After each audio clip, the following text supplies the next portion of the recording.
Ooh, it sure is cold today. I wonder how much heavier the snow's gonna get.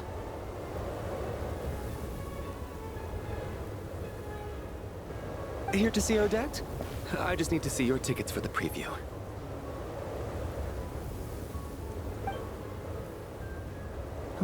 Perfect. Thank you. I'll hold on to your tickets. Come on in. It's freezing outside.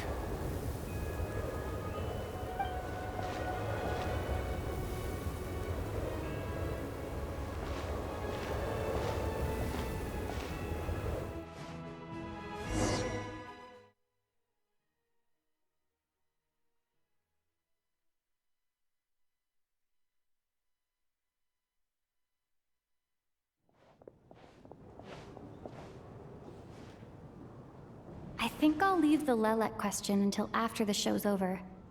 Then I'll go find Odette.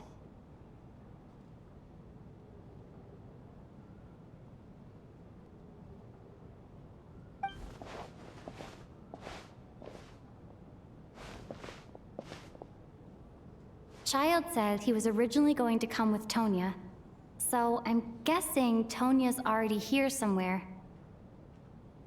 Is there anyone here who looks like a Tonya? Let's see. It's a small audience. Makes sense for a preview. But wait, I do see some familiar faces. Mr. Chuganov's back again by the looks of it. Oh, and is that Mitya? And that Fatui officer, Valeri. Guess he must be playing cat and mouse with Mitya again.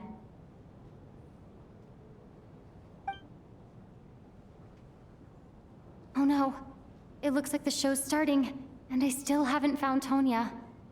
Never mind. I'll just have to take a seat for now and see if I can catch her afterwards.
Members of the audience, I'm a staff member here at the theater.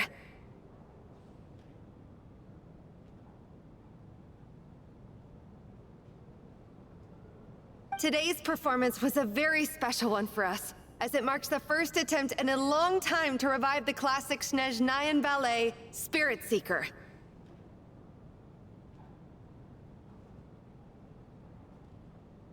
To commemorate this occasion, we would love to take a group photo of the cast, crew, and audience members present today. Could I kindly ask the audience to please come up onto the stage?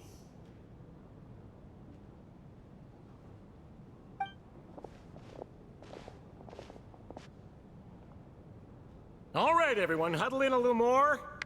Now, look at the camera.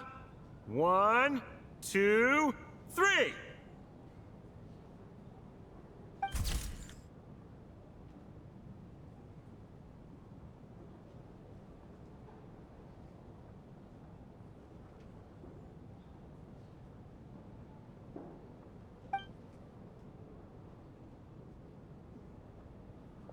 Are you quite satisfied, Mr. Energy Scientist? I rather hope you don't have any other escape plans to add to my workload today.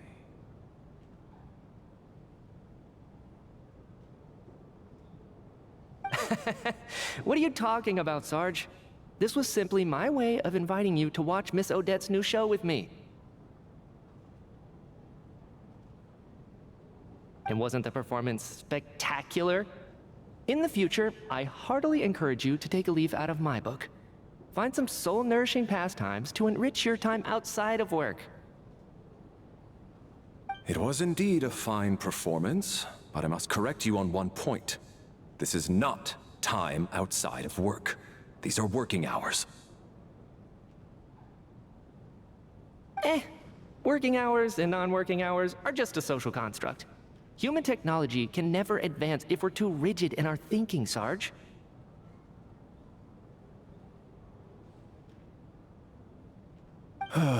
May we leave now?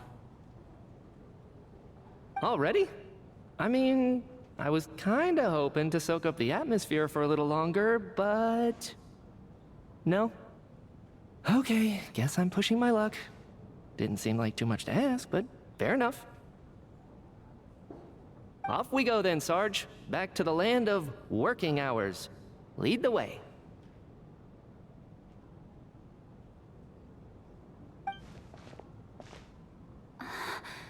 That has to be her.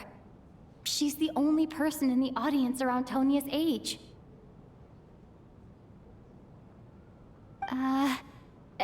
Excuse me? Are you Tonia?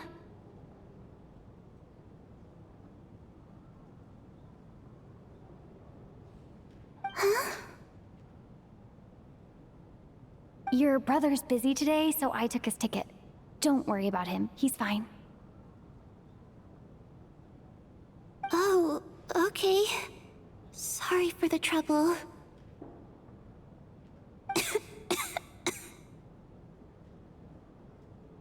What's wrong? Are you sick? No, I'm fine. It's nothing.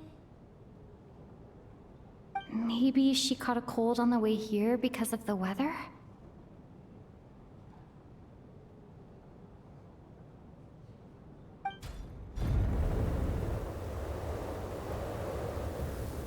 I haven't seen snow like this in a long, long time. It's most unusual. I know, it's completely white out there. You can barely see a thing. I've never seen such heavy snow in my life. Let's wait it out for now. You'd be lucky not to freeze to death in this weather, let alone find your way.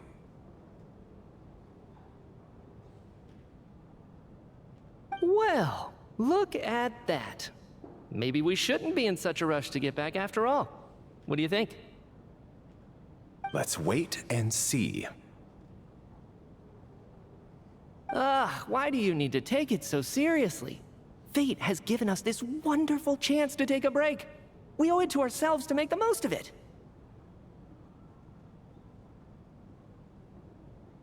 Come to think of it, there's a small inn not far from here that always keeps plenty of extra blankets on hand for guests.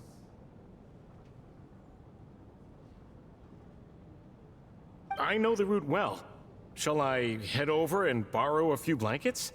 That way, anyone in a hurry can wrap up warm for the journey back. Just remember to return them next time you're over this way. Sir, there's really no need to go to all that trouble. Hey, it's no trouble at all. Wait here, I'll be right back.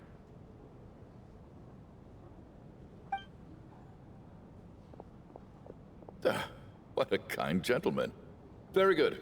My wife and daughter are waiting for me at home, so I shall be heading back as soon as I get my blanket. So... Are you expecting us to go back to the Armory Palace wrapped in blankets too? Don't worry about that. I made arrangements in advance. Should I not return to the Armory Palace within 3.5 hours after Operation Showtime begins, an armed squad will be sent to collect us. They will escort us back. You are one of our key military personnel, so any weather-related risks must be eliminated. Operation Showtime? So, wait. Every single time you drag me back to work when I sneak out, it's a whole official operation? I gotta say, you've really turned this into quite a moral dilemma for me. It's snowing pretty hard out there. I think you should stay here for now. You seem a little under the weather. Sure. My brother might come pick me up in a bit anyway. Time to get to work. I should head backstage and find Odette. I need to look her in the eye and ask her about Lelek. Excuse me, are you looking for someone?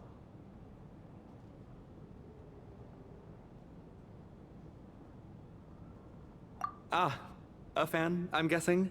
Today is just a dress rehearsal, so Miss Odette won't be meeting with fans. She's taking a well-earned rest right now. Sorry, but that area is currently off limits to everyone except the cast and crew. Huh. Bad timing, I guess. Well, I might as well stick around. I doubt Odette will be leaving before the snow lets up in any case.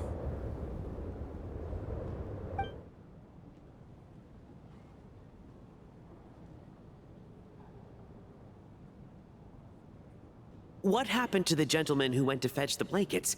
How has he still not returned? I was thinking the same thing. It's still snowing very hard. Do you think something might have happened to him? Whatever the reason for his delay, I must say I hate nothing more than people who make empty promises and fail to deliver.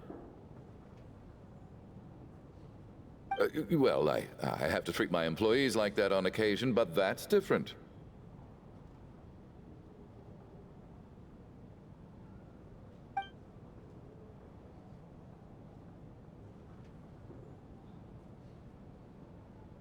You seem anxious, Mr. Valeri. It's been nearly 4 hours since I left the armory. The army should have arrived to extract us by now.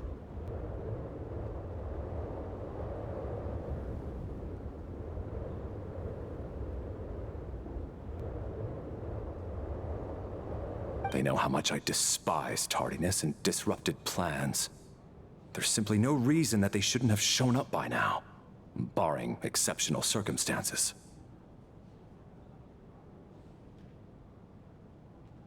Surely a snowstorm like this one counts as such. Few things in this world can stop the Snežnayan army, Mr. Mitya. And a snowstorm is certainly not one of them. Why don't you go out and take a look? They might be right outside, waiting for your orders before they dare come in. An absurd hypothesis. I have no intention of leaving your side for even a moment until I have escorted you back to the Armory Palace. This doesn't look like an ordinary snowstorm to me.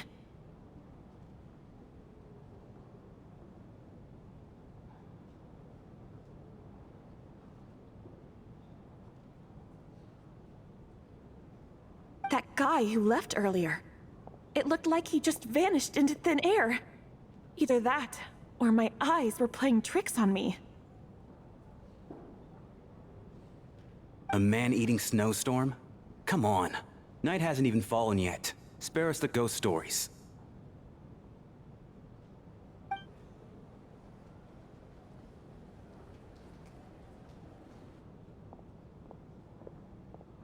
Traveler, Didn't know you were coming today.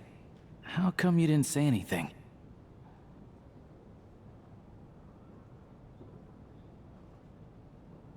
What is it?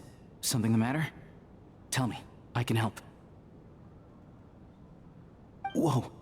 That's quite a snowstorm out there. I've been working backstage this whole time, so I didn't even notice. No wonder the audience hasn't left yet.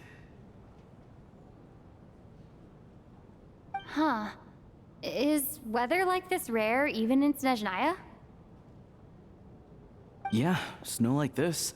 I'm sure I've seen it out in the wild before, but never in the city. Actually, I take that back. I don't think I've seen snow this bad even in the wild. This is something else. It's not normal.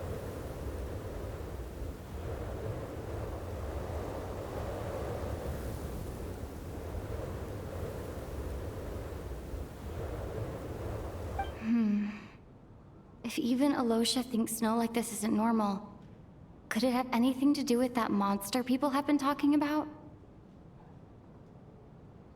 We can't stay cooped up here forever. Someone needs to go out and take a look. No need. I have plenty of experience with snowstorms. Besides, I work here while you're an audience member. I should be the one to do it.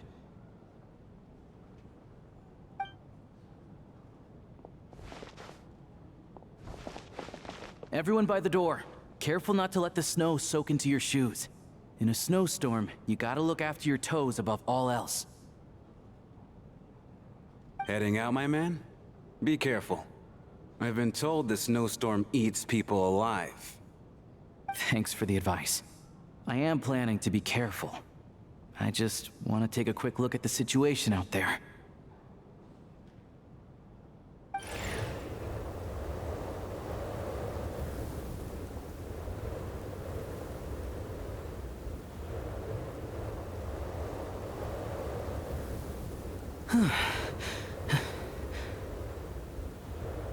He's back! He's back! How was it? What's going on out there? Did you see any soldiers patrolling the area? Something about this storm isn't right. There's no one out there. I didn't see a single soul. And something in the air gives me the creeps.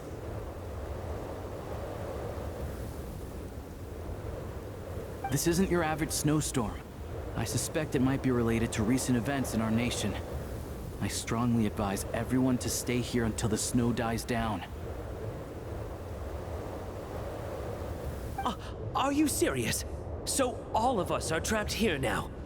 That sounds a little far-fetched to me. You want to go outside and see? I, for one, am not risking my neck in that weather. This just turned from a minor delay into a major hassle. We can only hope that our friend who went to fetch the blankets just ditched us and went home. Is it really that bad? But my daughter, I won't be able to read her a bedtime story tonight. Huh? What are you all still doing here? Whoa! It's snowing hard!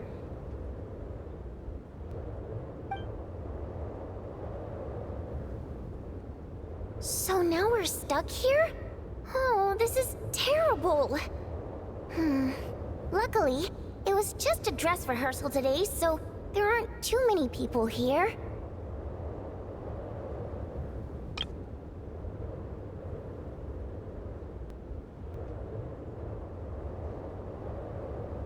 On the bright side, the theater's always well stocked with supplies.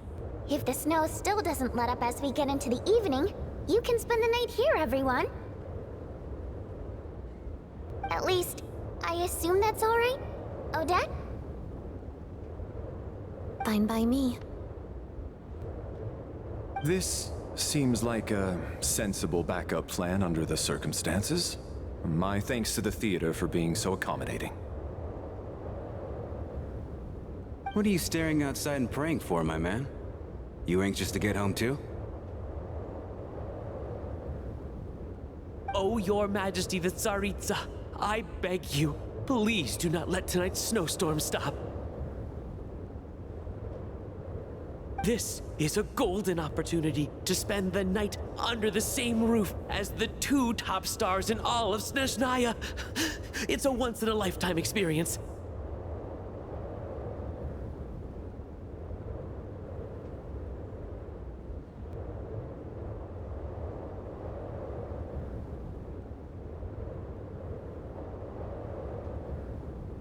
I think I've changed my mind.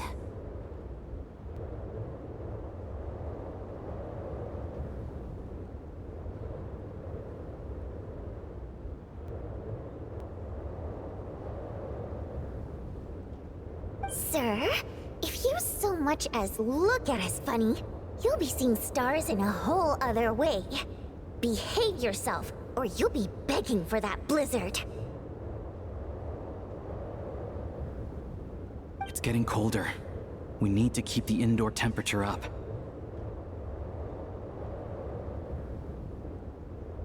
Close the door and lock it tight. Let's head somewhere warmer.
I don't think it's ever been this lively backstage before.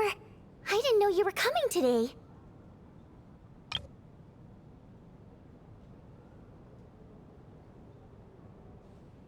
Hey, have you seen Chuganov? I heard he was coming today. Have you spoken to him at all? I'm with you. This could be just the chance we need. Yeah, I gotta figure out a way to coax some more intel out of him. I want to know why he suddenly changed his stance on Project Stuja. What exactly happened before the most recent Vetcha vote? For the Rokad, or just out of personal interest? Shh! There are other people around. Don't say the R word.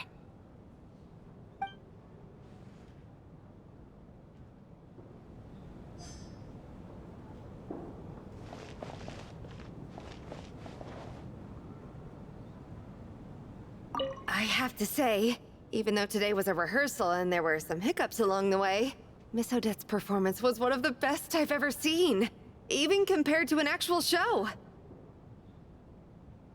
Oh, I couldn't agree more, especially considering the weight of the subject matter. It takes a truly seasoned professional to do justice to a theme like love and regret.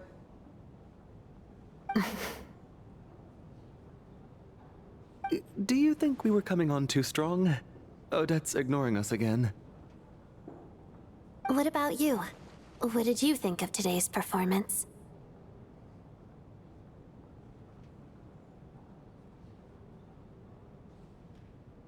Oh my, that's very flattering of you. Thank you.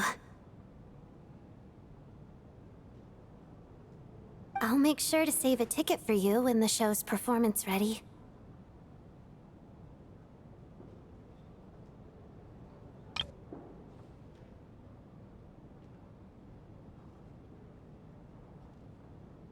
This doesn't seem like the time or place to bring up the subject of Lelek. I need a chance to speak with her in private. So unfair. Talk about double standards. And now it looks like I've been spotted.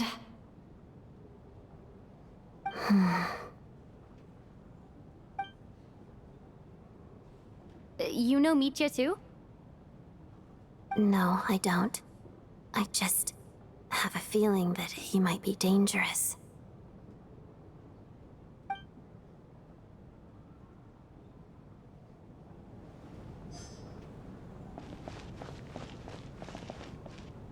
This is highly irregular. A delay of over an hour during an operation like this theoretically warrants a Harbinger-level response. I wonder what the issue is. The storm, or something else. Sarge, the day you learn to let go and just enjoy moments like this is the day you'll finally understand the meaning of life. Why, hello, ma'am. I believe you were the one sitting at a nearby table back at Podvorye restaurant. Any friend of the theater's star performers is a friend of mine. It's a pleasure to meet you. I'm Mitya from the Energy Commission. Greetings. Major Valeri, head of the Special Assignments Battalion. Armory Palace Royal Grenadier Guards, 1st Regiment.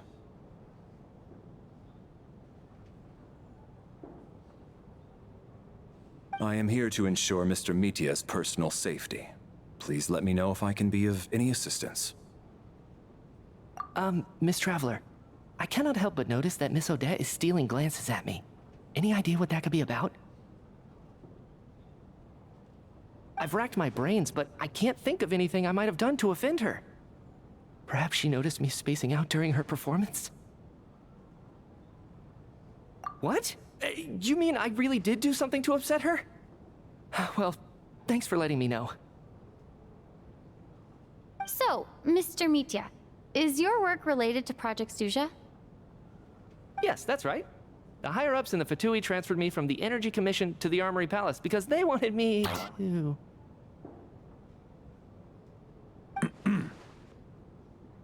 Really? I can't even talk about that? Pretty sure it counts as part of my private life.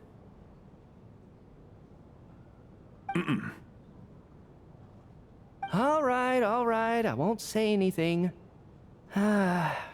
Sorry, Traveler. As you can see, I'm afraid this pleasant chat will have to end here.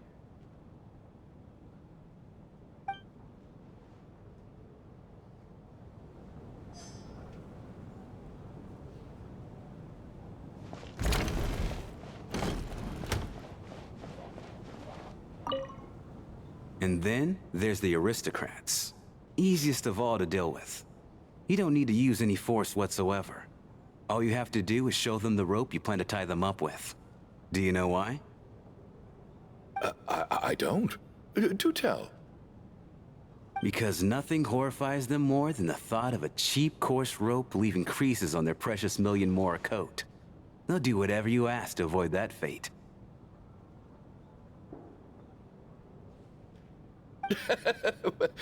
Unexpected, but funny nonetheless. Tell me another one. Oh, look at that. I got myself a new listener. Hey there. Let me introduce myself. The name's Shram, and I'm a mercenary. The kind that gets paid to do odd jobs for rich folks. And I am Chuganov, an entrepreneur. If my name is unfamiliar to you, you will no doubt have heard of my factory, the renowned Iskra manufacturing plant. Are you really that famous, Mr. Chuganov? How come I've never heard your name before?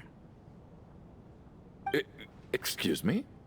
Is that a joke? Or are you being serious? Oh, I'll have to ask my rope later. He's probably tied up more entrepreneurs than I've ever heard of.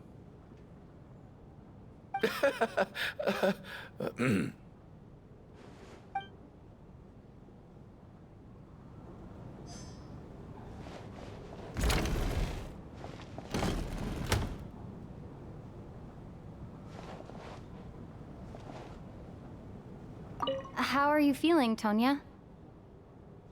I'm fine. Sorry to worry you. I'm used to it by this point. I take medicine for it. My brother usually helps to get it ready for me. Child must take great care of his sister. He's never mentioned Tonya's illness, though. You know, I actually find this whole thing kind of exciting.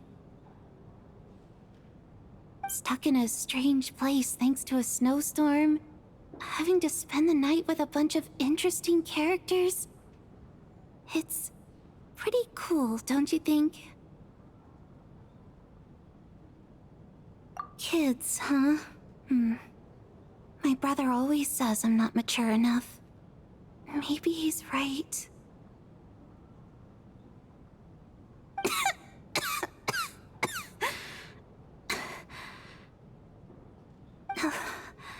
I'm fine, really. Just got a little overexcited. Look after yourself. Otherwise, your brother will come after me.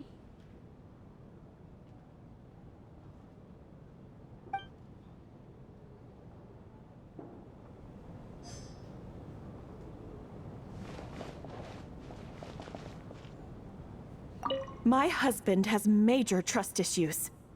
To him, I doubt even this snowstorm is a good enough excuse for me to stay out all night. That's the price of marrying into wealth. You'll get used to it. I'm not about to stop you if you want to leave, but don't drag me along. Hello? Can I help you?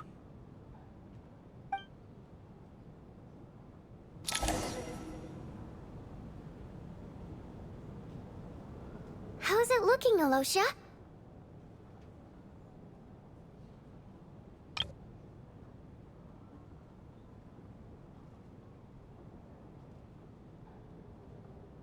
No change from this afternoon. Heavy snow with no sign of slowing down. May I have your attention, please? The storm is unlikely to stop tonight, and it'll be even more dangerous outside at night than it was during the day. We at the theater owe everyone here a duty of care. Therefore, we strongly suggest that you stay on site overnight and avoid going outside unless absolutely necessary. In a few short moments, we'll give you a tour of the theater's various quarters. You can choose to sleep in the VIP room, the office, or backstage. Or on the stage if you'd prefer. We won't mind. I'll pass on sleeping on the stage. What if the snow is stopped by tomorrow morning? The early birds in the audience might think we're part of some experimental new show. A drama about sleeping? That could be fun. Maybe we could come up with a title for the production. What? Gotta admit, I didn't get that one.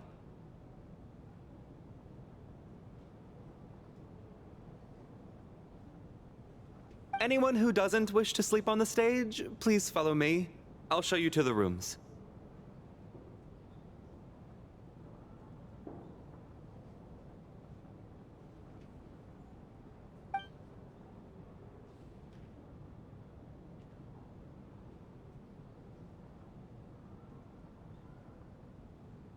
I guess I'll call it a night. Though, I feel like I won't sleep very well without Paimon here.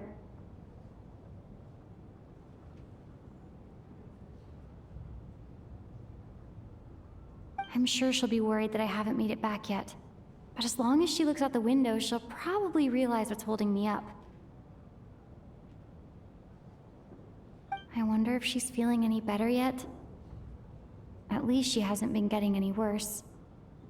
Still, I should try and get back first thing tomorrow morning.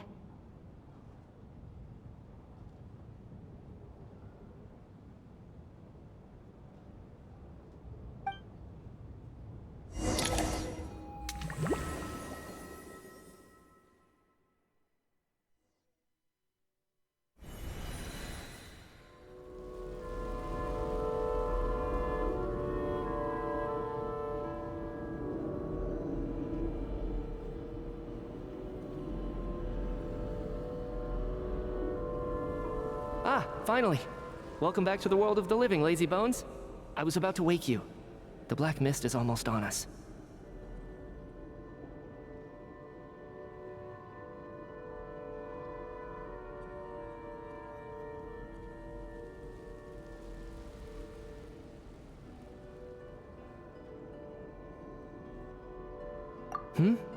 Still waking up, huh?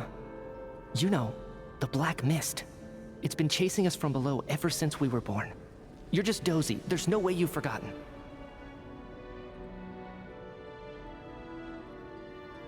Come on, let's keep heading up. Onwards and upwards is the only way to survive. Don't listen to a word those black mist cultists say.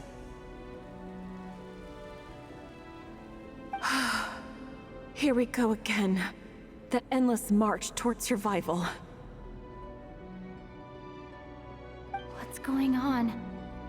That black mist down there is creeping me out. And it's rising. Guess I should head upwards and get away from it.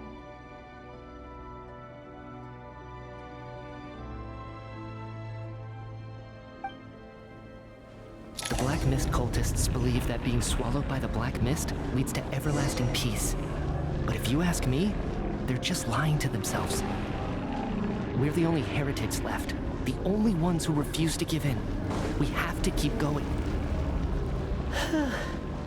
But how do you actually know that they're wrong? Dangerous question there, Torgov. The moment your faith wavers, you start a chain reaction that ends in the collapse of your will. Put the question out of your mind. Stay strong and believe that the black mist means certain death. Okay, but it's not my mind that's the problem. My body's about to give up on me. It's already starting to falter.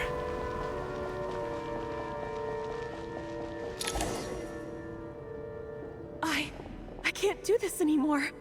I've had enough of being forever on the run. What's the point of it all? All this will pass eventually, I promise. Keep fighting. It will be worth it. You accuse the Black Mist cultists of being liars. But you're lying too. There is no end to this path. It keeps going up forever. There was never any hope to begin with. The cult of the Black Mist has poisoned your mind, Sobolova. Are you thinking of giving up as well? I am.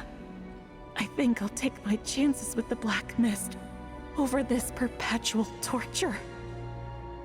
As much as I detest the Black Mist cultists, I'm just too weary.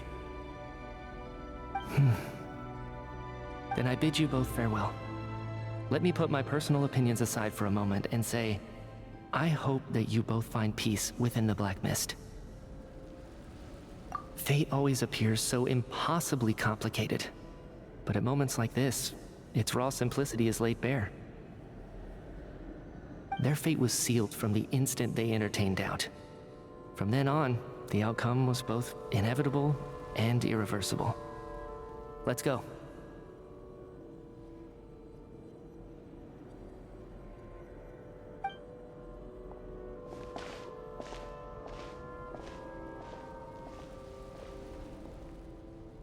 Torgov and Sobolova are gone. I never thought the day would come when even they would be swallowed by the Black Mist. It's just you and me now. Yes, it looks like it's satisfied. For now.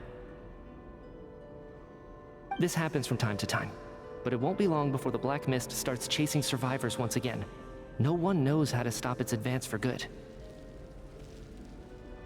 Well, we should make the most of the precious moments of rest that those two bought for us. Huh? Are you really that sleepy, traveler?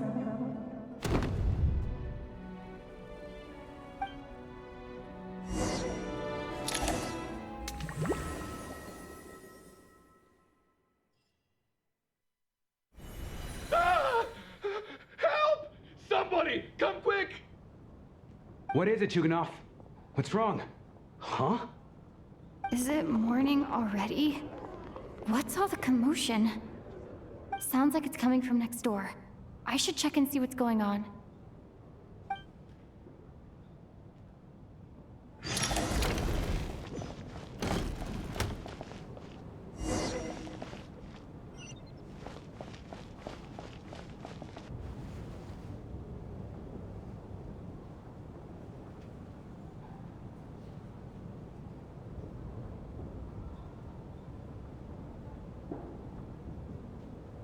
Don't look, Miss Tonya. Stay here.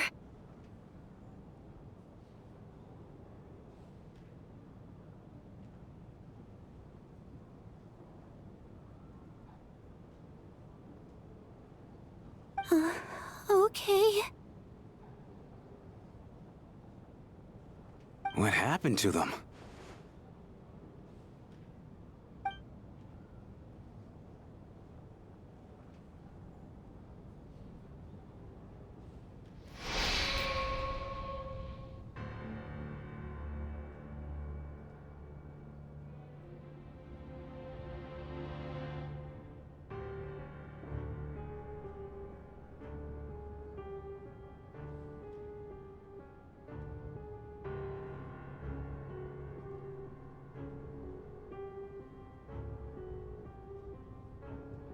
These two people have passed away.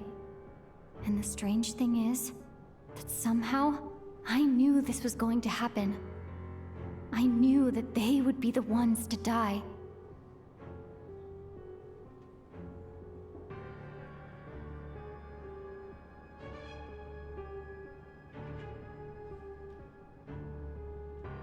Have I seen this moment before?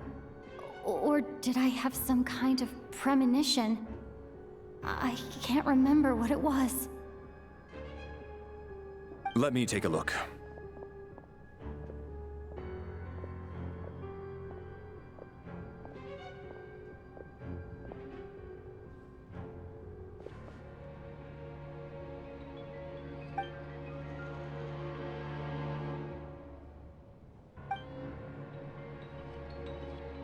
No vital signs in either of them. They're dead.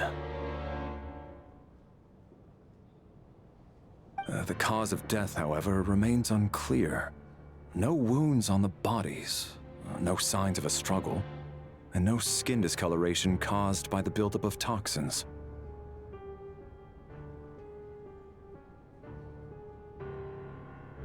But just last night, they were chatting and joking away. This is so sudden.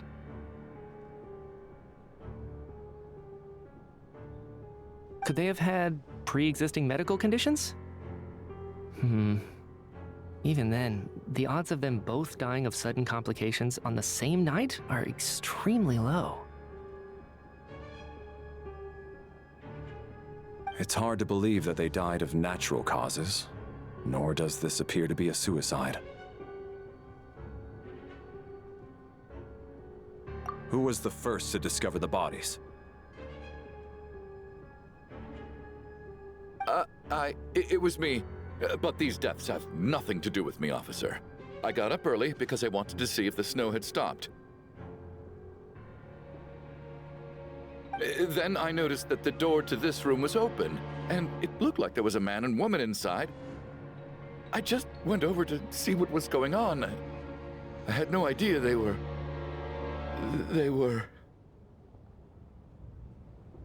I can corroborate this. I was doing my morning exercises near the stage. When I saw Mr. Chuganov heading this way, I followed him. I can also confirm that I didn't see a single person approach that room before him.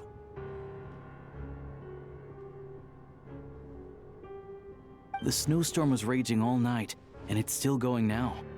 There's no way someone could have come in from outside, correct? You mean an intruder? No, not possible. I slept by the door last night as a precaution. There's no way I wouldn't have noticed if anyone had tried to open it. Everyone, split into pairs and search the theater for anyone in hiding or any signs of suspicious activity. I'll follow up with a full search of my own shortly. Go. There is no time to waste.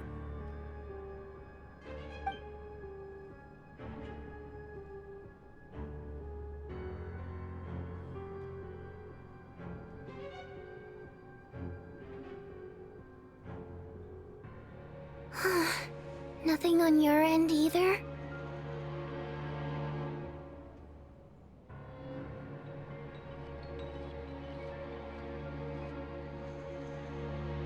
Backstage is clear. No signs of suspicious activity.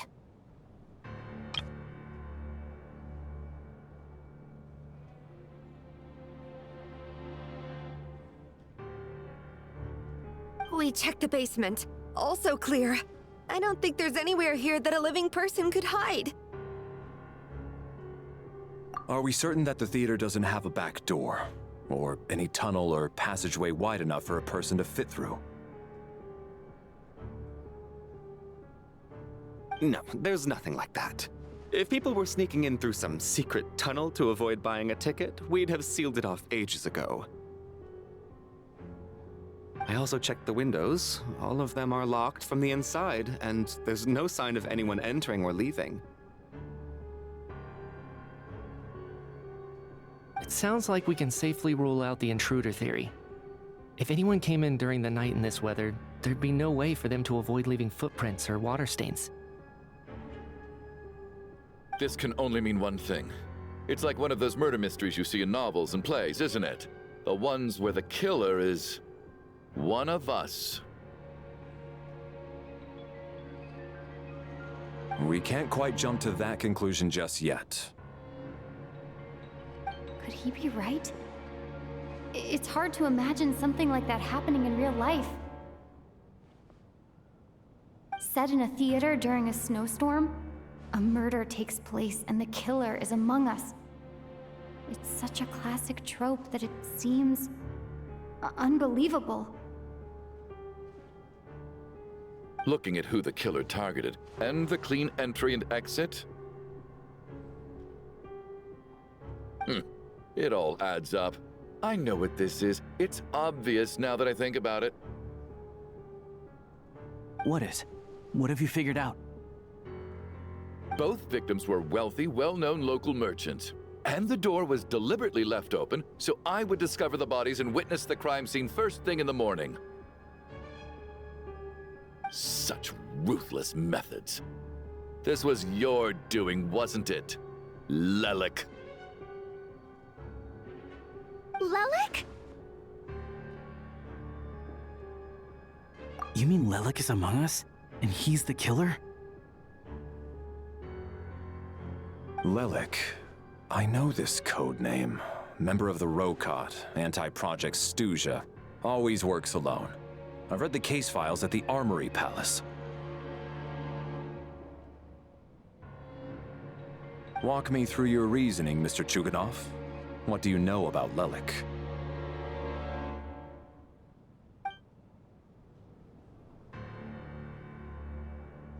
What now, huh? What now, Lelik? What more do you want from me? I already voted against Project Stuja at the Снежная Gradvecha.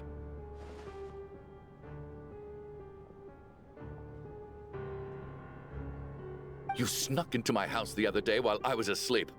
Left a threatening letter. And I did all that you asked. But Project Stuja cannot be so easily shaken. Not with the rooster in charge.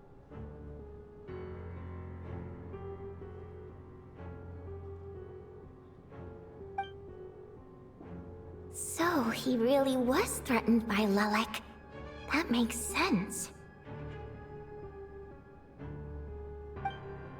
And now you're resorting to murder to threaten me. Isn't that right? I knew it. The Rokot despises the rich. The lives of the wealthy are but refuse in your eyes. Show yourself! Which one of you is Lelek, Tell me! I'll do whatever you want! Just stop playing these mind games!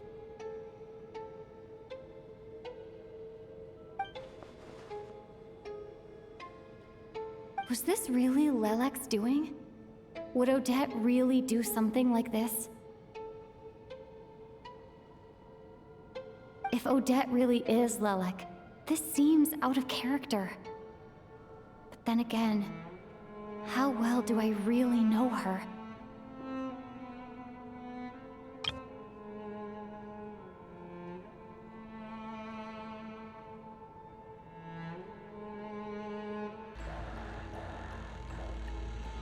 I'm probably the only one here with a compelling theory about Lelek's true identity. But if I reveal it now, I'll be putting Odette in the line of fire. What should I do? I don't think it's likely that Lelek killed anyone.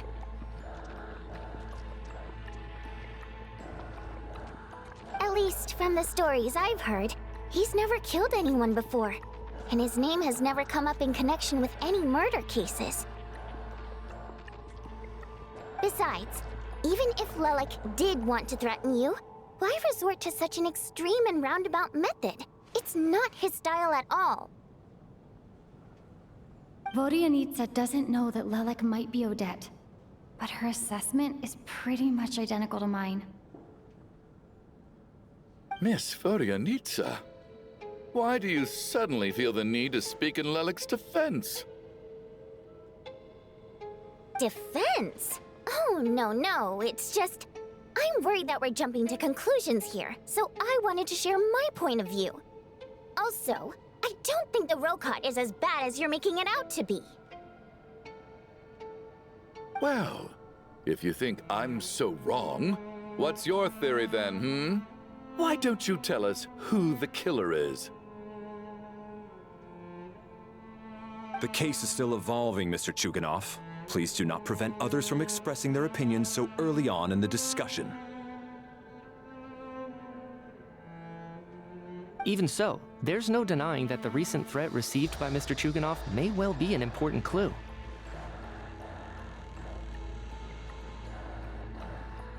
So there's still a good chance that Lelek is right here among us.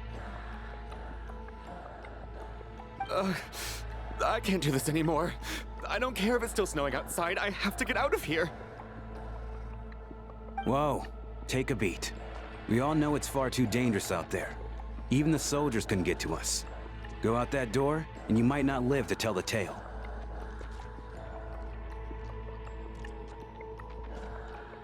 And whoever this Lelek is, they're surely not going to murder anyone in broad daylight.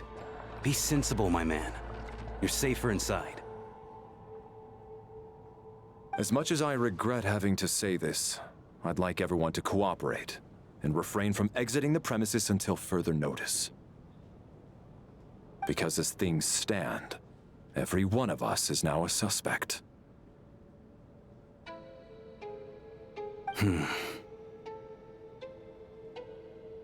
Unless anyone has further information to share, let's adjourn for now. Feel free to keep searching for clues, but make sure you don't go off alone.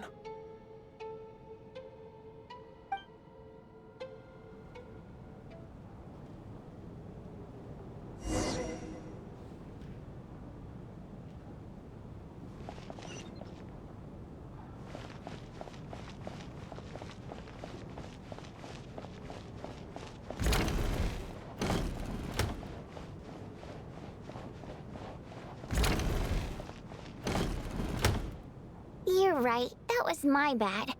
It was a knee-jerk reaction. I didn't think it through. Luckily, no one suspected my identity.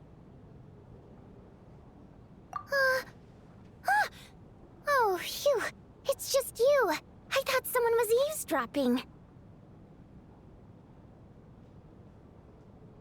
Since Vodianitsa and I were on the same page earlier, I think I should share my thoughts with the Rokot members first.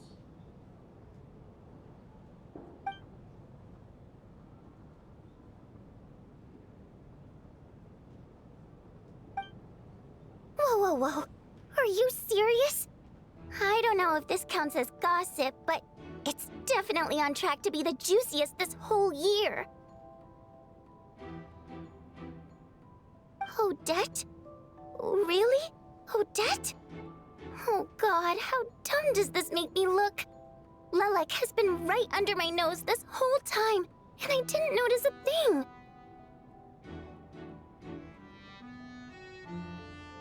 Actually, it's exactly what you'd expect. Sometimes, hiding in plain sight is the best strategy. And now that you mention it, the more I think about it, the more sense it seems to make.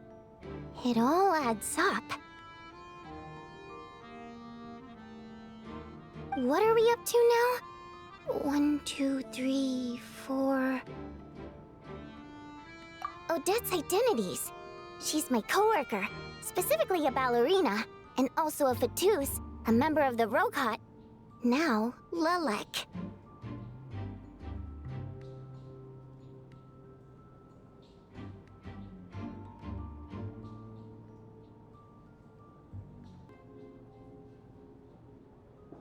It must be so exhausting. I just want to give her a hug. I guess since I've always known her as a member of the Fatui, it never even crossed my mind that she could be involved with the Rokot, let alone be Lelek. I don't understand. If she's with the Fatui, what reason could she have for being so opposed to Project Stusha? Probably best if you ask her that in person. Well, since you waited until now to bring this up instead of announcing it to everyone earlier, does that mean we're all on the same page here?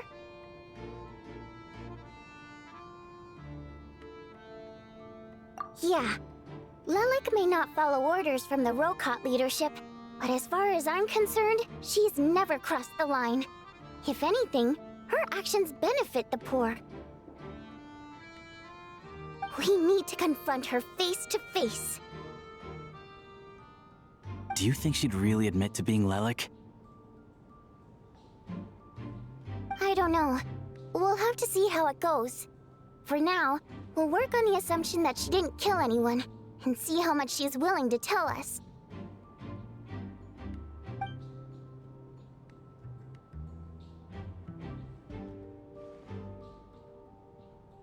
Now's our chance. Odette's alone. Let's go.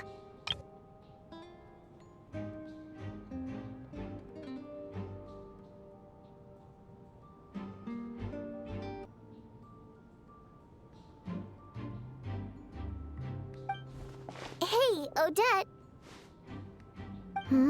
What is it, you guys? Shh! Keep your voice down. We need to talk. So, you're Lelek, aren't you?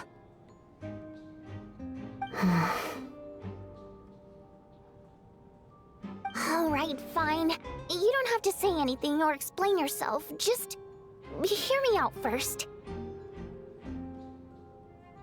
None of us believes you'd kill innocent people. Whoever murdered those 2 people last night, it wasn't you.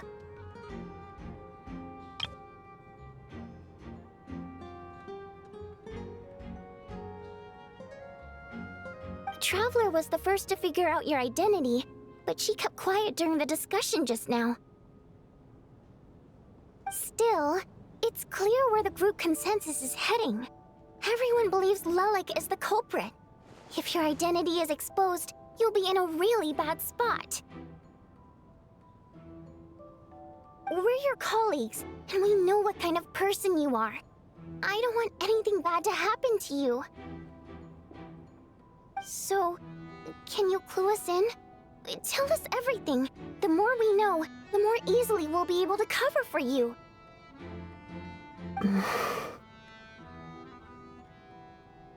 All right. Yes, I'm Lelik. And no, I'm not the murderer.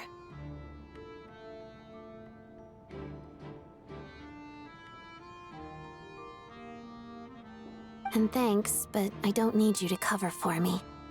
Actually, I'm planning to reveal my identity.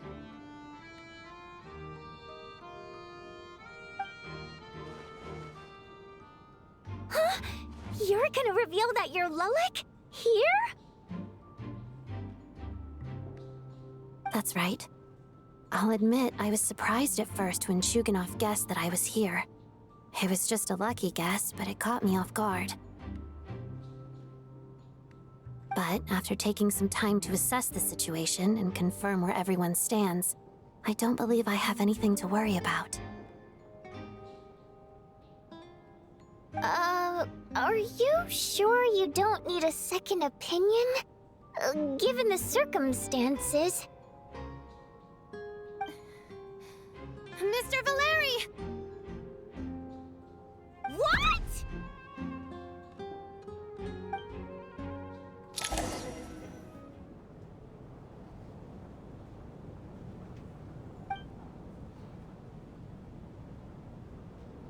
So... Odette is Lelik?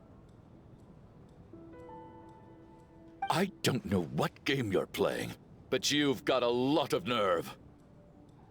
It's just one identity. So what if it's exposed? I can disappear and adopt a new identity anytime I please.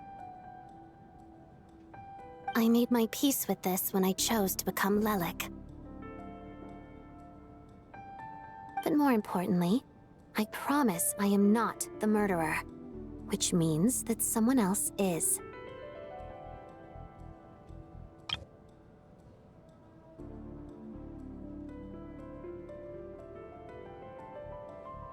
So, if anyone still insists that I did this, you'd best produce the evidence now. Otherwise, I suggest that you bite your tongue. Because if you really believe I killed 2 people without making a sound or leaving a trace, pointing fingers at me would surely only make you my next target.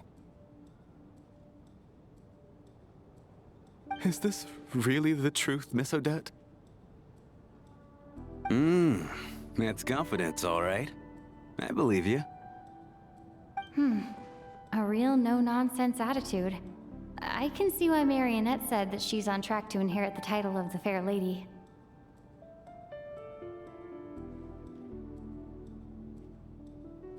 Are you seriously buying this? Hey, officer! She just admitted to being Lelik. Aren't you going to do something about this? I do have one question, Miss Odette. Why have you chosen this moment to come forward and reveal your identity? If I didn't say anything, everyone would be focusing all their efforts on finding Lelik. And that is exactly what the real culprit wants. I don't want to be the scapegoat who lets the murderer get away with this crime. Despite all the accusations, she made the smart choice. A remarkable display of rational thinking under pressure. Clearly, Odette's talent extends far beyond the art of dance.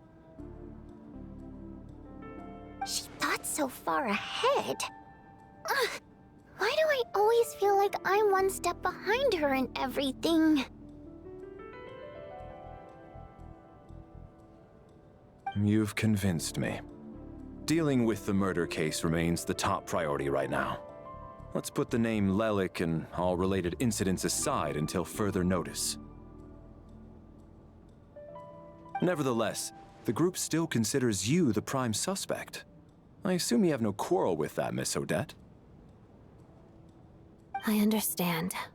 You're welcome to keep an eye on me around the clock. I have no objections. Mr. Chuganov? For my wife and daughter's sake, I'll let you off the hook for now. But don't think you're forgiven for breaking into my house and threatening me. Just wait till we get out of here, Lelik. We'll settle the score then.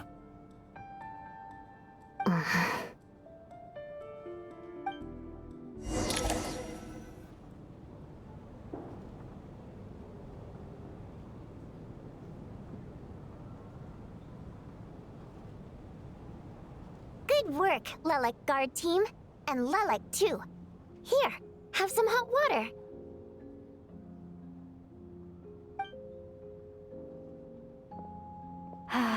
Turns out Valeri knew about my exploits, so now I've been told I have to guard Lelek with him.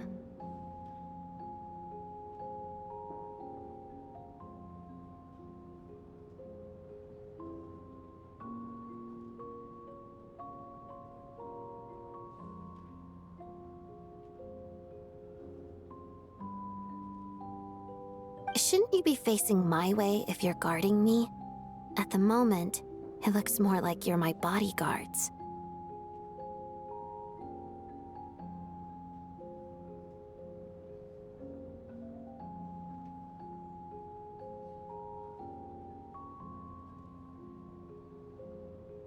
If the true culprit is indeed still at large, as you have claimed, we must keep our guard up against them also.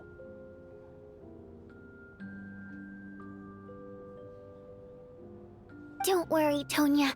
We'll get through this. Once the snow stops, the officials will step in. The investigation will get easier, and then we'll be safe. But once the snow stops, won't everyone just leave? Huh? You're gonna miss us, huh? Well, some of us work at the theaters, so we'll still be here. I'll even give you a special backstage pass. Really, Miss Vodyanitsa? That's awesome! You've made a fan for life. Aw, you're so cute, Tonya.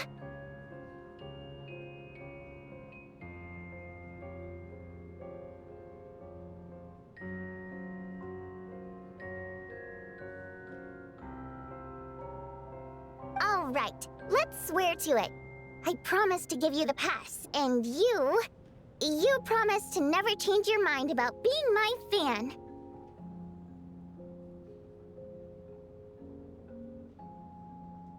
Promise.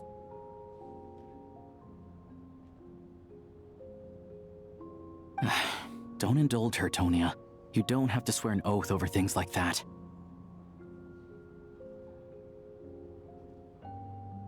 You really do get carried away sometimes, don't you, Miss Vodyanitsa?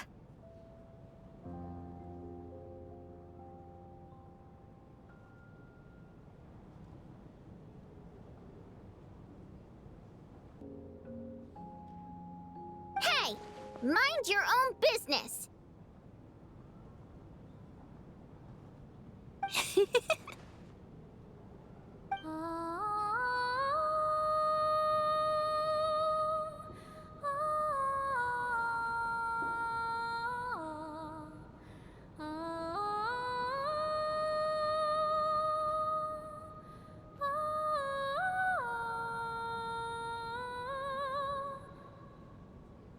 Don't be nervous, Miss Wateramp.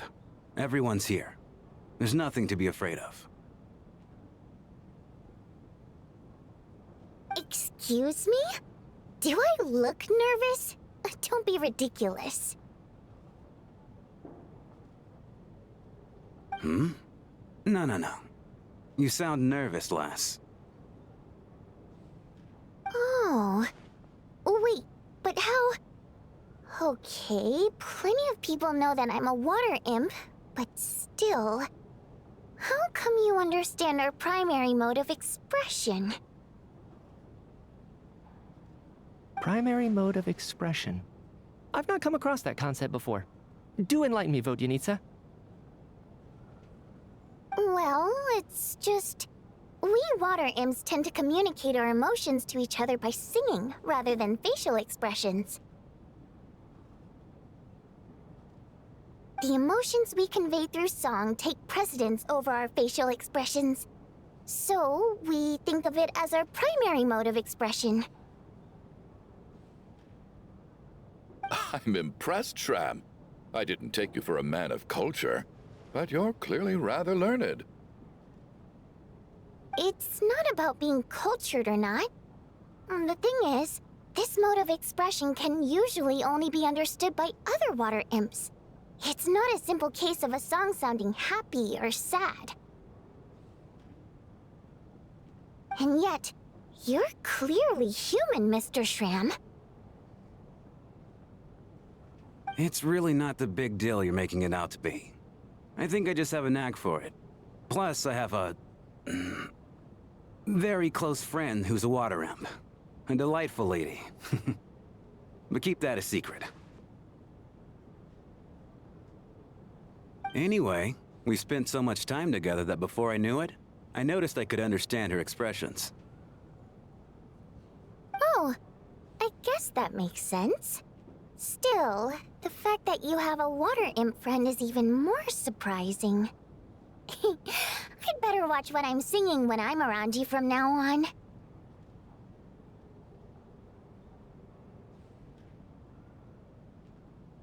Hey, what are you implying?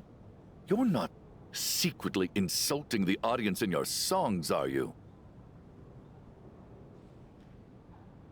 Heavens! Why would I do a thing like that?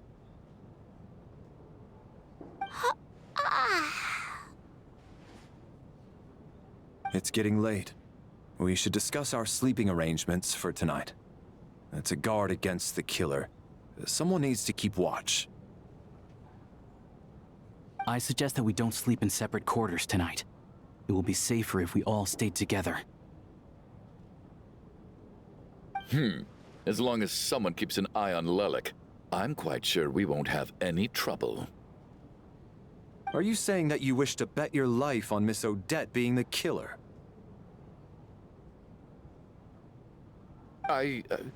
Nonsense.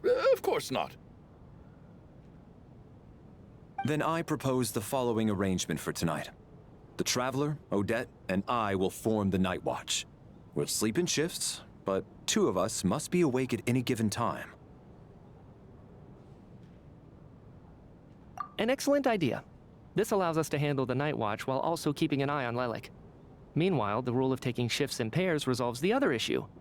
Namely that we can't necessarily trust the Traveler or Valeri either.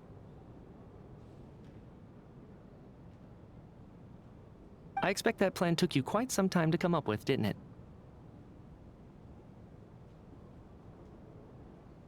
Actually, our field combat manual outlines a similar approach.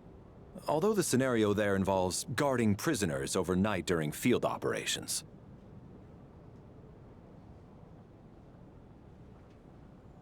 That being said, I must clarify that I harbor no disrespect towards you personally, Miss Odette. In fact, Lelik's numerous covert operations make fine textbook examples for military agents.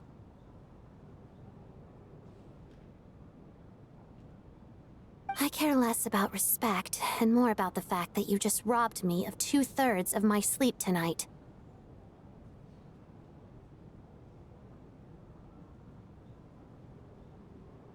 I'm calling dibs on being the first to rest.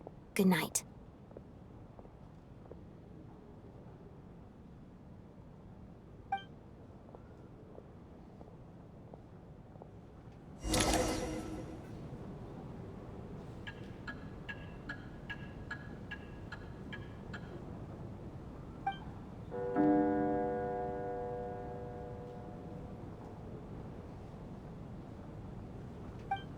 It's almost time. We should wake Odette. How are you faring?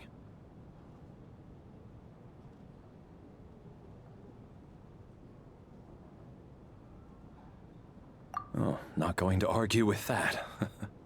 I'll take a quick nap. If you start to feel sleepy, wake me up anytime.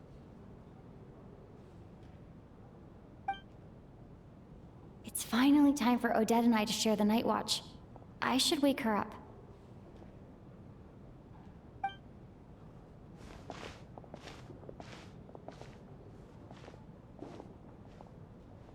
came here to get information from her in the first place. Maybe I should think about what questions I want to ask before she wakes up.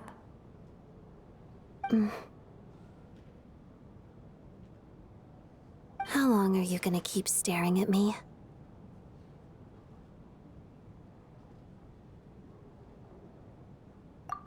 Couldn't sleep.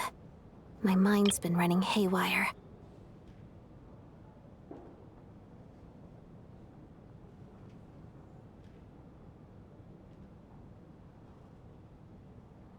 Plus, there's something I've been meaning to talk to you about. I had a hunch that you wanted a conversation, too. Let's take this chance to clear the air, shall we?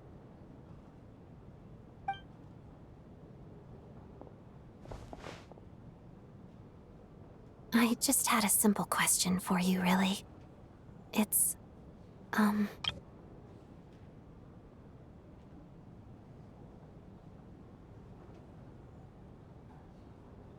Rosaline, in her final moments, did she have any last words or anything?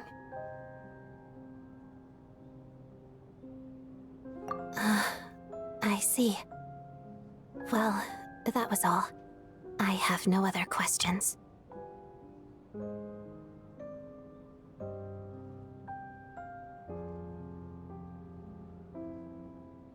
No.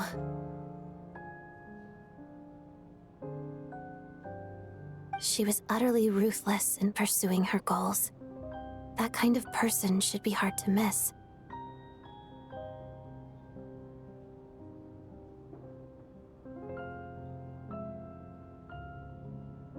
And yet, even though I never approved of her methods, and she was an abrasive person, the fact remains that I am indebted to her.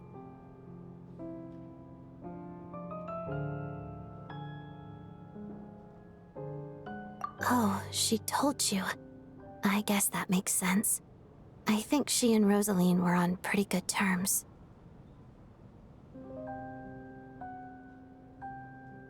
Yes. Rosaline wasn't the kind to gossip about this sort of thing. Not that it's any huge secret to me, though.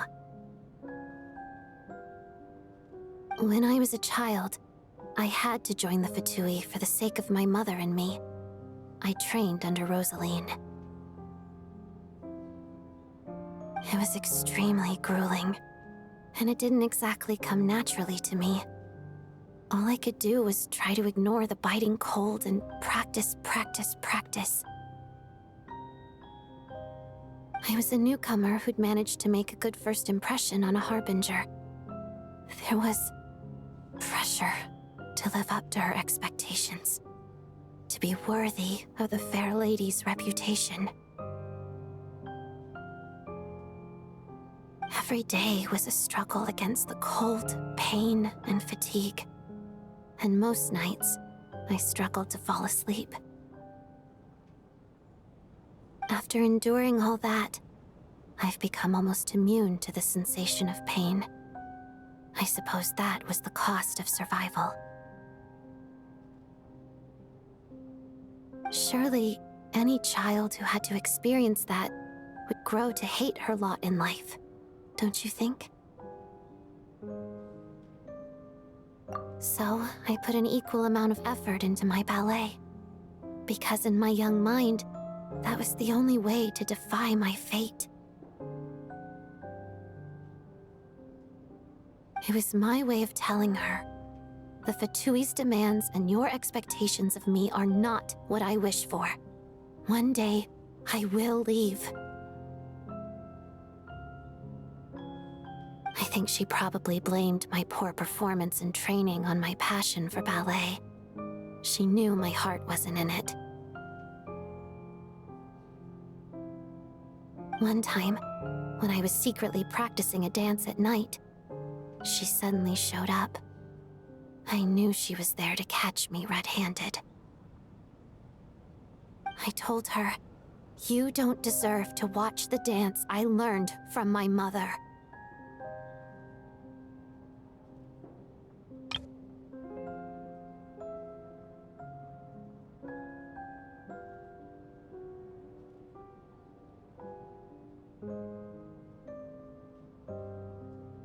She looked stunned. I guess she was surprised that I lashed out first, before she had the chance.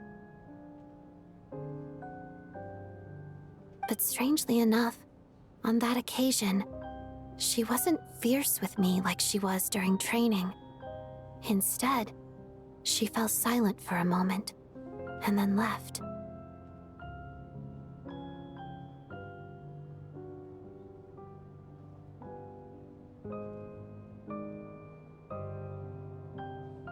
After that, she never interfered with my dancing or asked me how it was going. She never came to watch me dance again either. Not even once.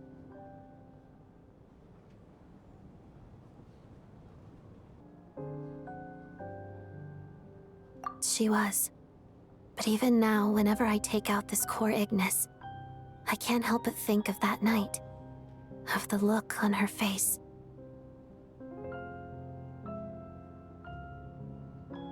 Sort of. Although gift might be too kind a term. This is her flame sealed within ice. A symbol of her favor, yes, but also her way of keeping an eye on people.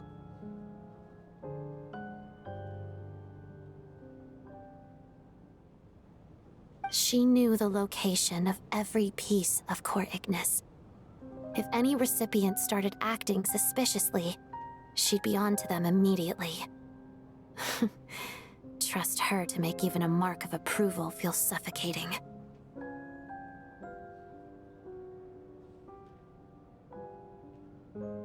So, when news of Rosaline's death reached Снежная, many people immediately crushed their core Ignis. It gave them a profound sense of relief, like they'd broken free from her shackles. But I kept mine. With my sensitivity to pain being as dull as it is, the warmth from this core Ignis is one of the few things I can still feel clearly.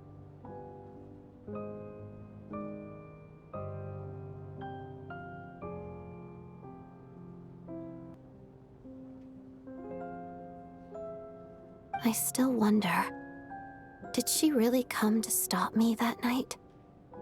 I wasn't sure, but I was scared, so I said some really awful things.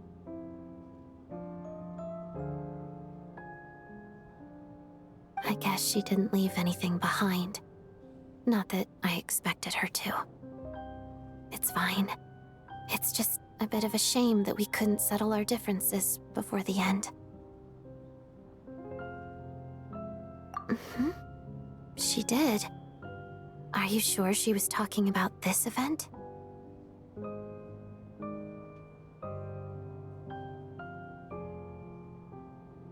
Huh. No, she didn't. I didn't even find out that she'd gone to Mondstadt until a while after she'd left.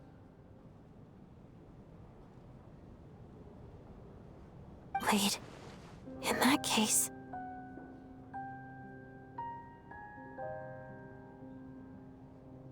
Okay, I will. Thanks for letting me know. There's something I'm trying to figure out. I'm beginning to suspect that Paimon's mystery illness is being caused by the energy research behind Project Stuja. Paimon's very important to me, so I have to get to the bottom of this. I figured that since you're Lelek, you might know something about all this. The ultimate goal of this energy experiment is to create a weapon for the final battle. The weapon's construction was completed in Nordkrai. Now, all that remains is to arm it with a sufficiently powerful energy.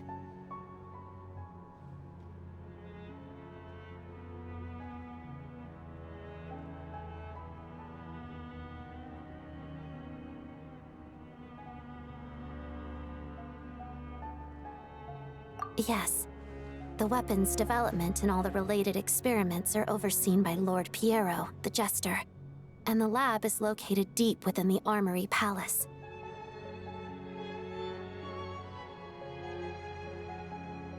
I'm not sure why this experiment would be making Paimon feel unwell, though. The best way to get to the bottom of it would be to go there in person.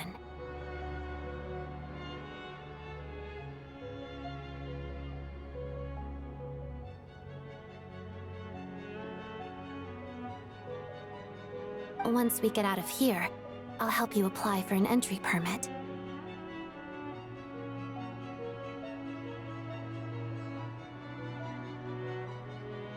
And I'm hardly the organization's proudest member, as you know. You answered my question about Rosaline. I want to do you a favor in return. It's that simple.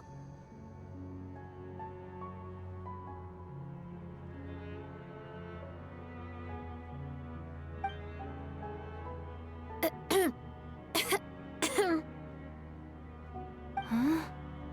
What's wrong? Are you not feeling well?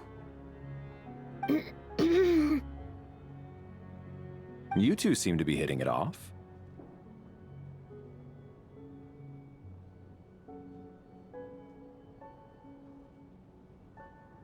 I thought you were sleeping. Of course I was.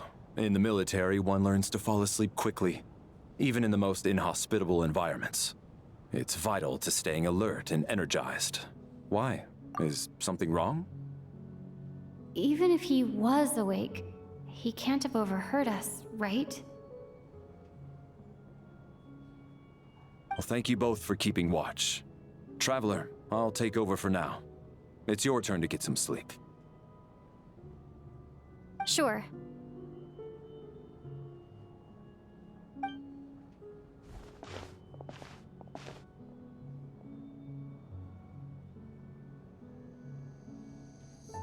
This is our second night here, but at least I found out a little more about Paimon's condition.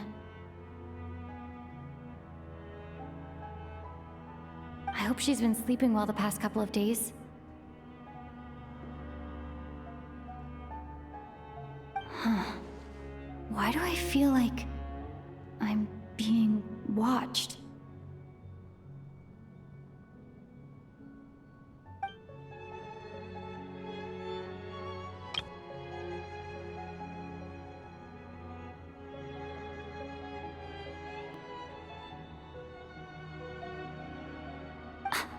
Seriously? Is this payback for when I stared at her earlier? But I thought she was asleep.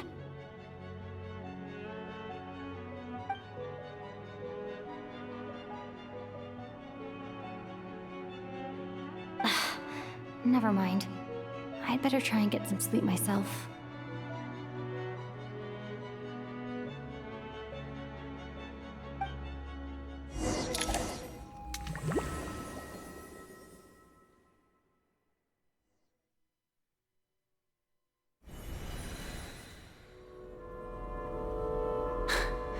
Hey, what are you spacing out for? Are you reaching your limit too?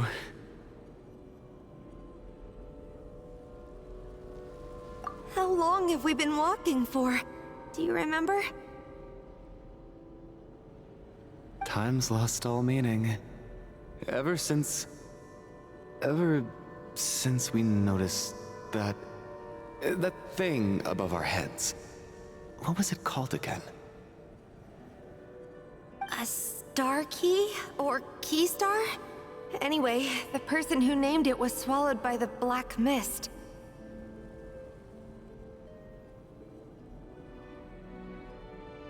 Whatever it's called, ever since we noticed it, we've been walking up and up, hoping that as long as we reach it, we can find a way out of this place. But it seems like no matter how far we walk, we never get any closer.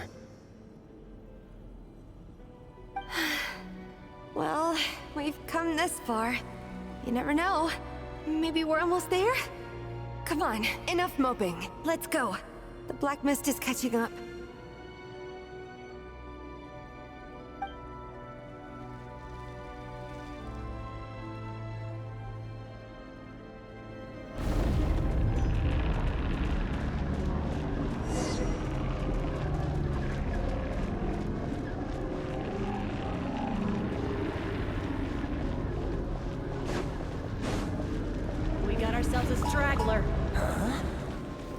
monsters! Watch out! Not again! I've lost count of how many times we run into them. Careful!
You wanna fight? Let's Here go! they come again! Get ready!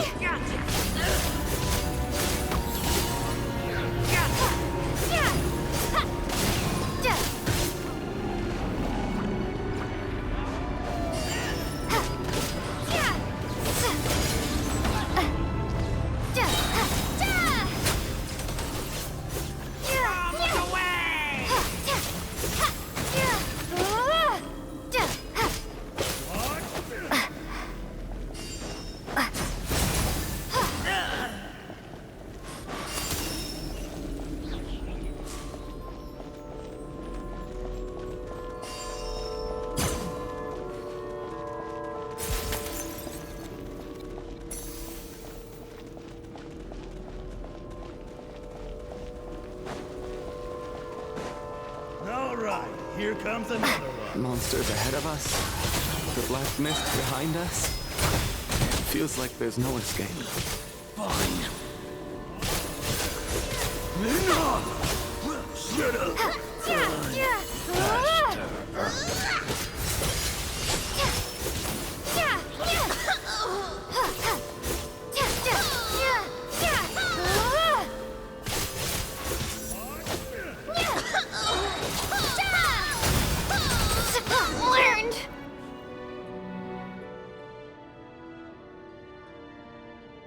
Are you hurt, Coolish? No.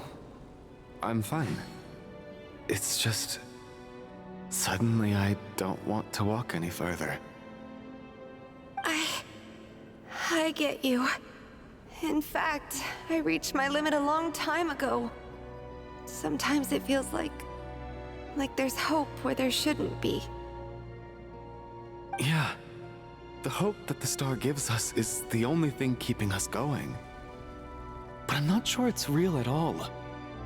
It may just be a collective illusion. Otherwise, why would it always be out of reach?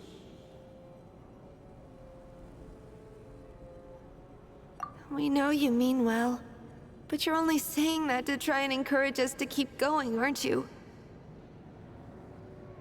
Thank you, friend.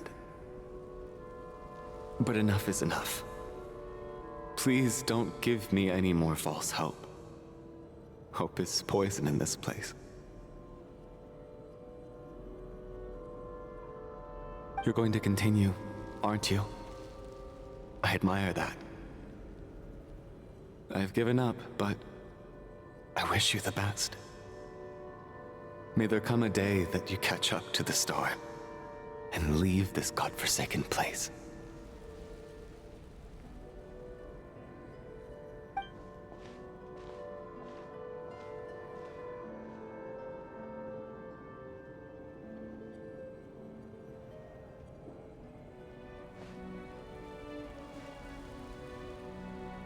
It's not an illusion.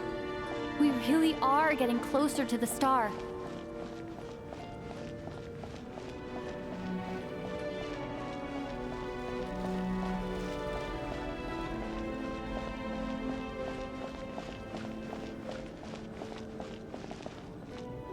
Congratulations. You're the first person to make it here.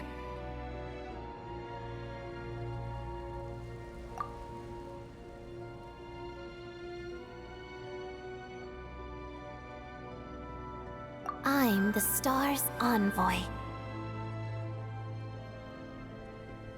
The black mist has stopped rising. Its hunger is satisfied for now, having devoured your two companions. This is a good opportunity. I'll let you get some rest before we continue. What do you mean, leave? The star represents the starting point. It's the waypoint for the beginning. Congratulations on reaching the starting point. Once you are ready, we will head out and walk upwards. I will be right by your side the whole way.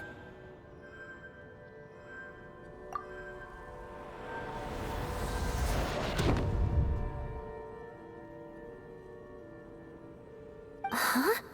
What's wrong? Hey, don't give up before the journey's even begun.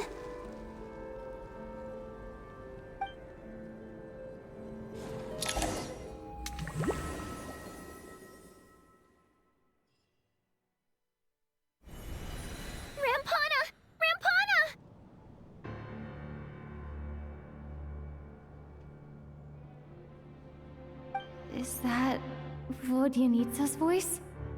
What happened? Coolish, wake up! Please wake up!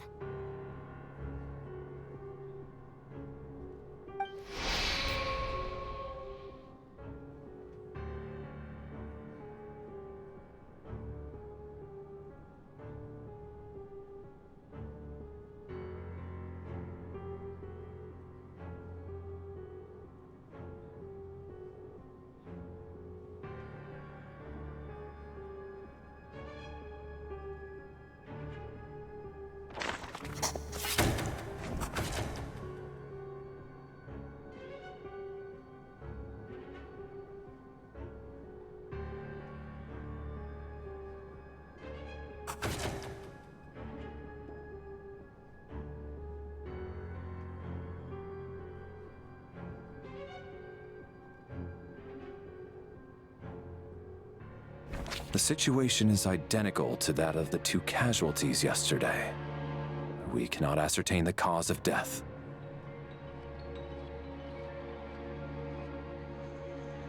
At least there are some elements that we can rule out this time. They slept on the stage with everyone else, so I suppose the surrounding environment can't be a relevant variable. Rampana. Coolish. Weren't some of us keeping watch last night? 3 of us, in fact. How could you not notice something was wrong? I'm as confused as you are. Certainly nothing unusual happened on my watch. Likewise, and from what I've observed so far, both Miss Odette and the Traveler can be trusted.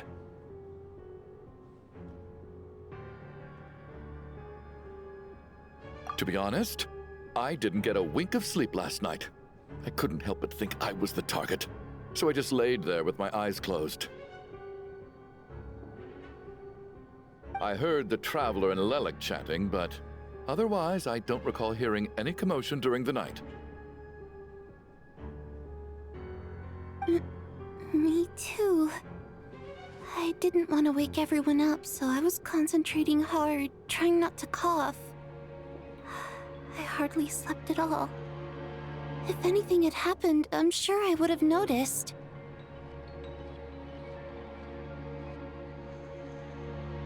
Then, what could possibly be causing this? Once was bad enough. I can't believe it happened again. I worked closely with Rampana and Coolish for so long.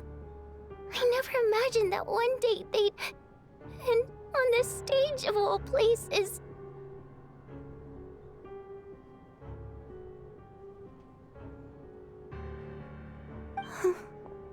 Vodyanitsa... 4 victims in just 2 days, and we still don't have a single lead. I need to get to the bottom of this as soon as possible. And above all, keep Tonya safe. I'd never be able to look Child in the eye again otherwise. still snowing? Yes, I just checked. Still no sign of anyone outside either.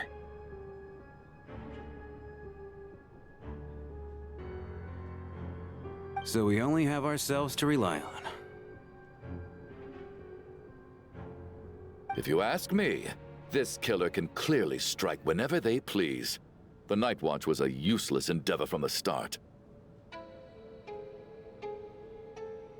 Lelik must be an expert in poisoning. Clearly she used some poison that can't be detected on the corpse. Here we go again. Listen, I was already thinking to myself last night, was Lelik's reason for revealing her identity the real story? Well, now I have my answer. It most certainly was not. She's been playing us for fools. You get off on this, don't you? Revealing your identity, only to carry on with your killing spree? That's a hideous thought. One that only a hideous mind like yours could dream up. How dare you! That's enough! Yesterday, you named Lelik as a suspect because the victims were both wealthy merchants. Lelik might have had a motive then. But today's victims were just ordinary people. Not to mention that they were colleagues of Odette and mine. What reason would she have to murder them? Let me guess. Just to scare you?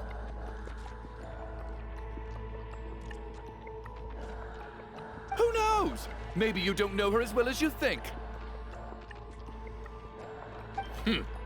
I implore you all to ask yourselves, how many people are there really in this world that have what it takes to kill another person? Not many, I'd wager.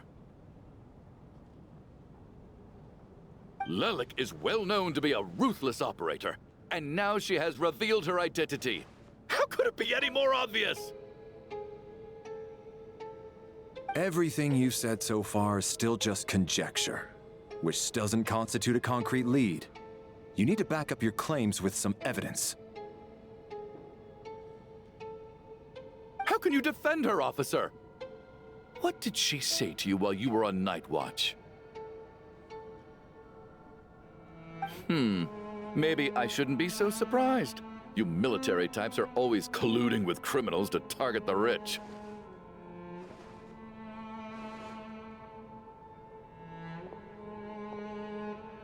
All so you can get your grubby paws on our hard-earned fortunes, then tell us to fall in line. The Fatui, the Druzhna, and the Rokot. Thugs, the lot of you!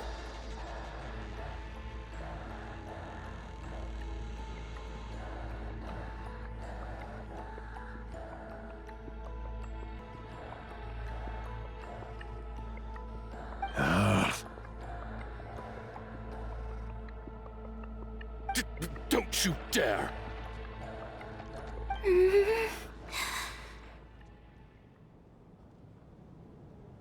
Sir, but you were the one who told us not to stop other people from expressing their opinions yesterday. 4 people have already died. Only yesterday I was chatting with Mr. Coolish. Then we woke up in the morning and he's... Turning against one another is the last thing we should be doing right now.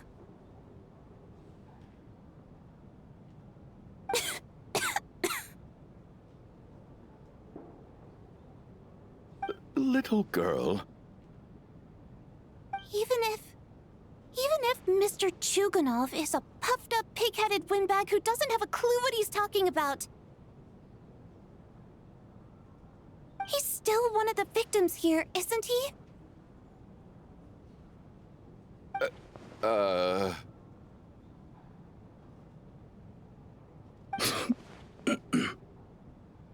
Quite.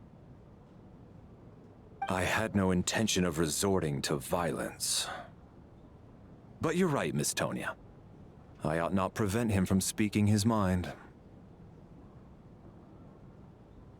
In any case, I believe Mr. Chuganov has calmed down a little now. We may resume our discussion. I don't think there's any need for that. What is there to discuss? Nothing about this situation is normal. Did you have an idea, Mitya? You're the brainiac here, right? Come on, clue us in. I've been mulling something over. All the leads we have so far concern things from outside the theater. Miss Odette's alter ego, the threats Mr. Chuganov received.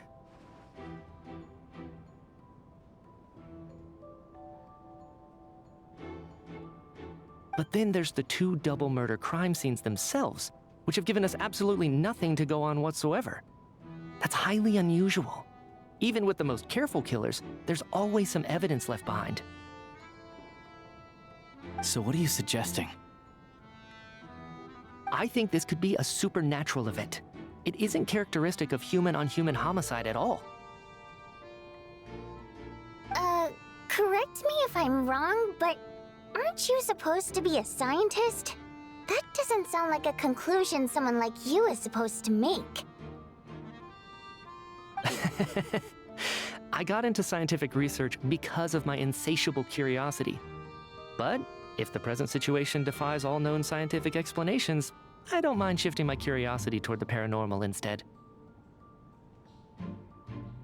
Now that you mention it, I remember when I first came to the theater, I heard rumors about this place being haunted. Haunted?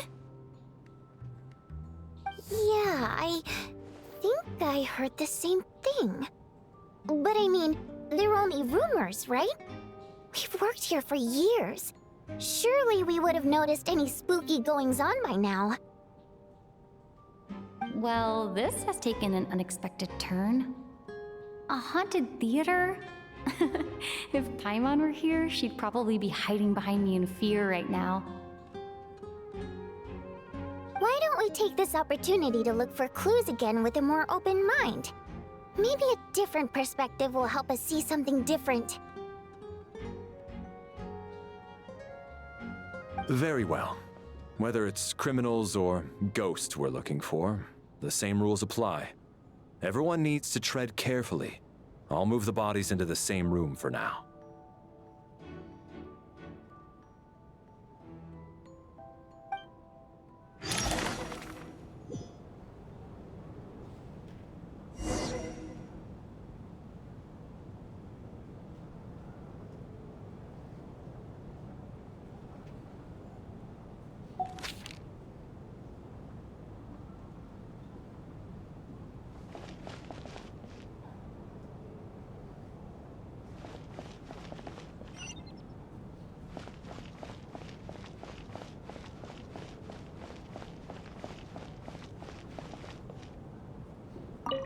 I need to think very hard about whether there's anything that ever needed hiding.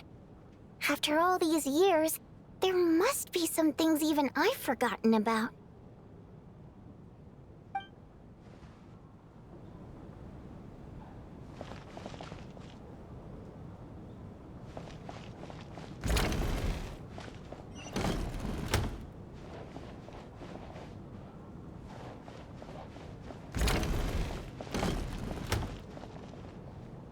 Tonya?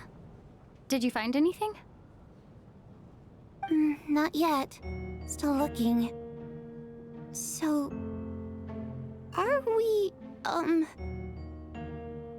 we supposed to be looking for something paranormal? I think I'd prefer teaming up with you than looking around on my own. This looks like somebody's notebook. Shall we read it together?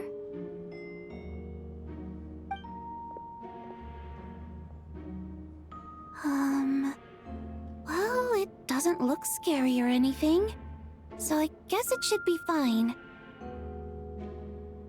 All right, let's read it together.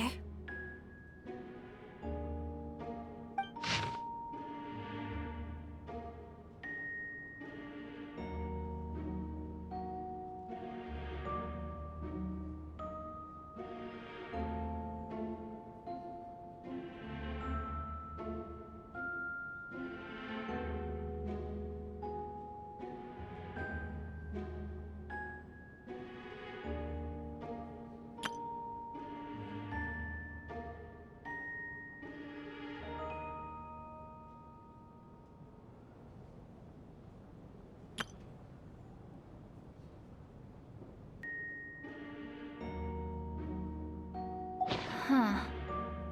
This has to be Vodyanitsa's writing, surely. Maybe it's a little rude for us to peek at this. I feel like I just read someone's secret diary by accident. It sounds like she's writing this for her parents, right? I don't understand. Why put this stuff in a notebook instead of mailing it in a letter?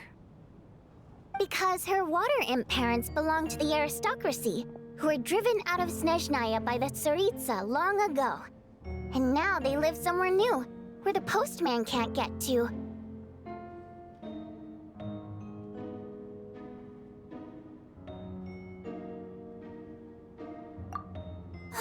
We're sorry. It's fine. My fault for not storing it properly. I can't leave things lying around and expect them to get ignored when everyone's scouring the place for clues. All right, give me my notebook back. I'll take over the investigation in this room.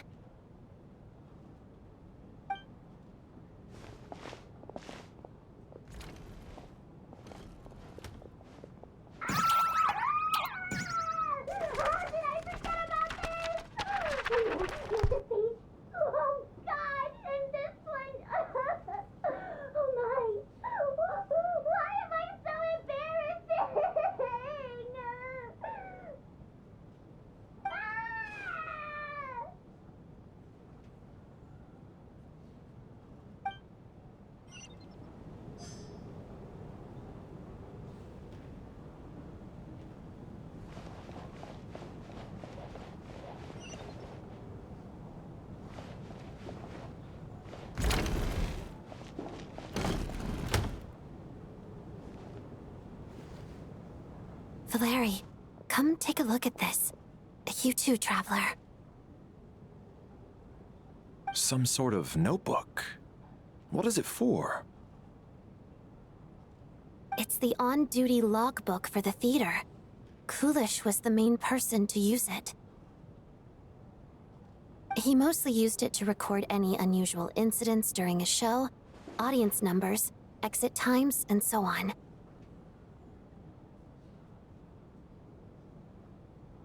Yes, he'd always have this logbook with him when he checked tickets at the entrance. This should confirm a lot of key details about the recent show. So, you find anything unusual? Yes. The number of people. I've checked and double-checked, but the numbers just don't match what's recorded in the logbook. Apparently, we have an extra person among us.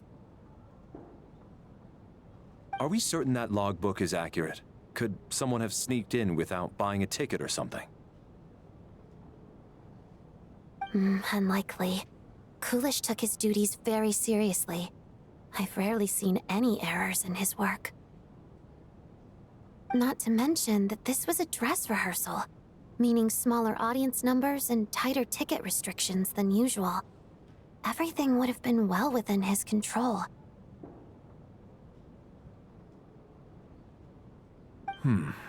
We no longer have our tickets with us, do we? They got collected on entry. I assume there's no way we can check them again. Unfortunately not. The theater recycles tickets. Once people are in the door, they don't tend to leave until the show ends, so we collect the tickets at the point of entry.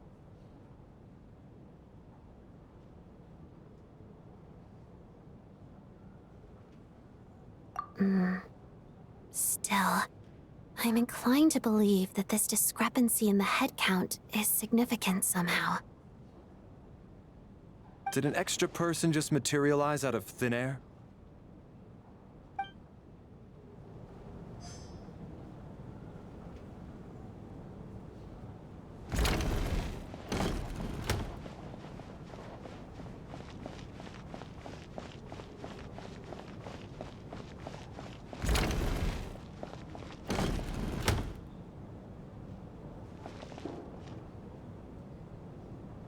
Ah, Traveler. Since you're here, come take a look at this. Alosha found it. We're both curious to hear your perspective. It appears to be well, an investigation report. And the focus of the investigation was the rumors of haunting we heard about earlier.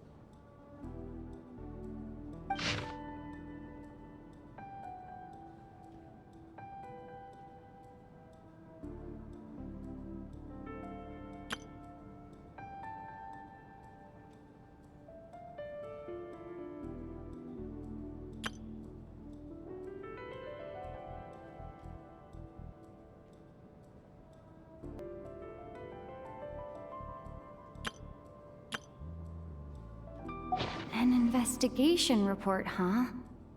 Looks quite old. Huh. This person's name looks to be of Sumeru origin to me. Was the investigator from Sumeru? The theater manager must have hired an investigator once specifically to look into this issue. But it doesn't look like anyone ever looked at the report. Presumably, the manager wanted to know if the supposed haunting was dangerous, while also being fearful of word getting out in case it affected the theater's business. Anyway, the bottom line is, the haunting is actually real after all. It's caused by an obstruction in the ley lines. Is there any chance this is the key to finally making some progress with the murder cases? Ley line problems are pretty unexceptional to me by this point. And while it certainly offers an explanation for the ghosts, it's hard to imagine what connection it could have to these two murder cases. Some of the language that appears at the very end of the report caught my eye. Angel civilization, ley line renovation? My area of research doesn't touch on any of that, so it's completely outside of my wheelhouse. Huh? A piece of paper just fell out from the report. It landed right by your feet.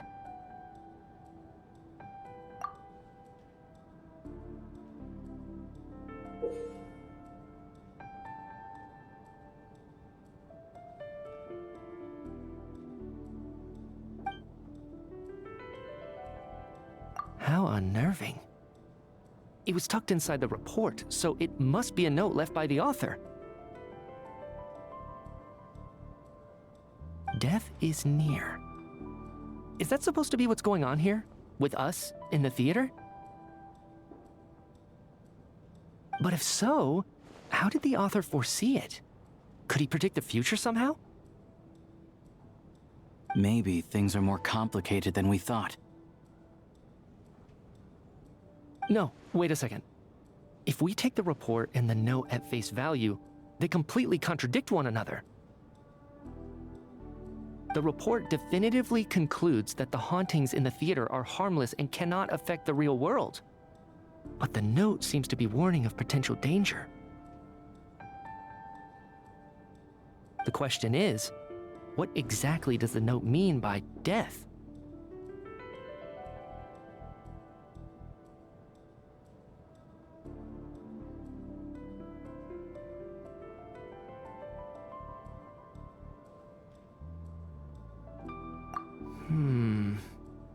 The various ways we could interpret this keyword lead in completely different directions. Let's pause our analysis here for now. I think we need more information.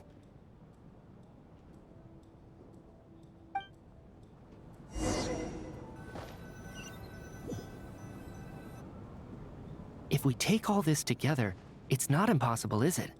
If anything, it's the natural conclusion.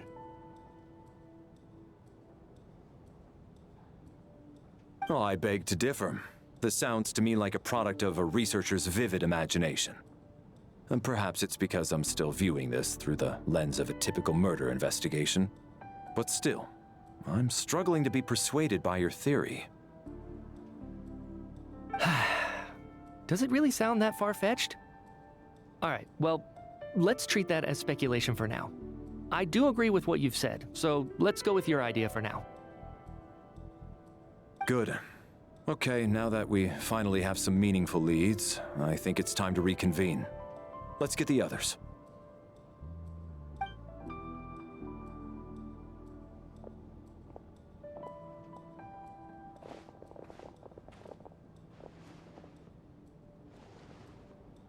So, that's about everything we've discovered so far.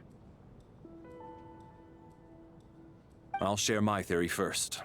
Based on what we've learned from the logbook, I believe the extra person among us is most likely the killer. If the killer had simply bought a ticket, it would have greatly increased the risk of their identity being exposed. I expect he or she either hid in the theater ahead of time, or found a way to slip past the ticket inspection. They then blended in with the group and waited for an opportunity to strike. What about the note found in the investigation report? Any thoughts on how that fits in? The killer may have simply planted it there as some sort of sick joke. I've seen my fair share of psychopathic killers. They love playing cryptic mind games. So, it has nothing to do with the haunting of the theater after all. This theory makes sense to me. If we have an audience member unaccounted for, chances are they didn't come here to watch the show. Could it really be that simple? So, in other words, all we have to do is find out who got in here without a ticket, and all our problems will be solved? Then let me make one thing clear. All the theater staff should be well aware that I came here for the rehearsal legitimately, yes? There's no way I'm the one who didn't have a ticket. It's true. I hear you used every trick in the book to get a hold of that ticket, too. Everything short of throwing a temper tantrum and rolling around on the floor at the entrance.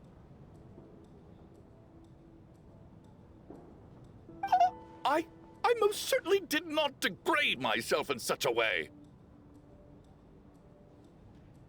Probably a stupid question, but I might as well ask. Did anyone here get in without having their ticket checked? Hmm? Guess it was naive of me to expect them to just admit to it. Especially after the unprompted Lelik reveal. Once was already a miracle. Twice would be unfathomable.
Valeri came to the theater to catch Mitya.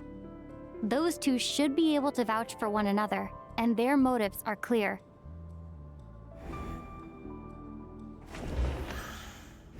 As things stand, the audience headcount doesn't add up. I guess we can rule out the theater staff members.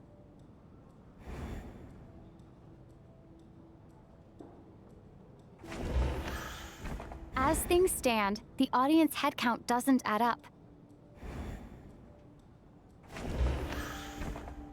I don't believe any of us here knew Shram before all this. If no one can verify Shram's identity... Mr. Shram, did you really go through the ticket inspection to get in here? Huh? Me? Why am I being singled out, my friend? Do I seem that suspicious? It's not that you stand out as suspicious, more that everyone else has been ruled out as trustworthy. Okay. Well, we spent the best part of 2 days together now, so I'm sure you can all tell what kind of person I am. I'm a true gentleman. I never dream of doing something like sneaking to the theater without a ticket. Yeah, I have no doubt that you're a good person. But the problem is, none of us here actually know you, so no one can say for sure that you are who you claim to be. Although, actually, what was it you said last night? Yeah, you're friends with that water imp, which is why you understand our primary mode of expression. Last time I checked, there were barely any of us remaining in Снежная, since most of the water imps left. Could you tell me a little bit more about your friend? There's a good chance I actually know her. And I suppose it's also kind of a way for everyone else to get to know you a little better.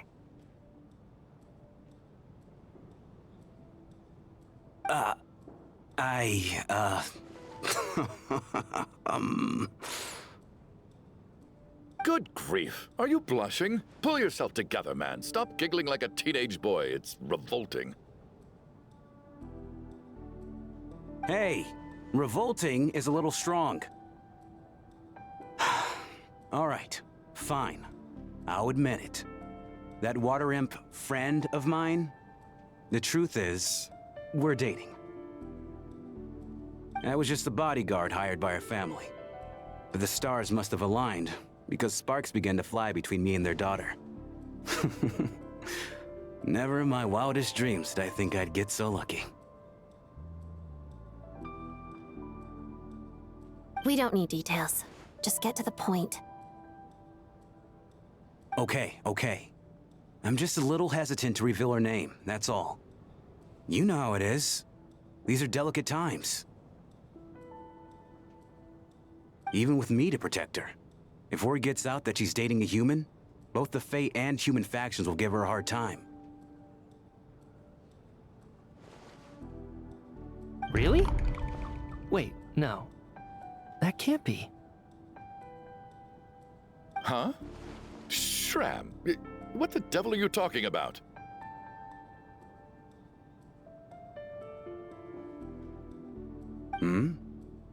Why is everyone looking at me like that? Surely you can understand where I'm coming from. Delicate times? Factions? Yes. You know, the Civil War. Last time I checked, the Fae and the humans were still at each other's throats. If I'm not mistaken, the last significant civil war in Снежная history was over 400 years ago, when Her Majesty the Tsaritsa had just taken the throne and was consolidating her reign. What do you mean, 400 years ago? What's going on here? Is Shram from the past? All right, Mr. Mitya, you win this round. As far-fetched as it is, it appears that your theory may be correct. I'm just as amazed as you are. I didn't even believe it myself, to be honest. Is someone going to explain what's going on here?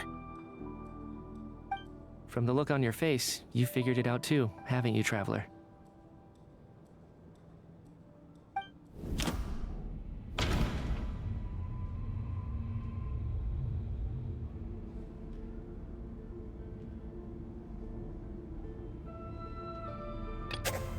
That seems to be the case. Shram's the extra person, but there's no way of learning his identity from this clue.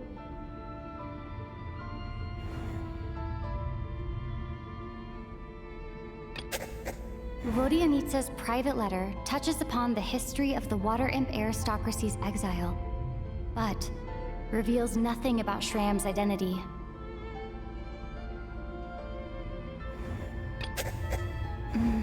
No.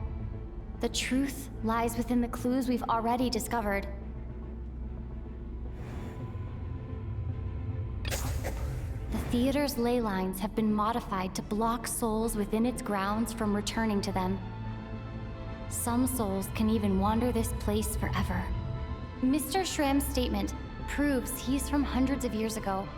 And according to the investigation report on the theater hauntings, Mr. Schramm is very likely a lost soul wandering the theater.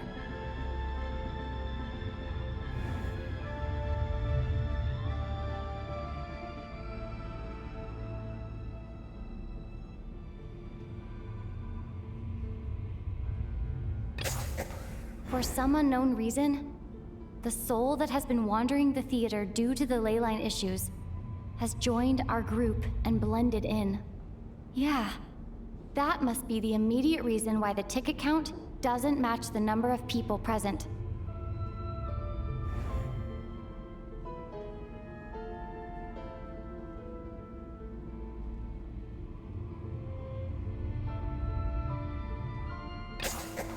The contents of the investigation report have been verified. There are indeed ley line issues and wandering souls in the theater. Death likely symbolizes the deceased. Mr. Schramm, for instance. Death is near. Huh. That must mean that there's a dead person in our midst. That's the truth, isn't it?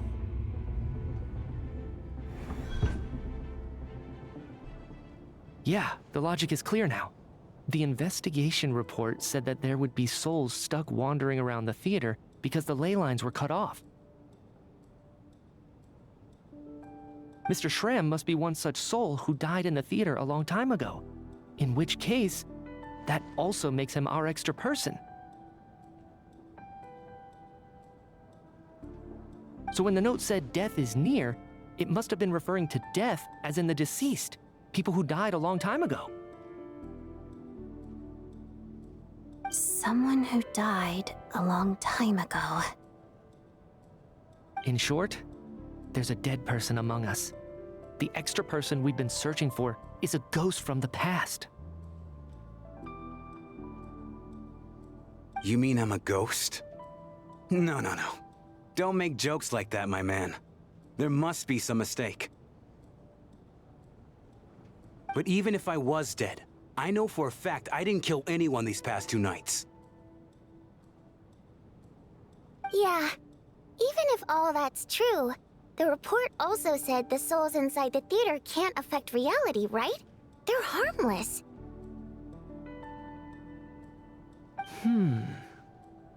Then what if the problem isn't the souls at all, but the ley lines themselves? The ley lines have a powerful ability to attract and devour souls. Let's say that the ley lines are like a black hole, constantly seeking to engulf souls. But the souls that don't want to return are trying to avoid being sucked in. Huh. Why does this analogy sound so familiar? What happens when the black hole can't achieve its goal? I'm only speculating here, but what if it ended up swallowing innocent souls by mistake, or intentionally taking other souls to compensate? That could explain why we weren't able to determine a cause of death. If you're right, and their souls were devoured by the ley lines, it does make some sense. It does seem to explain a lot of the things we couldn't make sense of. Does that mean it's true? Except there's no concrete evidence. Mitya is relying on a lot of logical leaps. Still, it seems like the best explanation we have under the circumstances. All right, so how could Schramm not know that he's dead? Seems a little unlikely that he hasn't noticed anything unusual even after several days interacting with us. On the contrary, it's perfectly normal for a soul to wander the theater for centuries without questioning their existence or reason for being there. It's simply what's natural for them.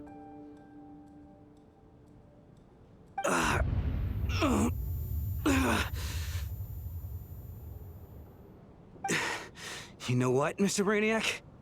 I think you might actually be right after all. I'm trying to remember and...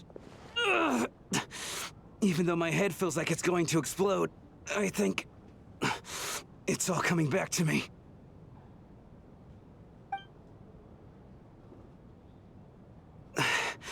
I was the one who didn't want to remember my own death, so I forced myself to forget. Well, I'm sure those are painful memories. My lady and I snuck out to go on a date one day. We bought tickets for the theater. It wasn't really my thing, but I was just happy to be together.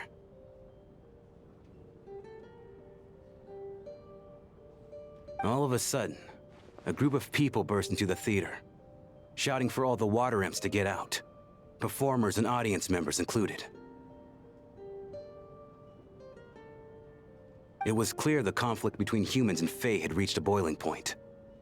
This time, the extremists were even coming after the water imps who had nothing to do with the war.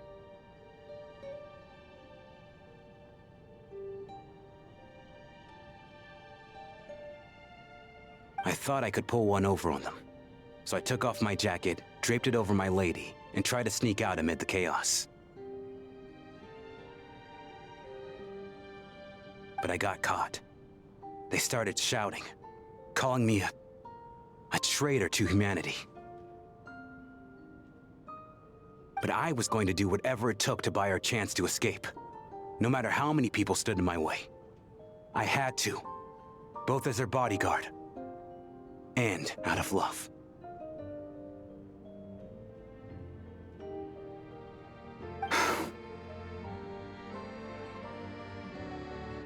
It's all right, friend. You can stop there if you want. You don't need to dig all that up again. It's just... even now, I'm still struggling to accept the truth. How could I be dead? I'm sorry, everyone. If I'd known I was a dead man walking, I wouldn't have dragged you down with me. If I'm the cause of all this death, then punish me however you see fit. But, Mr. Shroom... No. I refuse to be a burden. I know what I have to do. You said I've been wandering the theater for centuries, right? I guess it's high time I got a breath of fresh air. Out there, I mean. I'll leave this place and take all this death with me. Go out on my own terms. Mr. Schramm, I'm sure we can figure out a different course of action. My good sir, we both know I'm not supposed to be here. I should have accepted my death long ago. One way or another, this has to end. Unless you're saying this goes against another one of your military principles somehow. No, I'm speaking on a personal level this time. Let it go, man. Oh, wait. One last thing. Miss Waterimp. My lover. Her name was Litia. Litia Ozarova. Do you know what happened to her? Ozarova. Oh, Auntie Ozarova. That's what we all called her.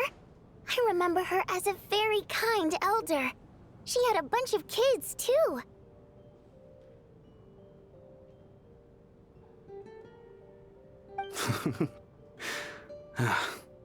I'm so glad she survived. And she had lots of kids? Good. That's... good. I could hardly expect her to stay single just because of what happened to me, right?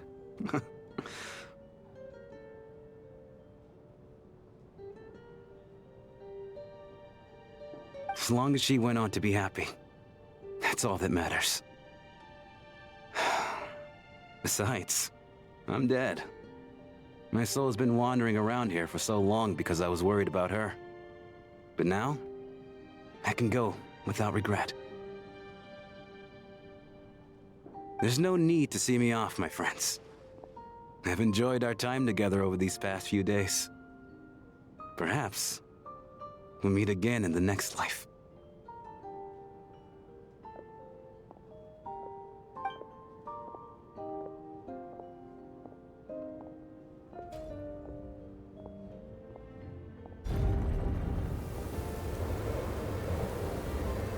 Take care, my man. I know Mr. Shram was already dead, but I still feel so sad. Death is cruel, no matter how we might try to make sense of it. So, was the conflict between Fae and humans really that bad back then? I was only little, so I don't remember much. It's terrible to think that so many innocent people had their lives turned upside down.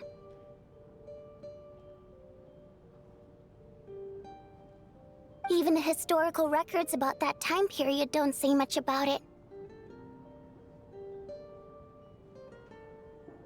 All people know is that the Tsaritsa founded the Fatui, drove out most of the Fae aristocracy without explanation, then used her terrifying power to suppress the humans.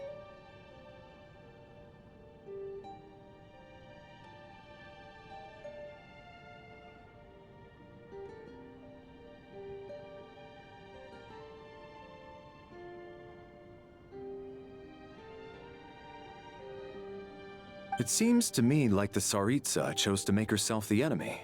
She downplayed the conflict, directing whatever animosity both sides had for each other at herself instead.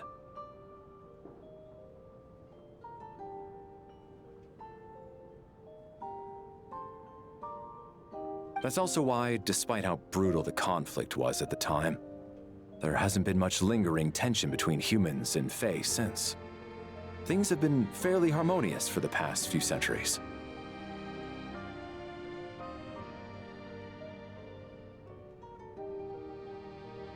So, the Tsaritsa banished the Fae to protect the Fae living in the city? She offered herself up to be hated in exchange for peace.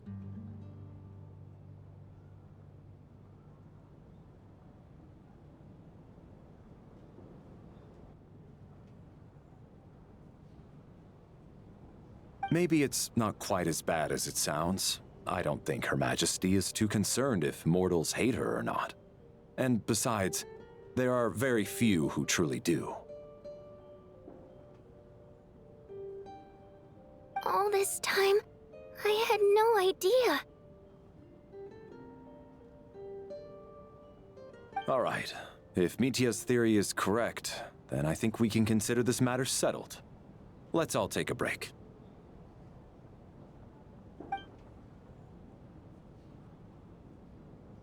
Ugh, if only this blasted storm wasn't still raging on.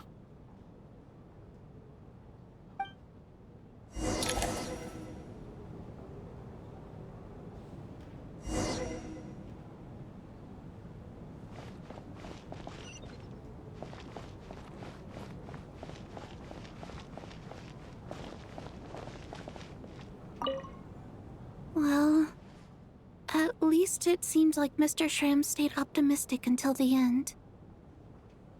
The information he revealed, it's given me a lot to think about.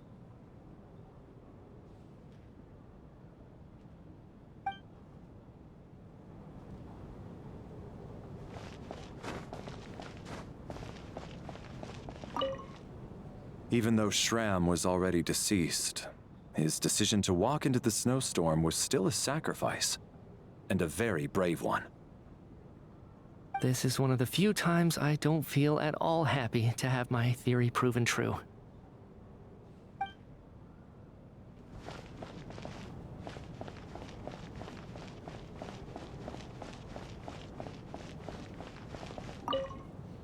I was actually planning on hiring him as my bodyguard after we got out of here, you know.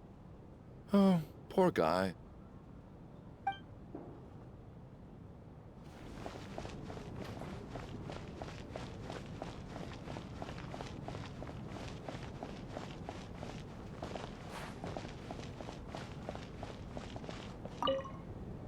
At least the lingering regret that kept him here has been put to rest. That's not necessarily a bad thing.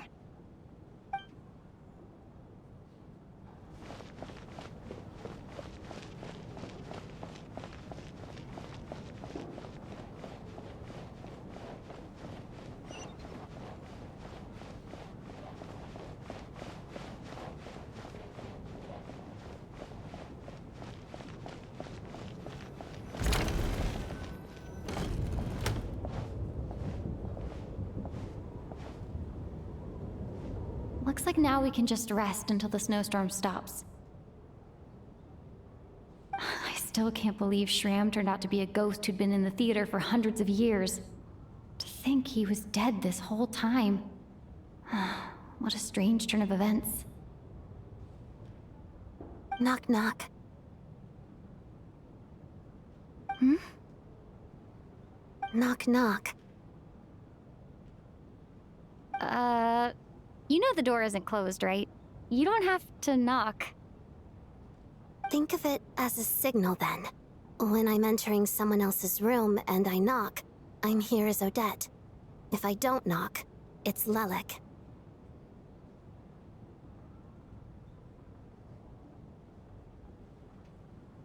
Thanks. So, why did you come to find me? Is there something I can help with?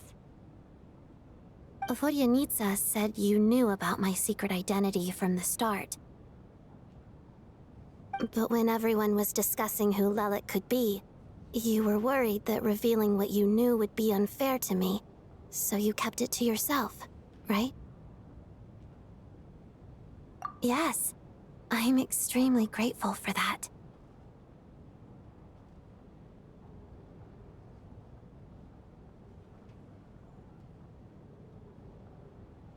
It's nothing.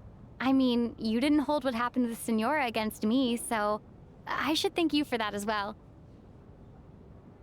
Actually, there's something else as well. I found myself in a situation similar to the one you were in when you helped conceal my identity. So I thought I'd come and ask you for advice. It's about Mitya. Before all of this, the last time I saw him, he was dead.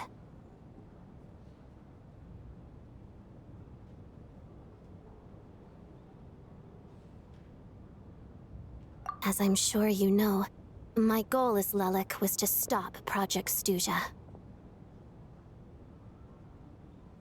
Well, when I found out the tech lead for the experiment behind Project Stuja was Mitya, I immediately started planning to track him down and threaten him to back out.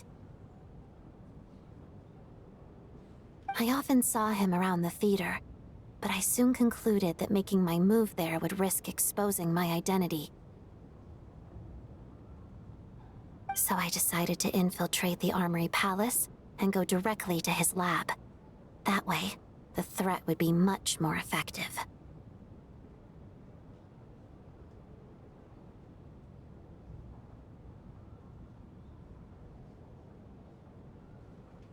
Well, I suppose there was a bit of luck involved. But I am a Fatus, so I already had some familiarity with the building's layout. But when I finally made it to his lab, Mitya seemed to be dead.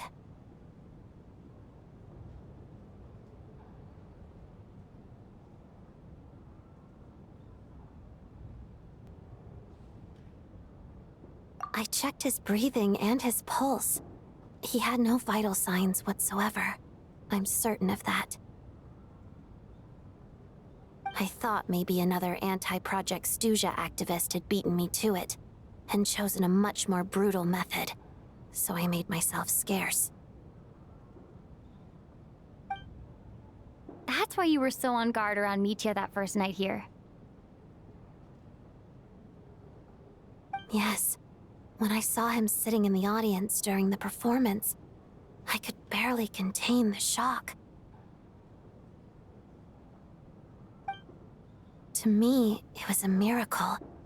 Somehow, he'd come back from the dead. But then, the murders started happening and things got so complicated that it wasn't really at the front of my mind. That is, until Mitya himself said there must be a dead person among us. Then I couldn't ignore it any longer.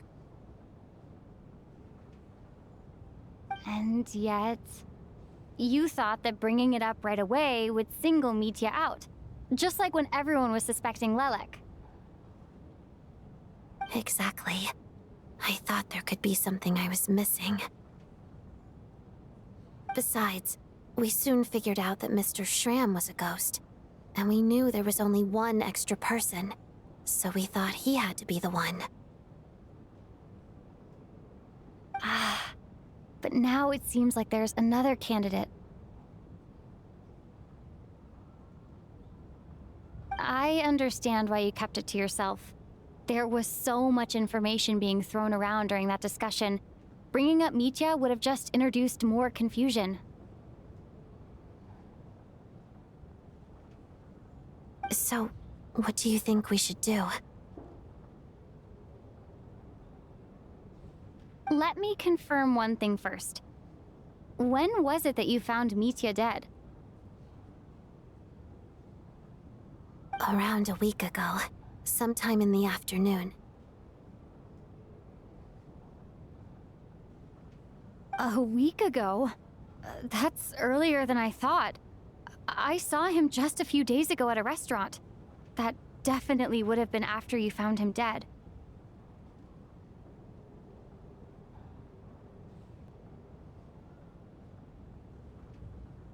He seemed completely normal to me, chatting with Vodjanitsa, trying to avoid Valeri. So he was definitely alive on that day. Huh.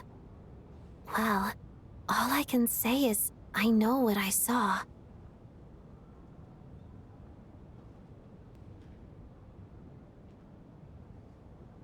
Here's a thought. The reason we even suspected a dead person could be among us was because of the problem with the theater's ley lines. But Mitya's death happened inside the Armory Palace. The ley line issue affecting the theater shouldn't reach that far. You're right. I guess he doesn't fit the profile of the person we were searching for.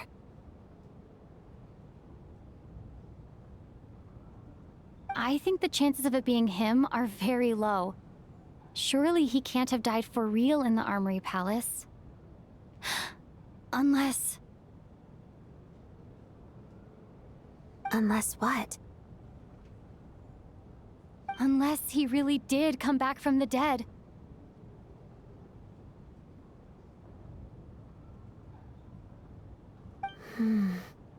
You're right.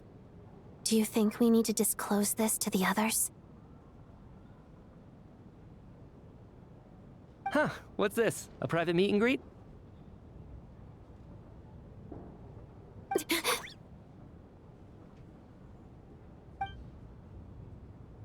Where do I line up?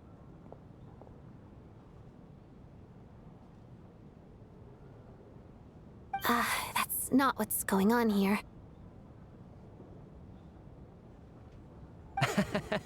Well, I was just making the rounds. Thought I'd try to lighten the mood a bit. Vodjanitsa's handing out food if you're hungry.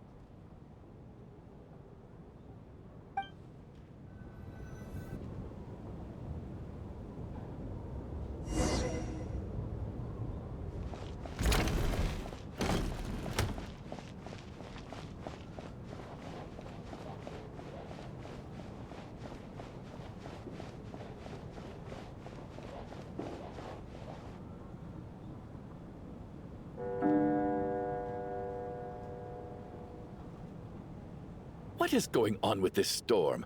Could it be connected to that monster that just arrived in Снежная? I almost hope it is.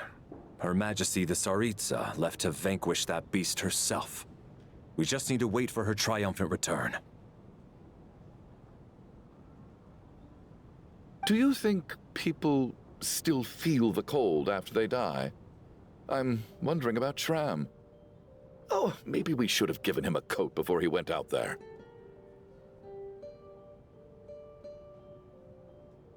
Death itself is cold, isn't it? I'm sure the storm will embrace him.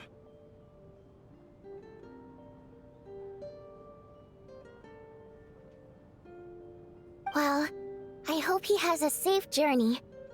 I'm going to miss him, I think. It's not like we can blame him for Rampana and Kulish's deaths.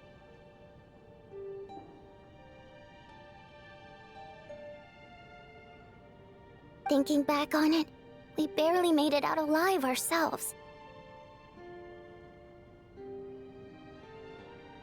Once we get out of here, how are we going to explain what happened to their families?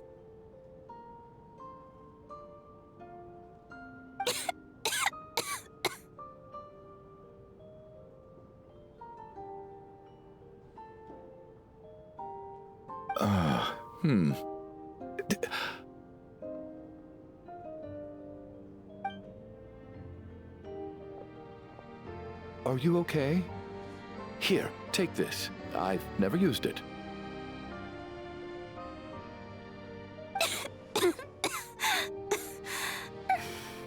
Thanks. Look who's Mr. Nice Guy all of a sudden. Is it because Tonya stood up for you this morning? At least you know how to return a favor.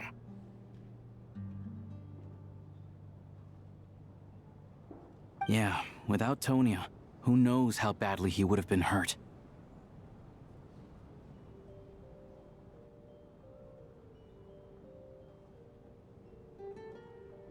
I told you already, I never intended to resort to violence.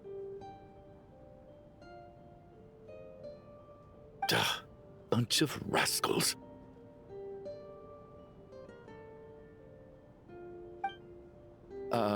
Little girl? I was rather surprised when you spoke up for me this morning. I didn't think I had many admirers here, so,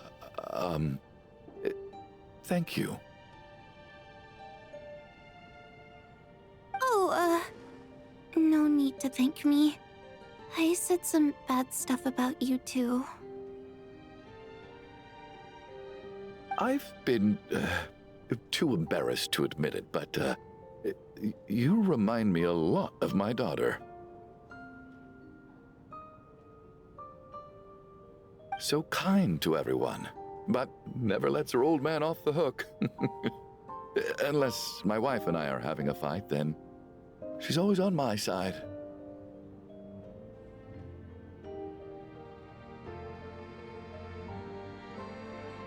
Especially when she was little.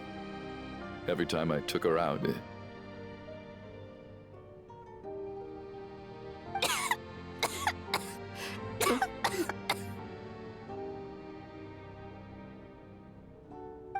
all right, easy now. How long have you had that cough, Tonya?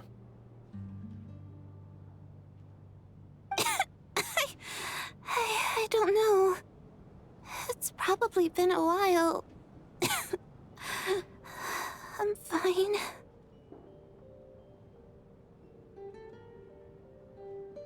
Are you taking anything for it?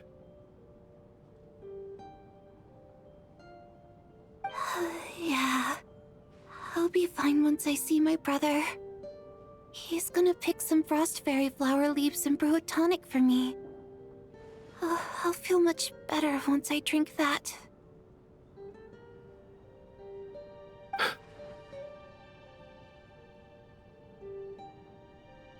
I see. That's good to hear, then.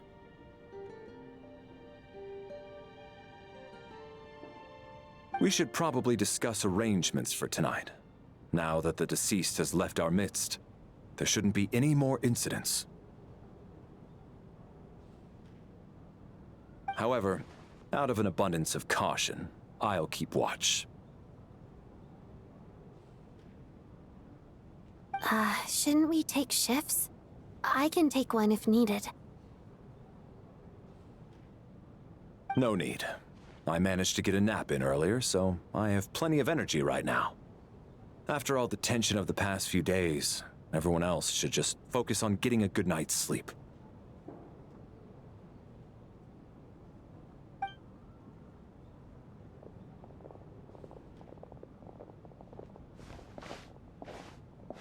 What a long day. This whole situation turned out to be way more complicated than I expected. But Valeri's right. I should just try to calm down and get some rest. The last thing I want is to give myself nightmares.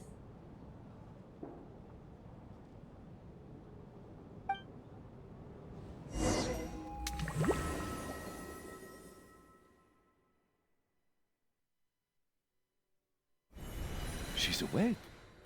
She's awake! Get over here, you big lug, and take a look! If you must call me something, call me Mr. Door. The Black Mist is coming. You need to go.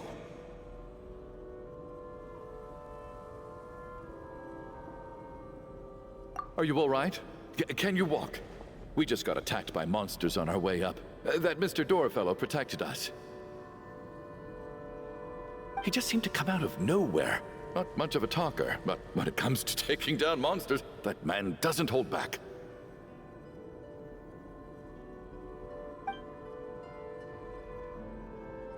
Curses! The Black Mist is catching up to us. We need to keep going.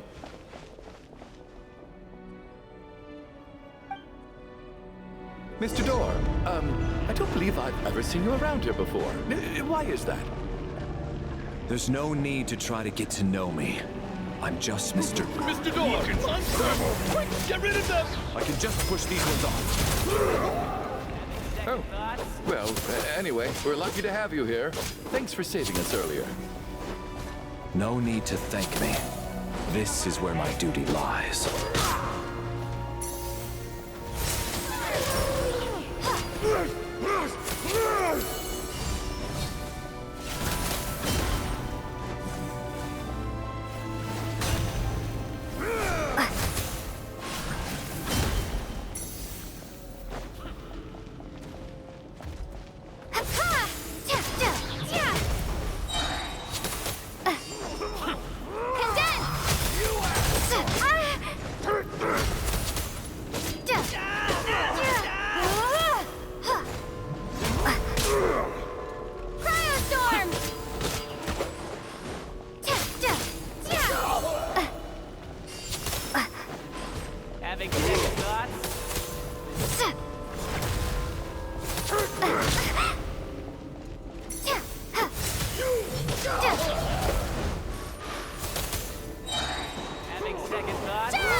Who goes there looking for trouble? And Kate!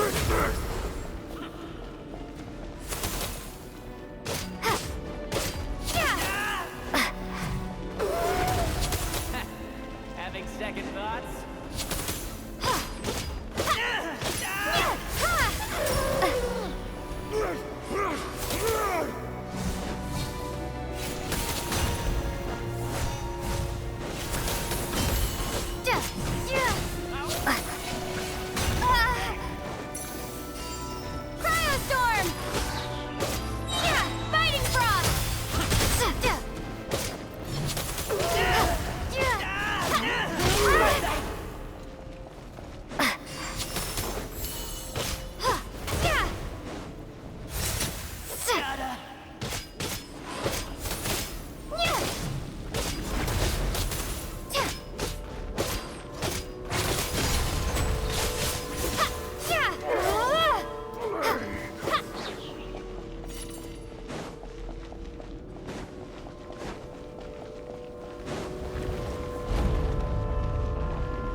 So we're doing this the hard way.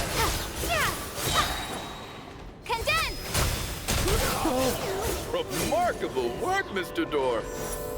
If I had your muscles, I'd do the same.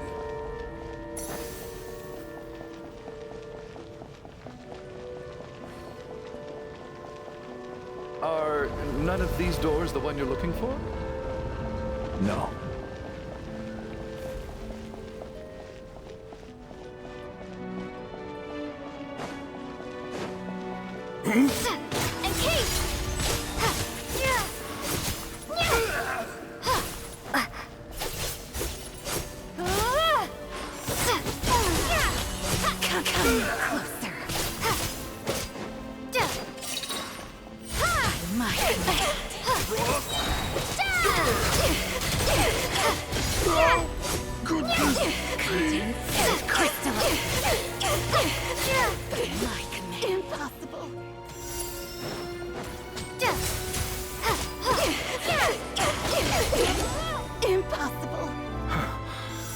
So exhausted, and the black mist is still rising.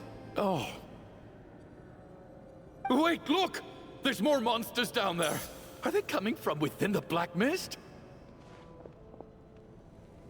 No, no! They're gaining on us! Quick, keep going, or they'll be at our heels any second!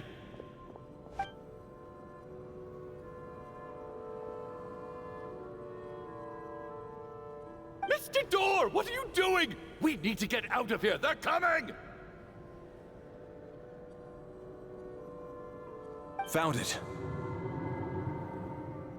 This is my door.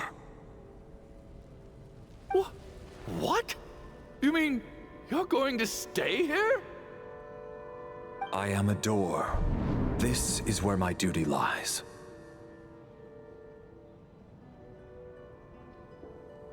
No! You saved us! We can't leave you behind! You must keep going. A door can only keep things out for so long. You must make haste. But... Oh, you're right. Let's go! We can't let Mr. Door's sacrifice be in vain!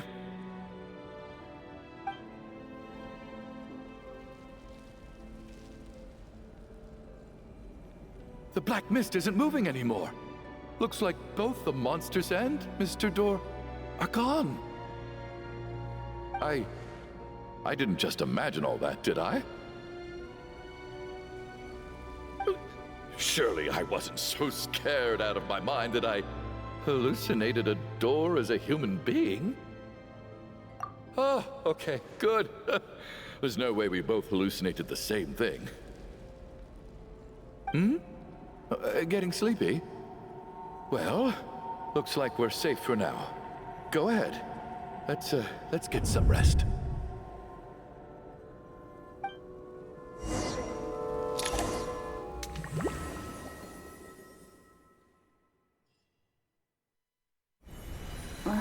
What time is it? Is it morning? I think I had a nightmare. Oh, I guess everyone's still asleep. These past 2 days have been exhausting. Valeri's keeping watch though, so he's probably the only one awake. Valeri?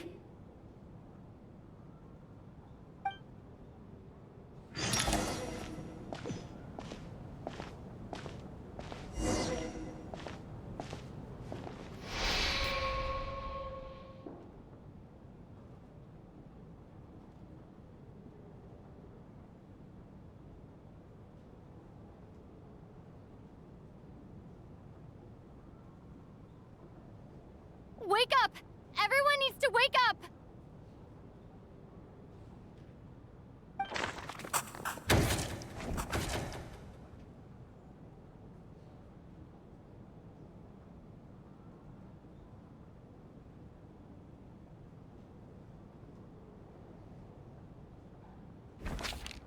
Just like the last 2 nights.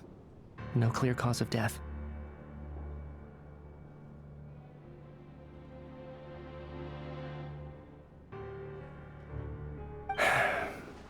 I've been a real thorn in your side, haven't I, Mr. Valeri? Now you can rest in peace.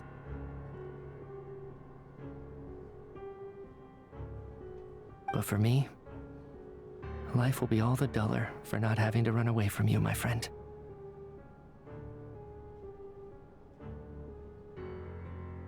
How's Tonya? Is she okay?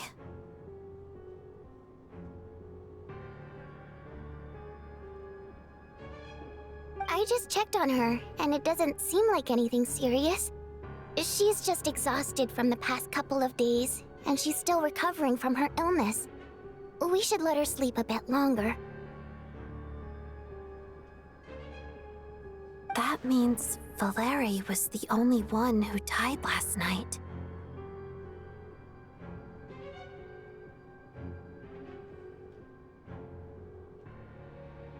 If Valeri was awake and keeping watch, it would have been impossible to kill him without waking everyone else up. That much is certain.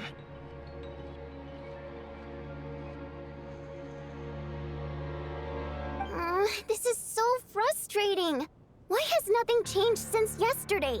I thought we already dealt with the dead person causing all this.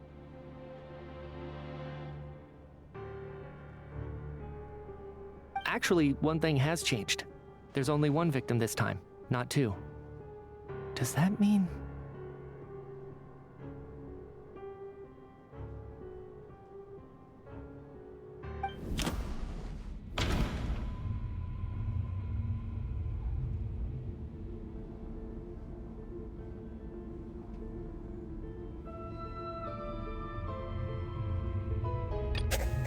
No similar cases have ever been confirmed. So, this theory doesn't seem to hold up.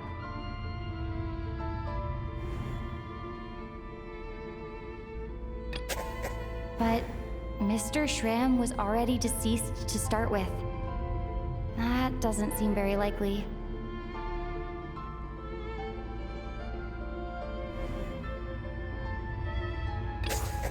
After the deceased Schramm left, there was one less victim last night. That more or less tracks. It's a reasonable conclusion, considering the only variable that changed.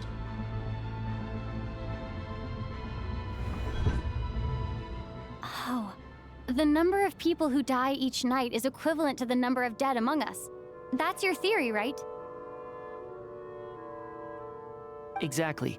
We identified Mr. Schramm, and the night after he left, the death toll dropped from 2 to 1. By that logic, there must be one more dead person left among us.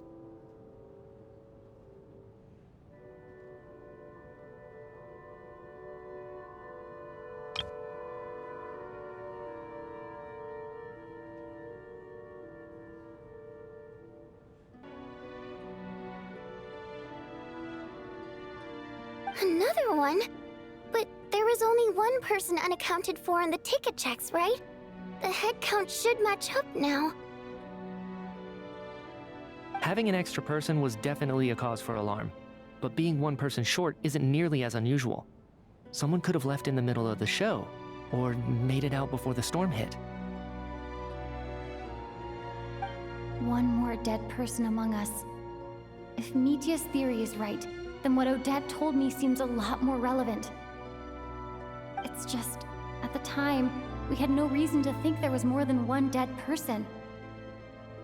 If only we'd taken it more seriously as a possibility, maybe this could have been avoided. I'm sorry. This is my fault. I had information that could have been helpful, but I held back. I should have brought it up right away. I'm partly to blame as well. I was too quick to dismiss Odette's concerns. What is this about? What have you two been getting up to behind my back? Sounds like there's some big news you've been keeping from the rest of us. Well, we're all ears.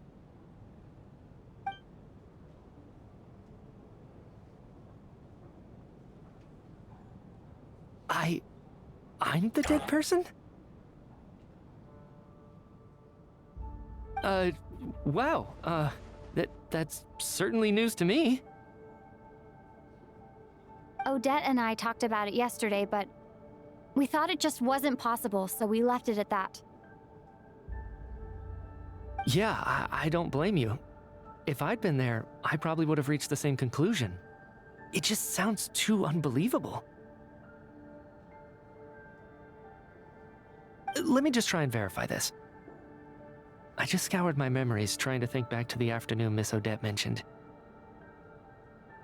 But I honestly have no recollection of dying. That's where I'm different than Mr. Shram. Having seen Mr. Mitya a few days ago myself, I also find it hard to believe he could be the other dead person among us. Well, if it isn't Mitya, then who? Do we vote on it? If you don't mind me asking, Traveler, I believe you mentioned that you know Tonya's brother. Had you ever met her before all this? No, never. Wait, are you saying... Now, just 1 minute. I know where this is going. You can't just randomly point a finger at anyone you want. You're in the hot seat, and all of a sudden you want to divert our suspicions onto somebody else? Trying to pick a fight, Mr. Chuganov? Whenever you open your mouth, all you do is attack people, and I've had enough of it. If you don't want to engage in a civil discussion, you can shut up. You little brat! Did Mitya ask about Tonya because he suspects her? I suppose I only identified her by age and nothing else. Could that mean... I'm just saying, you're going around casting suspicion on people for no reason. How could Tonya be dead? I can vouch for her if nothing else. I've seen her before. She's the sister of that Harbinger, isn't she? The one called Child. Oh, really? You're telling the truth? Since being here, I don't think I ever mentioned she was Child's sister specifically. Does Chuganov actually know her? If Chuganov can vouch for her, then it can't be Tonya either. In which case, it seems unlikely that there's another dead person among us at all.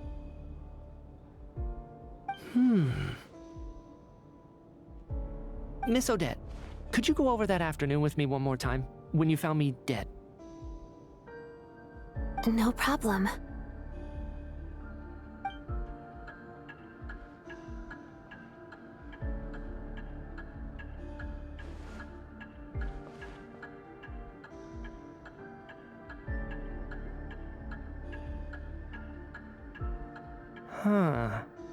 No matter how hard I try, I just can't remember anything about dying. But I do remember something else. Miss Vojanitsa, during our last meal together, I told you how some of the researchers were suffering from temporary memory loss. Do you remember that? Oh, yeah. You said it was hindering the progress of your experiments. You thought they were just under too much stress or something. Right.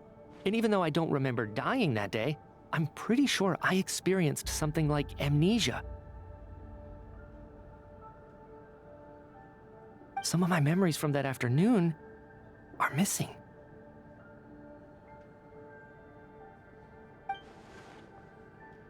Are you suggesting you're missing the memory of your... Of course. How am I only just realizing this?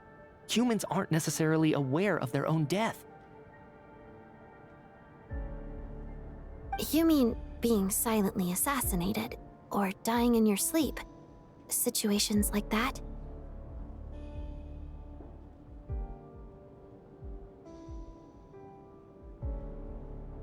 The researcher's amnesia. Suddenly it all makes sense.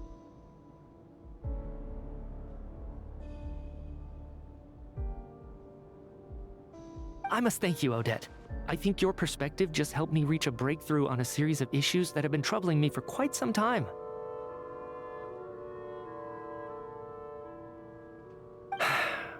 All right. It's decided then. I'll be the one to leave today.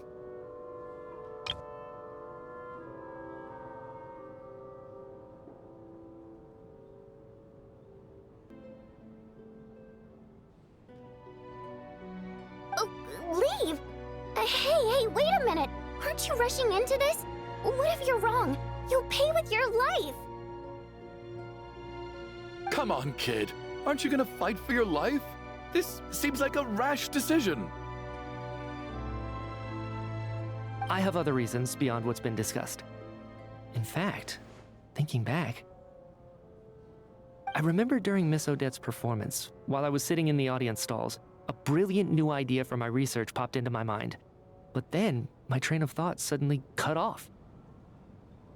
I can't remember it now at all, and I didn't take any notes. I guess that must be another instance of temporary amnesia.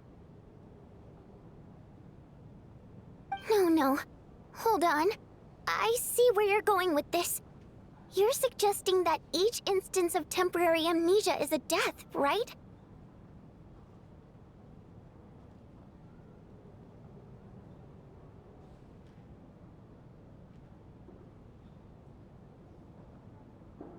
There's a glaringly obvious flaw in that idea, no? How can one person die so many times? I believe Miss Odette's account. During the period where my memory is blank, I must have been either dead or in a similar state. All it would take is for the same thing to happen in the theater, and I would come under the effect of the ley lines in this vicinity. This increases the likelihood of me being the deceased, does it not? But... There's no evidence to suggest that anyone other than me is a candidate for the deceased. So allow me, as a scientist, to treat this as an experiment. Please relax, everyone. I don't think things are as bad as they may seem. If I really am the deceased, then to leave the theater will be a relief for me. If, on the other hand, I'm still alive right now, well, apparently you've all witnessed my resurrection recently anyway. Who's to say I won't return from the dead again this time?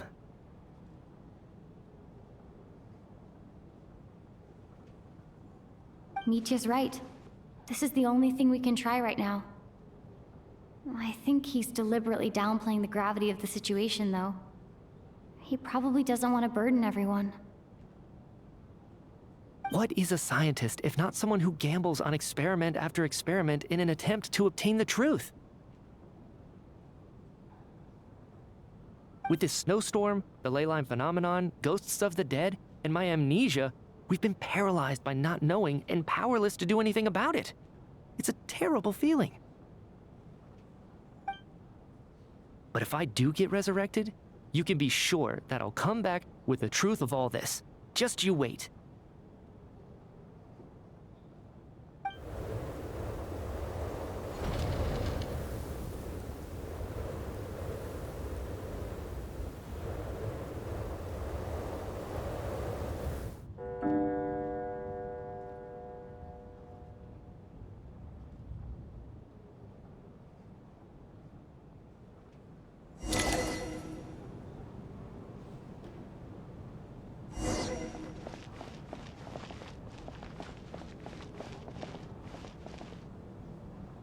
Poor Mr. Mitya.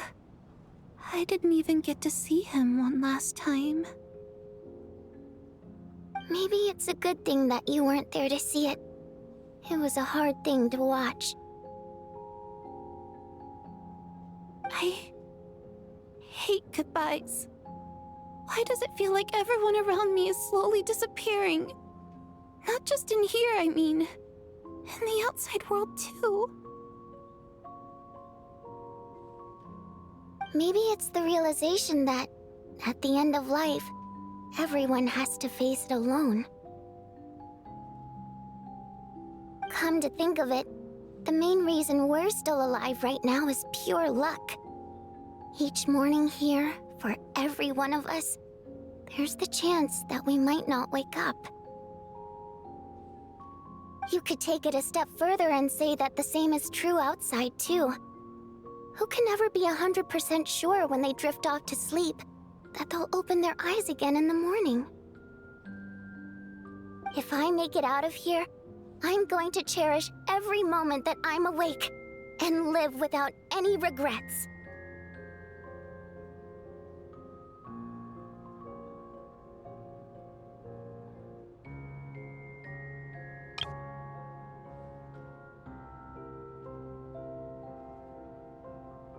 Without regrets? I feel like a strange sense of anxiety has been quietly growing inside me over the last 2 days.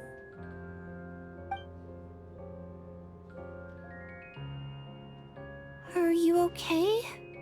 You look really glum. If something's bugging you, let's talk about it. There's only a few of us left here now. After everything we've been through, what's the point in keeping things bottled up? I have a travel companion named Paimon. Alosha and Odette have met her before. She's been feeling unwell recently. You're worried about her, aren't you? That makes sense. We've been trapped in here for days. To be honest, I used to feel like I was just a spectator in this world, watching everything that happens from the sidelines. Maybe it's because I'm a descender?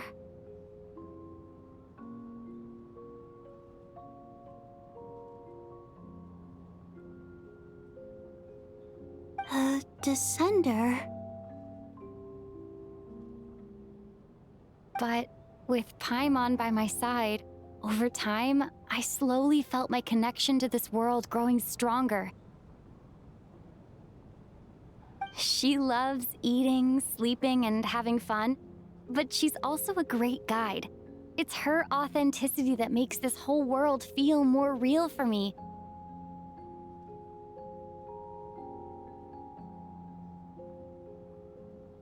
Over the last few days that we've been apart, I've often caught myself wondering, what would Paimon say if she were here right now?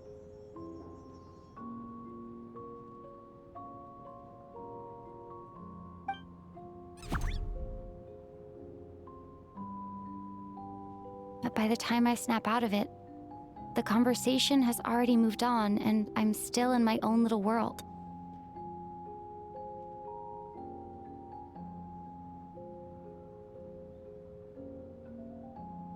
I'm trying to overcome this sense of detachment, but I really miss Paimon. I guess, in a way, she means the whole world to me.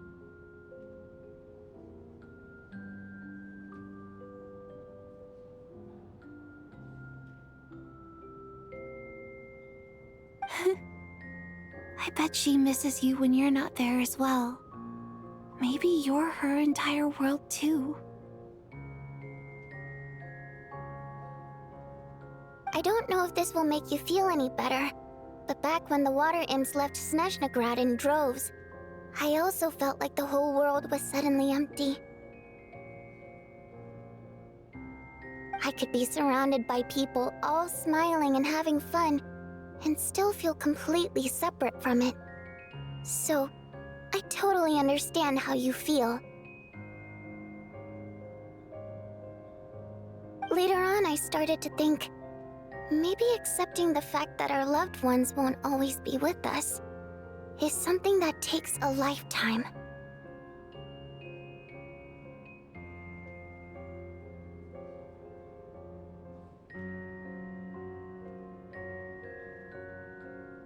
All we can do is cherish their companionship from moment to moment.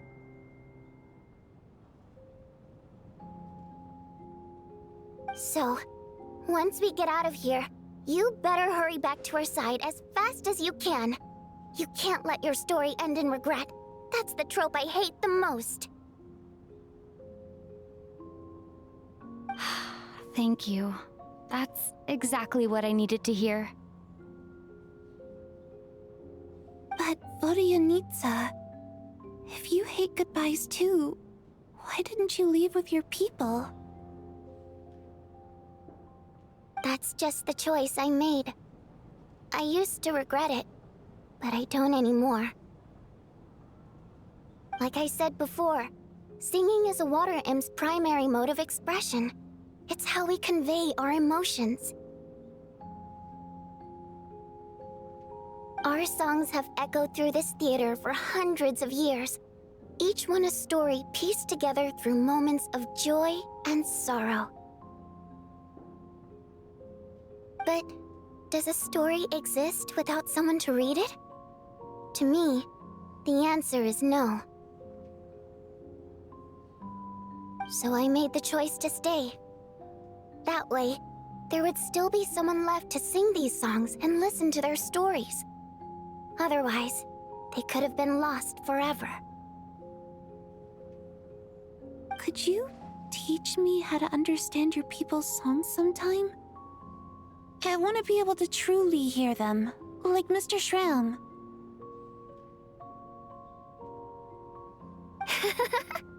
A fan after my own heart. Thank you, Tonya.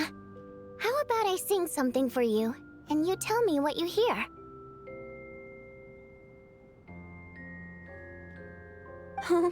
Okay, I'll do my best.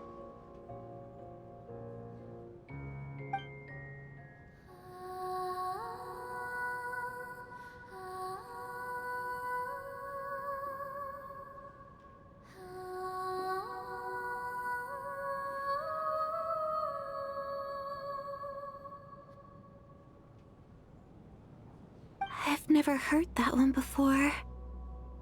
I feel like I can hear a sense of longing somehow. I wonder why that is. Color me impressed, Tonya. You're a keen listener. Most people can only tell if a song is happy or sad.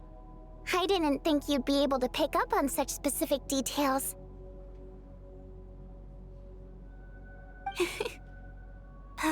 So, what's the song about then? Come on, tell me!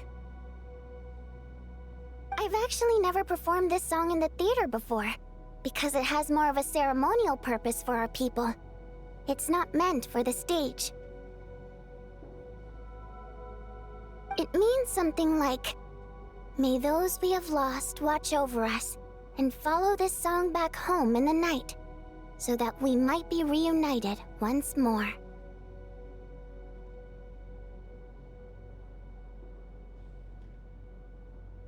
No wonder I could hear that sense of longing. You sing it for loved ones who have passed away. I hope it reaches them. It's getting late, Tonya, and you're not well. We should all turn in early. I suppose there's no reason to keep watch tonight. Okay, but, before I go to bed, could you sing that song a couple more times for me, Vodyanitsa? Of course. Anything for my #1 fan.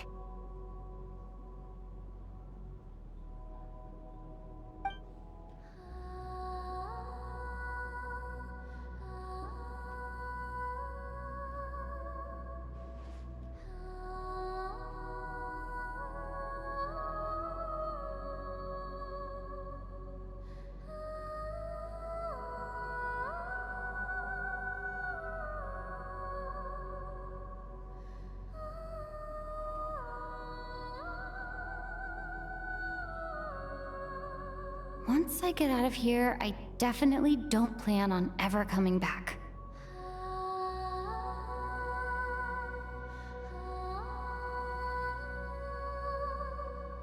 But I guess that means I'll never get to hear Vodyanitsa sing again. That's a sad thought.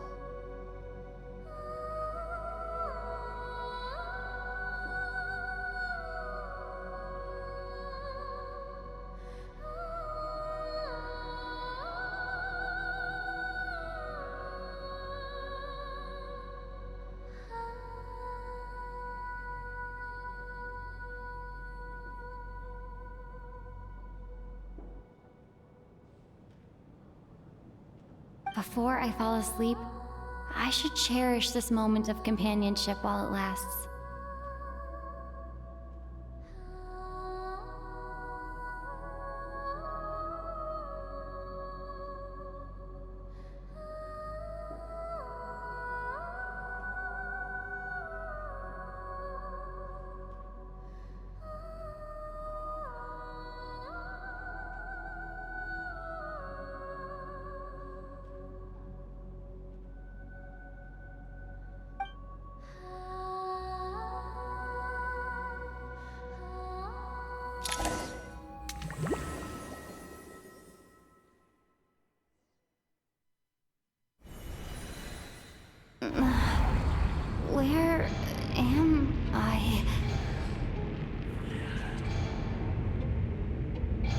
It's so dark in here, and I feel kind of dizzy.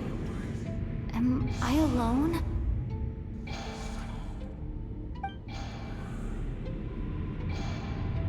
Huh? What was that noise?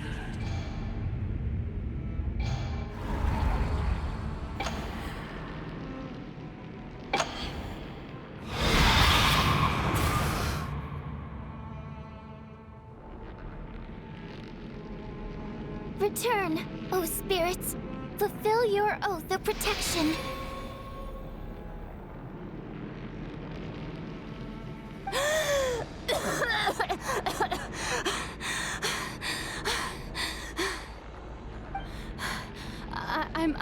I'm alive? What just happened? No time for questions. Quick, over here. Turn on the switch. We need to bring back the light.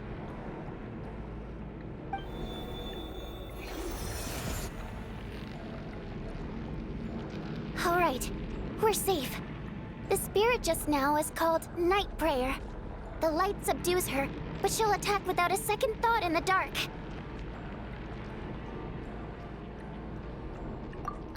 Sort of. I know it's hard, but you can't let this place go dark, or she'll kill you again.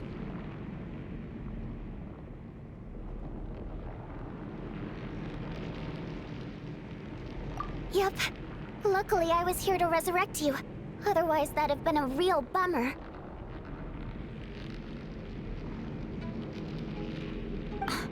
A bit more than a bummer, I'd say. Wait, so you have the ability to resurrect people? Sure I do. I'm your guardian spirit after all.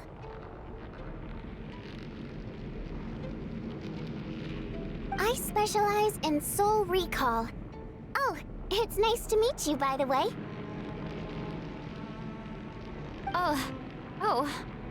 Thanks. It's nice to meet you too. All right, there's no time to waste. The black mist is already catching up. We need to avoid it at Night Prayer at all costs. Come on, let's go. We need to reach the next switch before the place gets too dark. If we bring the light back, Night Prayer won't be able to get to us. Sweet, sweet light! It's back! Now that's a sight for Sora. Shh! It's Night Prayer. We need to move quick, but don't let her notice you.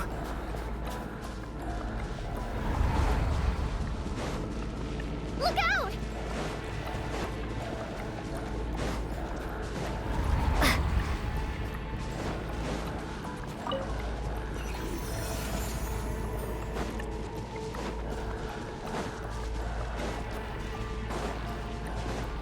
The next switch is over there.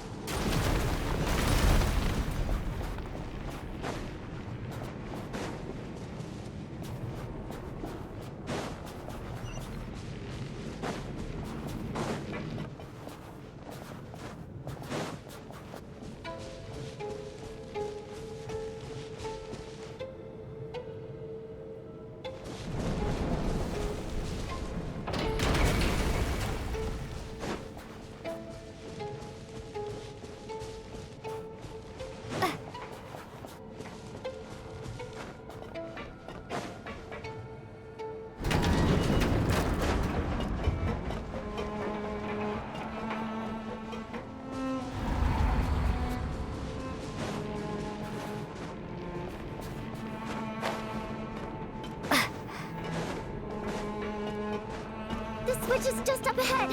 Hurry!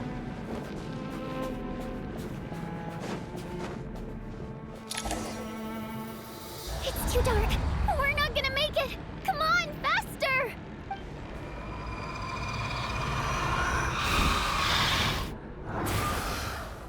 Traveler! I won't let you die like this. Not on my watch.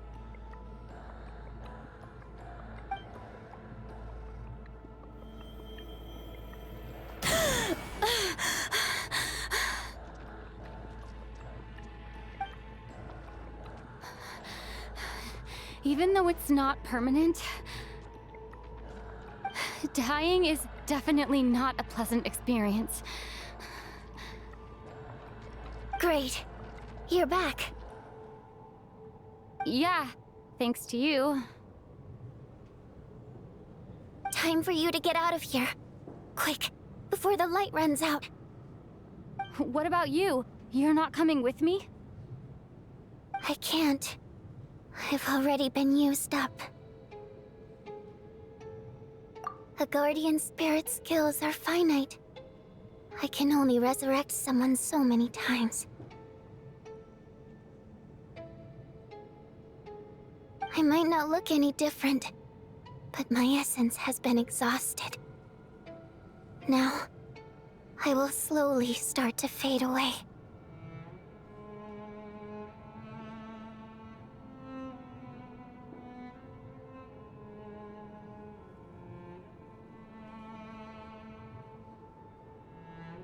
I can go no further. The black mist is where I belong. It's okay. Why didn't you tell me sooner? Because it wouldn't have changed anything. That knowledge would have just burdened you. And a guardian spirit's role is to protect. But... Go. Now, before it's too late.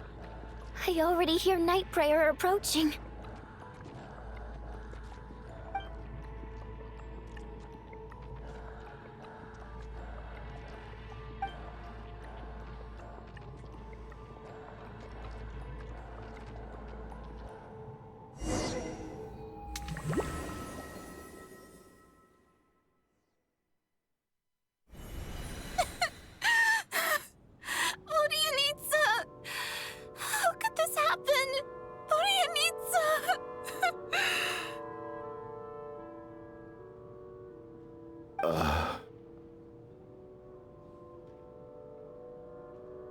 Well, I guess there's no need to inspect the body.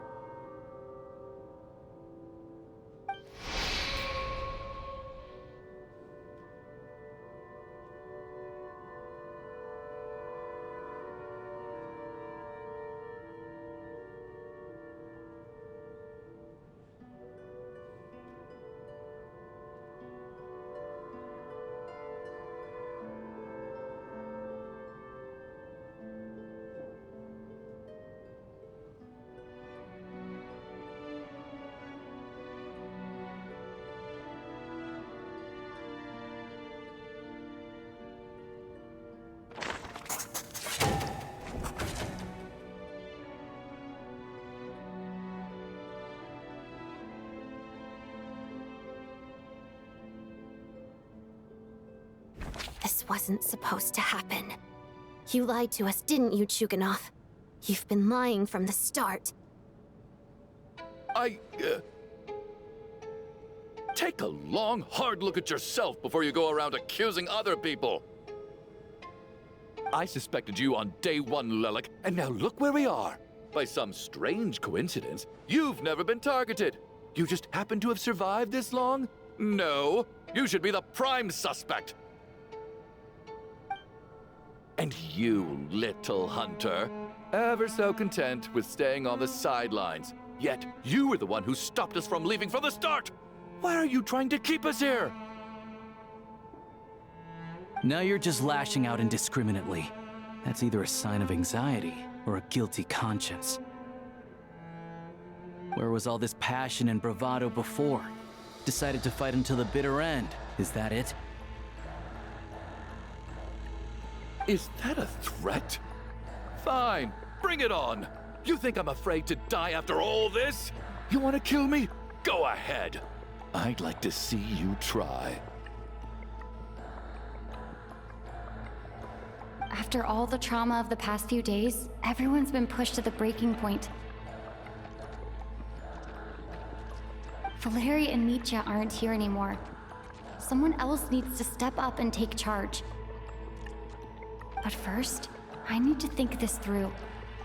considering everyone left, who's the most likely candidate for the deceased?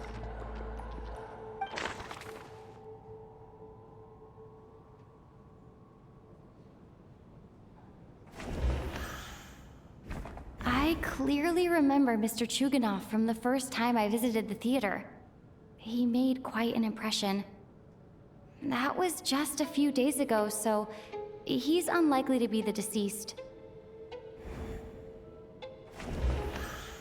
He's arguably the first friend we made after arriving in Снежная. While he works at the theater, we've also met him outside of it, so he can't be the deceased. She's been recently active as Lelek, so she's unlikely to be the deceased.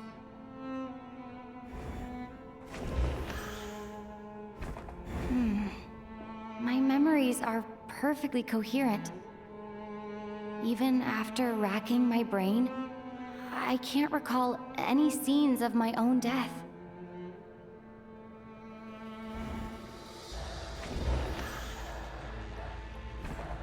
Of those who remain, the only person we've never met before is Tonya. There is room to doubt her true identity. People are easily misled by first impressions. Now that I think about it, child sister was in fact a label I imposed on her due to my own assumptions. But Mr. Chuganov vouched for Tonya's identity yesterday, with basically no other possibilities left. Could it be?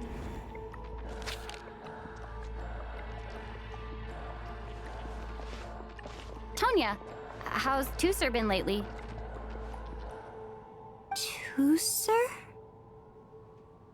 Your brother Ajax must have mentioned me in his letters home, right? Did he say anything about a blonde traveler?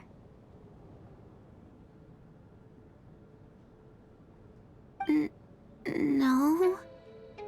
And my brother's name is Razik, not Ajax.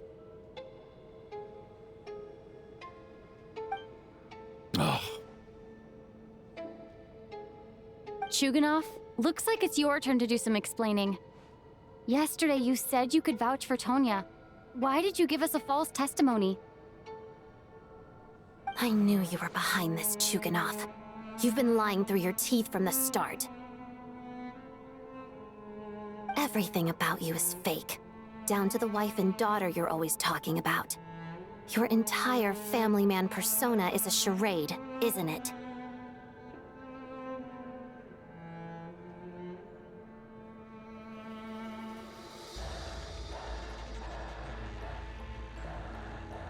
That night, when I infiltrated your place as Lelek, I noticed you were home alone. Didn't think much of it at the time. Just thought everyone else was out.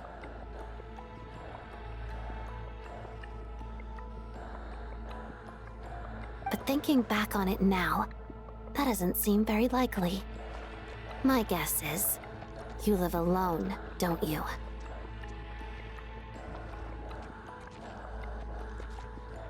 Even that was a lie? But why would he lie about having a family? Oh! Curses! Oh, why is there no end to this blasted snowstorm? If it would just stop! If it would just stop. I think I remember now. I know how I ended up here.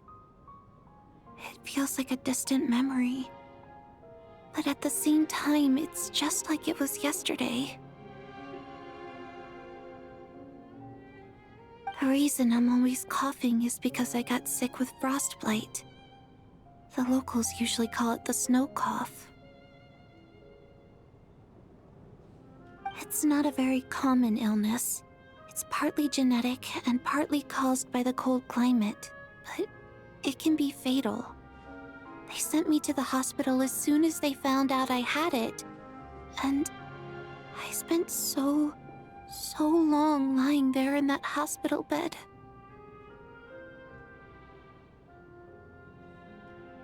After a while, I felt myself growing weaker and weaker. Nothing seemed to be working anymore. Neither the treatment that the doctors were giving me, nor the medicine my brother was brewing from frost fairy flower leaves.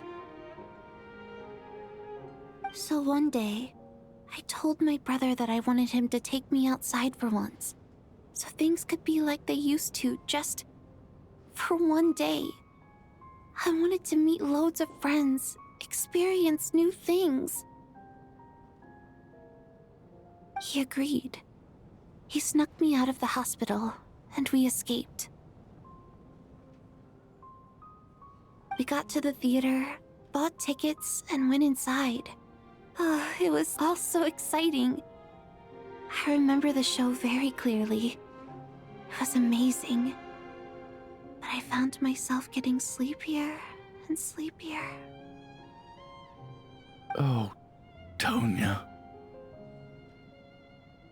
When I woke up, I couldn't find my brother anywhere, so I guessed he'd already left. But there's no way he'd leave me behind. So I decided to stay here and wait for him. At the time, I figured he'd probably gone to brew some more medicine for me. I was planning to chew him out for abandoning me when he got back. Tonya, it sounds like by then you'd already... Yeah, I know. I understand now. Dead, aren't I? This cough and the feeling weak, it's probably just my body's memory.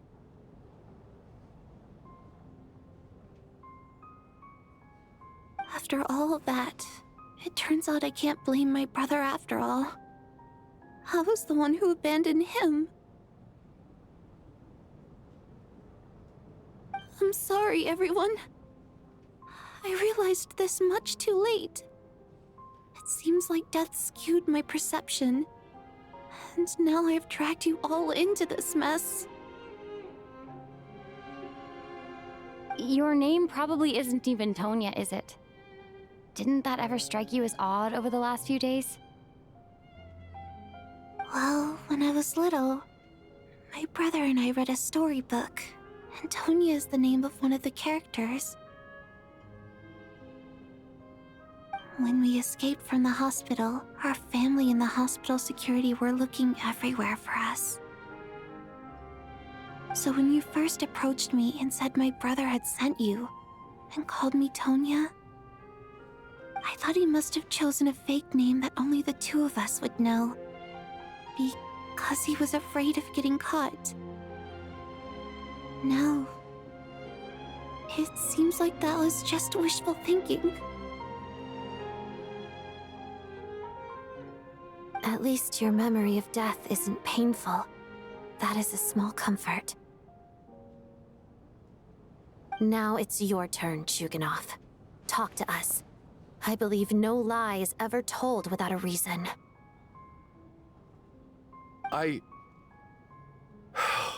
You're right.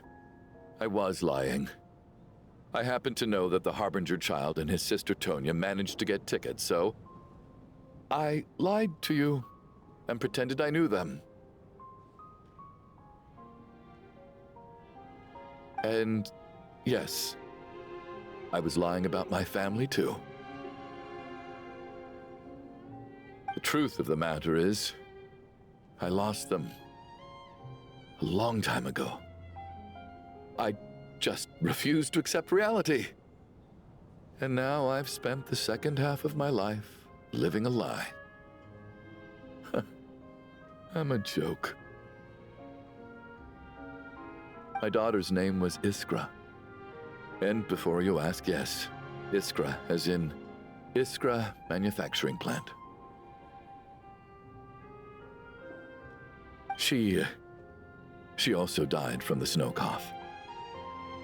She was just 6 years old. If she were still alive today, she'd be around the same age as little Tonya here. After Iskra passed, my wife couldn't bear to face those memories either. So she chose to start a new life. Without me. One day when I came home from work and saw the empty room, I felt like I couldn't breathe. Subconsciously, I started to imagine that they were still there. I soon discovered that this was the only thing that made me feel any better, so I just embraced the delusion. Nothing more than a pathetic means of escapism, I know. But at least it's not a crime. So explain your false testimony, then. The night before last, when I was chatting with Tonya, she mentioned that her brother would brew medicine for her from frost fairy flower leaves. Combined with her various symptoms, I suddenly understood everything, including the fact that she was deceased. The snow cough used to be an incurable illness. I would pick frost fairy flower leaves to brew medicine for Iskra too. It took hours and hours on the stove. But the year after my daughter passed away, the jester of the Fatui announced that a cure for frostblight, also known as the snow cough, had finally been developed.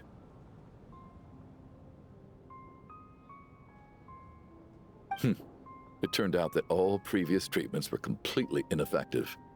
No better than random concoctions. That was the final straw for me. I just couldn't take it anymore. Just one more year. One more year, and everything would have been okay.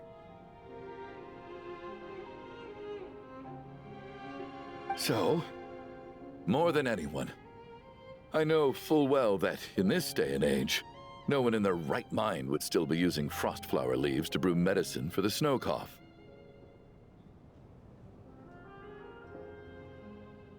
Poor Miss Tonya, therefore, had to have been from an era when snow cough was still a terminal illness. So, you projected your daughter onto her? Even though you knew she was one of the dead?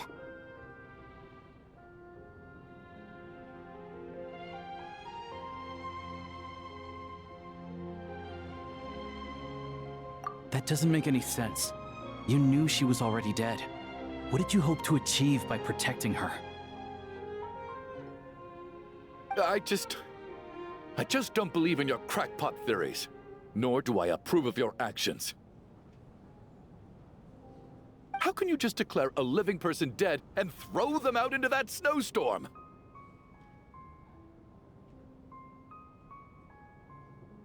Nitia's gone. My good buddy Shram's gone. And now it's Tonya's turn, isn't it?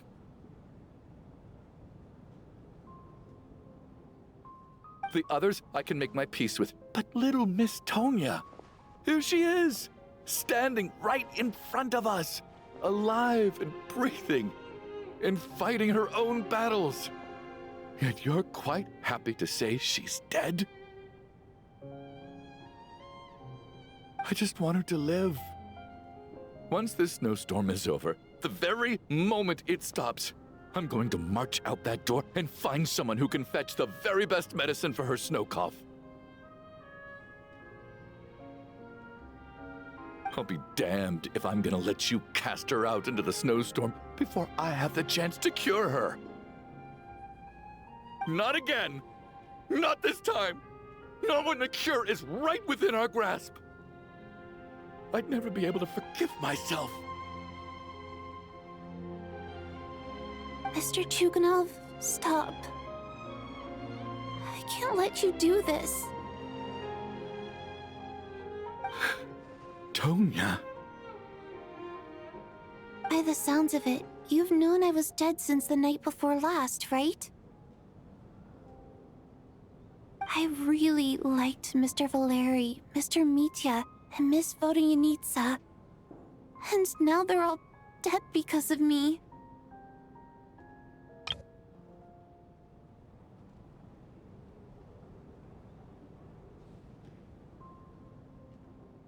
I'm not happy about that. The reality is, you've been trying to fight your own demons through me. But all you've really done is trap me inside your delusion along with you.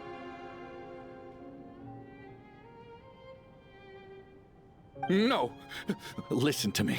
I want to save you. I do! Well, at this point, I'm quite sure that I'm dead. I don't need to be saved. The time I got to spend with all of you is more than enough for me. Despite all the bad things that kept happening, I got to meet so many interesting people and spend so many days and nights by your side. Since the day I escaped that hospital until now, this has been an adventure I never even dared to dream of. I'm very fond of you all. If it were only possible, I'd trade my soul to bring back the ones who died. If it meant things didn't have to end like this. And that's why I'm not fond of you at all, Mr. Chuganov.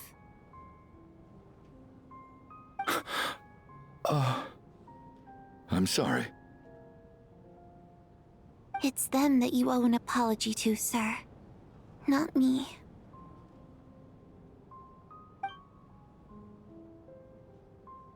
Well then, I suppose this is it.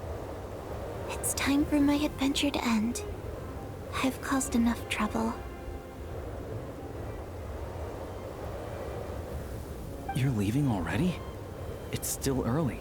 Don't you want to stay a little longer? No thank you. Oh, and by the way,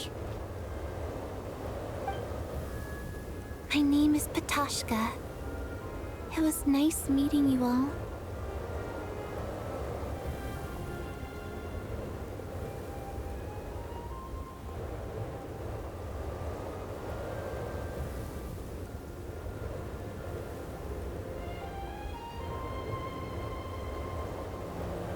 Feels strange that we're only being properly introduced now that it's time to say goodbye.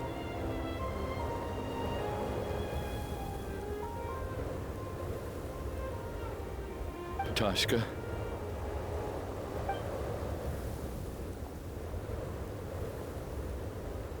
What are you doing, Chuganov? Are you crazy? Let me leave. I can't keep lying to myself anymore. In your dreams. Don't think you're getting off that easy when you had a hand in the deaths of so many people. The Fatui have honed quite an array of enhanced interrogation techniques since they were founded. Once we're out of here, Lelik will personally give you a taste of every last one.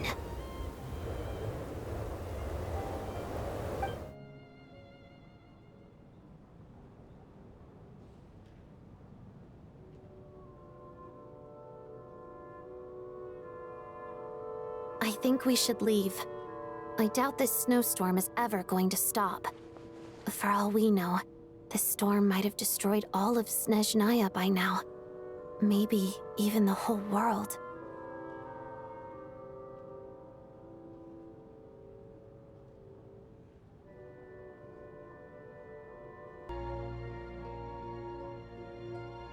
Wait, we finally solved the mystery of the haunted theater today. Maybe let's at least try to enjoy tonight?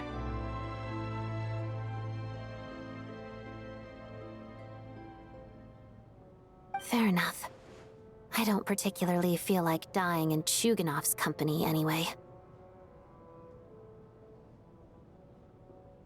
And yet you won't let me die first.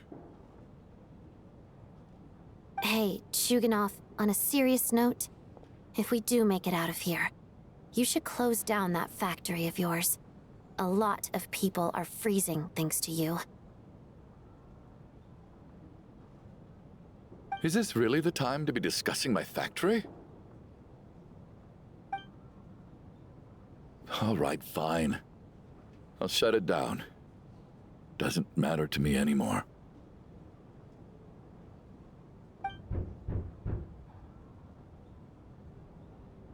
Am I hearing things? Or was that a knock at the door?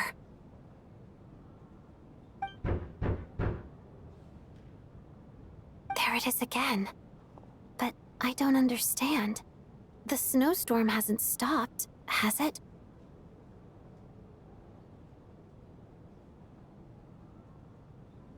Should we open the door? Is this it? Is this nightmare finally over? If the last few days are anything to go by, I probably shouldn't be getting my hopes up. Whatever lies beyond that door at this moment, it could be something even more terrifying than everything we've been through so far.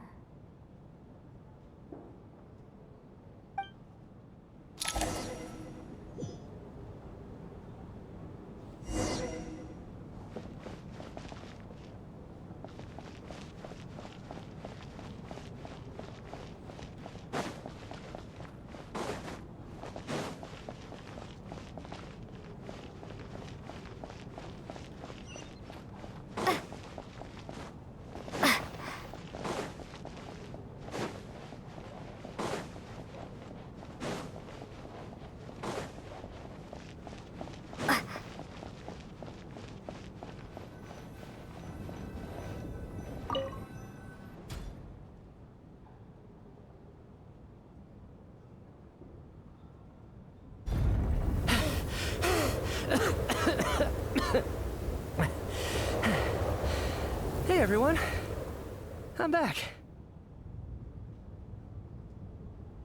How are you doing? Feeling any better? Much better, thanks. Whew, it is so good to have you guys here. I was a little worried that the theater would be empty by the time I got back. Let me see. Tonya and Vodyanitsa are missing, which means Vodyanitsa died last night. And then you discovered that Tonya was the other dead person.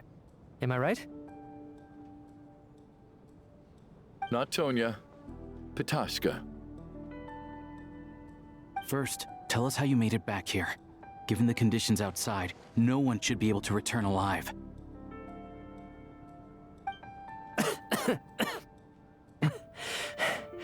You're right. The thing that got me back safely was a song. I heard someone singing. After walking into the snowstorm, my mind grew hazy. I don't know how long I walked through the storm before my mind completely slipped away. Then, suddenly, I heard the sound of singing. The voice instantly brought me back to my senses, and I regained consciousness. So I followed the voice, searching for the source of the singing. I searched and searched, until finally, just a few moments ago, there was the entrance to the theater, right in front of me.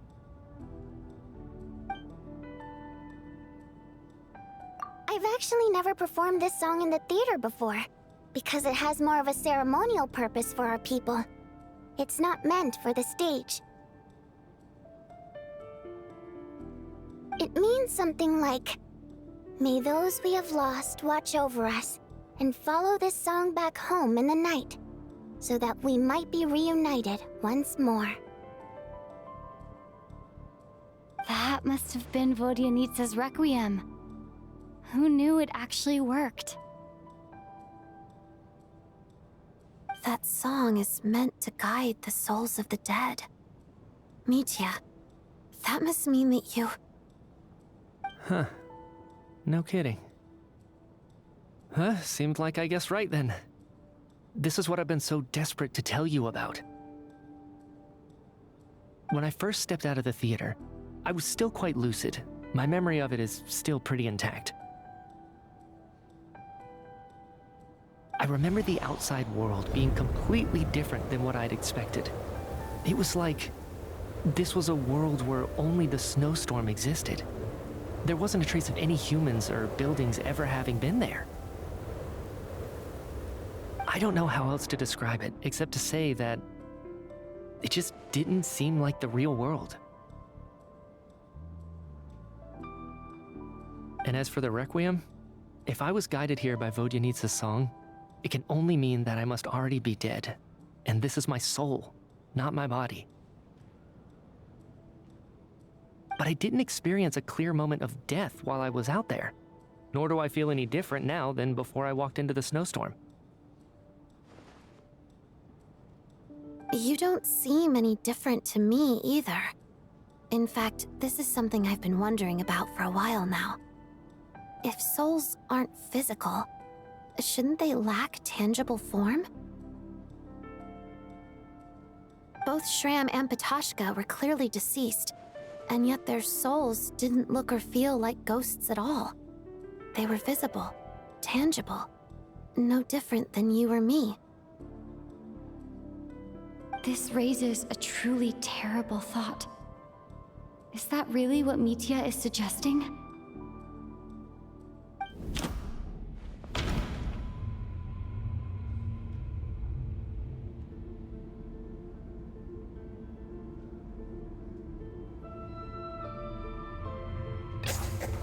Mitya's soul was summoned back by the Requiem, confirming that he is indeed already dead. And yet, he looks no different from us. Of course, if even the long deceased like Mr. Shram can blend in with us undetected, then maybe we've all been dead from the very start. And all of us are now souls wandering the theater.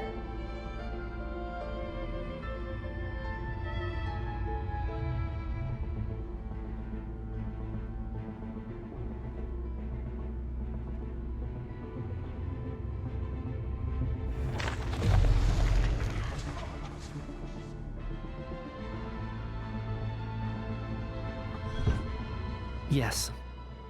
I think that this is probably the afterlife.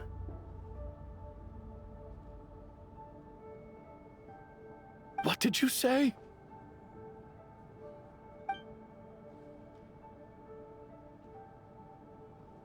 You heard me. We died in the theater. All of us did. But due to an obstruction in the theater's ley lines, our souls are trapped here, while an endless, infinite snowstorm rages outside.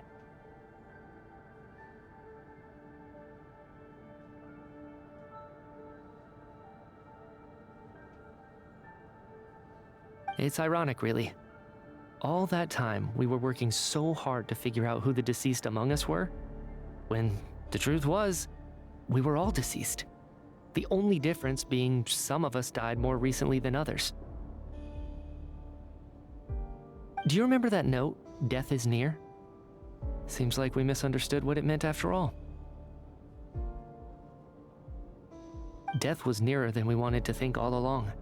The note simply meant that all of us were already dead. So all our attempts to survive, our search for the deceased, it was all for nothing?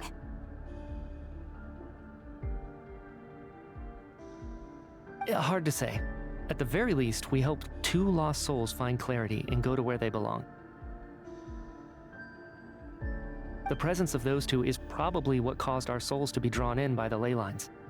In which case, the deaths we've awoken to over the past few days were just souls returning to the ley lines for good.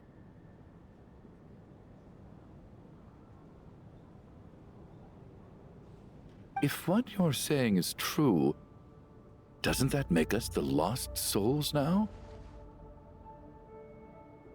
Huh, no wonder.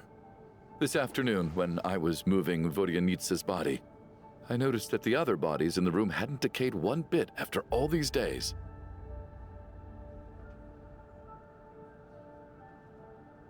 That's further proof that those aren't physical bodies at all, but merely our shells here in the afterlife.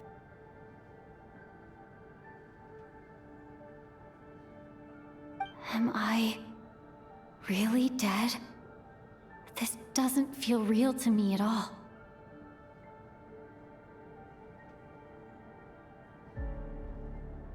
No, That's impossible. This cannot be how it all ends. I still find it hard to believe that all of us are dead. How exactly did we die in the real world? None of us have any memories of dying, right? Not even knowing how we died is preposterous. Good grief! Surely there has to be some reason. Exactly. It's hard to rest in peace when you don't even know how you died. It gave me lots to think about as I strode out into the snowstorm.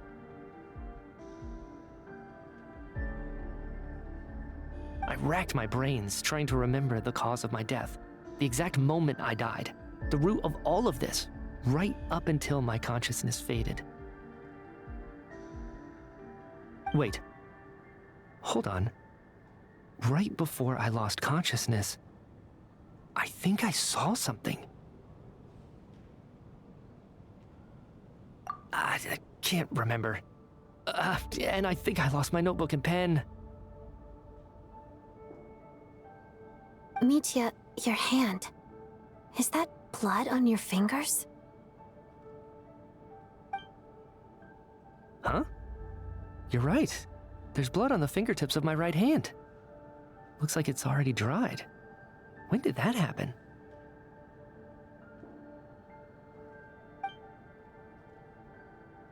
What the? I guess this was what I saw. I must have desperately drawn it in my own blood right before losing consciousness.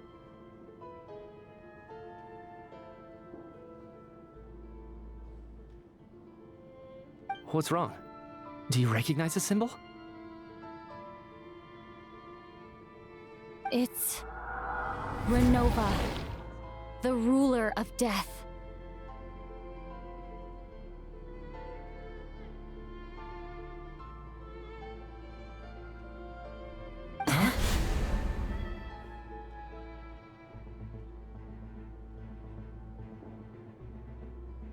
Alosha, do you still remember that Snežnayan folktale you told me about? It was about the Grim Reaper. When someone's about to die, he appears as an incarnation of someone familiar to guide their soul into the afterlife.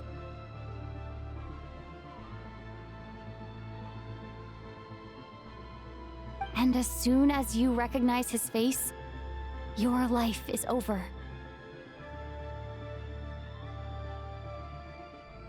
I heard a similar tale when I was little. You think the Grim Reaper in this story refers to the ruler of death you mentioned? That's right. In which case, death is near could also mean that the Grim Reaper is here, disguised in a familiar form. Death, the deceased, and the Grim Reaper? So it's a triple entendre. When I first saw this note, I thought it contradicted the investigation report. But now it seems like that was the whole intention. So the Grim Reaper deliberately misled us. Then, we started suspecting each other and searched for the deceased while they hid in plain sight. By that logic, the one person most likely to be the Grim Reaper incarnate is...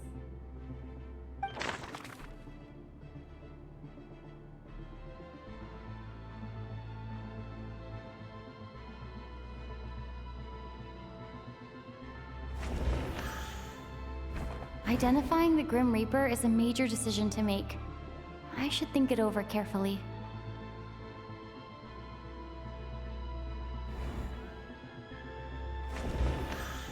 Identifying the Grim Reaper is a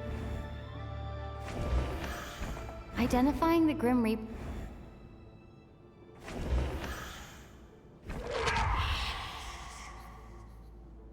No doubt about it. It's Alosha. Looking back at how everyone has acted over the past few days, Alosha is most likely the Grim Reaper lurking among us.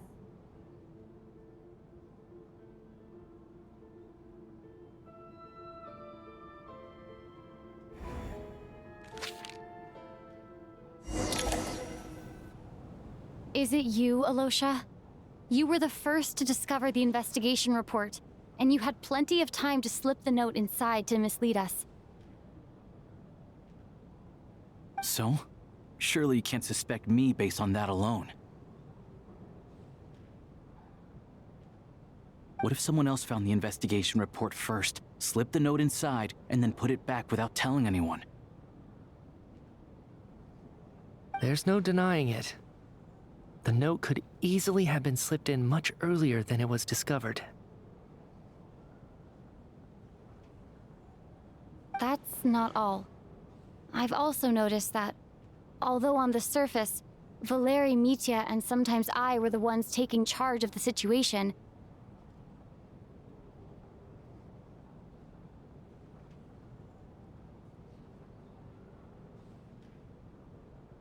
looking back now, even though you didn't say much, you were always subtly guiding everyone from the sidelines. What do you mean? You were the one who emphasized how dangerous it was outside and insisted we all stay here. It was also you who suggested that we all sleep in the same place. And earlier today, you tried to convince Ptashka to stay. I don't understand why, but it was out of character. So, you didn't understand my intentions, and now you're assuming the worst. Seems pretty unreasonable if you ask me. He still won't admit it? Fine. Let's see how he responds to the most damning evidence of all. The biggest question I have right now is, if the Grim Reaper is impersonating Alosha, then where's the real Alosha? When did they switch?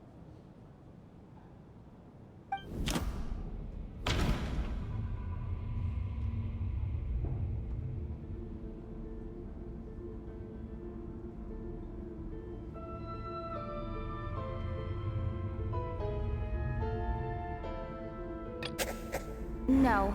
Nothing related to Alosha happened that night. I should think about this again. No. The Ruler of Death added a note to the investigation report at the time. This indicates that Alosha had been switched out even earlier than that. No. The Ruler of Death would have needed to control how everything unfolded from the start. That's right. This was the moment. Right at the start, before any victims had even emerged, Alosha was switched with the Ruler of Death while everyone's guard was still down.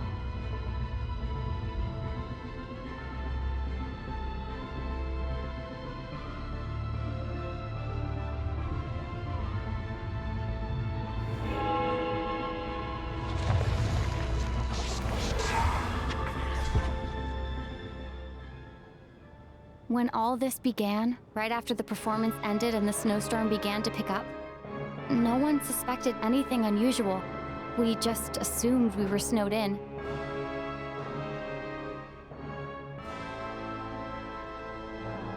It wasn't until we discovered the bodies the morning after that we realized something out of the ordinary was going on. But it's clear now that the oddities actually started earlier than that, when Dimov walked into the snowstorm and never came back. Right. So Mr. Dimov was the first victim, not Sobolova and Torgov. And if we pinpoint that moment as the beginning of this incident, then one thing becomes clear. Alosha, you are the only person who walked into the snowstorm and came back without the help of Vojanitsa's Requiem. More precisely, Alosha never came back at all. The one who came back was the Grim Reaper.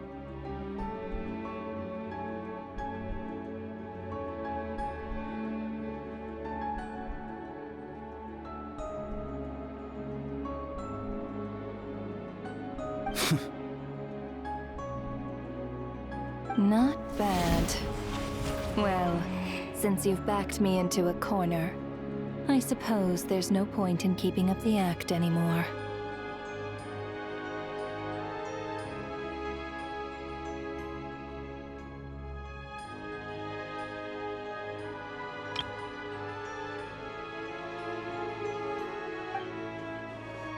Alosha? You're the Grim Reaper? I am no such tired cliché.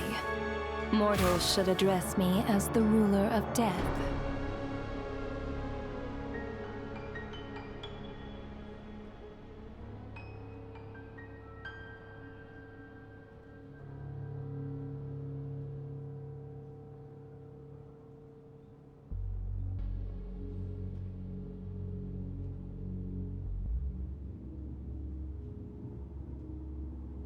Before being wiped out for good, you identified the two deceased, and even sensed my presence.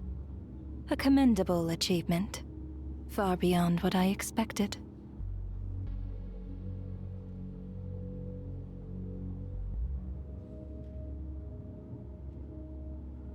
I heard you can ferry souls.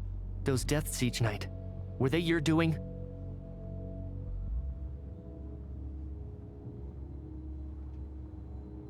Your initial conclusion was correct. Due to the existence of the two deceased, the ley lines yearned to reclaim those long-lost souls. Every night, they devoured an equal number of souls to fill the void. This required no intervention from me. Though, of course, ferrying souls is indeed my authority. Here, take a look.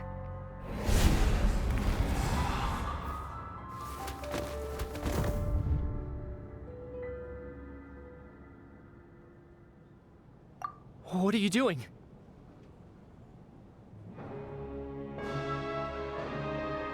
That takes care of today's two.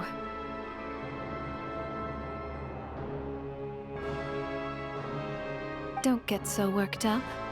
You are already dead, and your souls must return to the ley lines.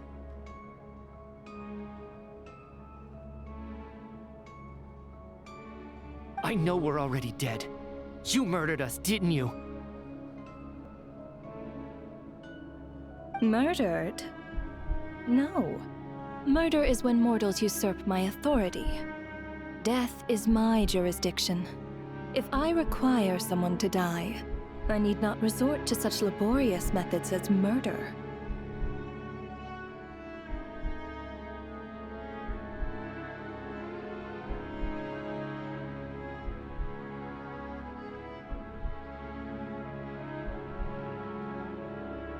You simply met the criteria to trigger my curse of death.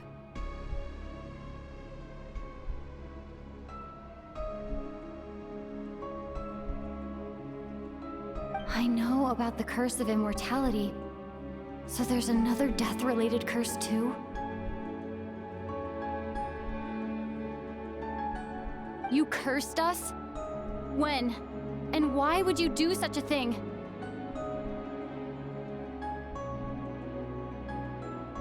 So often, humans pray to me, begging to know when their death will come, and what form it will take.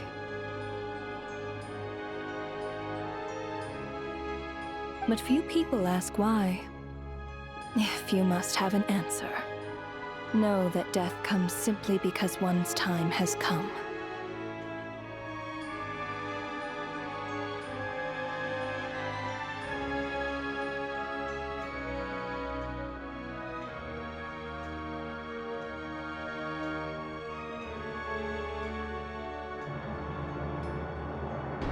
So you're not gonna tell us the truth?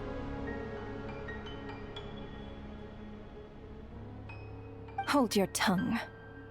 By all rights, you shouldn't even be allowed to speak with me. Those angels from the past are to blame for the reckless renovation of the ley lines here. It's made my work on this occasion infuriatingly complicated. Work? So trapping us here, making us watch our friends die, that's just another day at work for you? You clearly have a lot of questions. Fine. As a reward for your remarkable accomplishments over the past few days, I shall answer a few of your inquiries, provided they aren't too unreasonable. After the physical body dies, the soul must return to the ley lines for that person's death to be considered complete.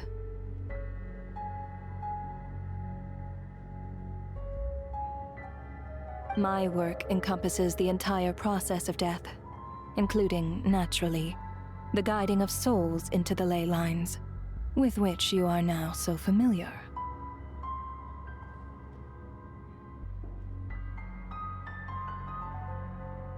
You must also be rather familiar with Natlan's Night Kingdom, I presume? It was I who supported the creation of the Night Kingdom.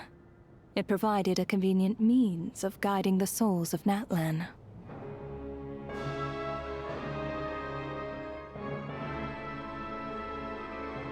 Here, too, the ley lines connected to the theater underwent some modifications. The angels hoped to make them capable of accommodating the souls of some special creations.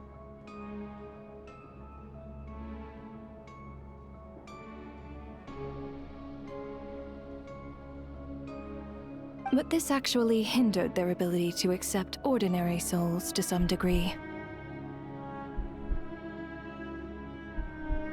This effect manifested itself after you died from the curse in the theater, leaving you stranded in the afterlife, unable to achieve a complete death.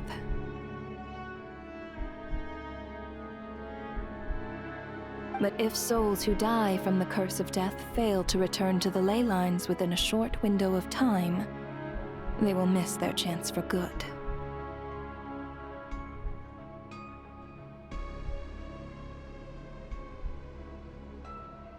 Then, they will remain forever suspended between life and death, no longer subject to the authorities of either. So if you don't resolve this matter soon, and see all our souls return to the ley lines before long, we'll escape your control.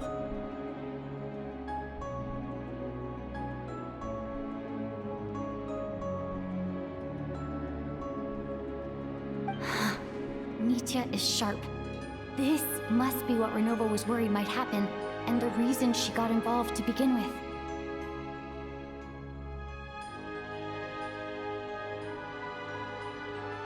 But if you have the authority to guide souls, why didn't you just show yourself and get it over with? Why hide among us in the form of Alosha? You seek to understand the mind of a god. Very well. I'll tell you. This is a theater, and I decided I wanted to watch a show about death. That's why I encouraged you to take the events to the stage.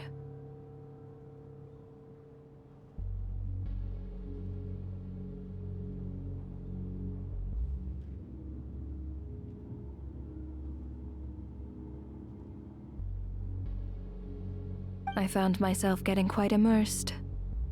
I suppose the entertainment you provided makes up for all the trouble you've caused me by being so defiant in the face of death.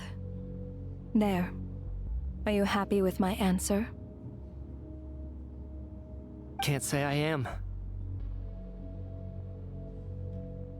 Really? But it fits the stereotypes you humans have about gods.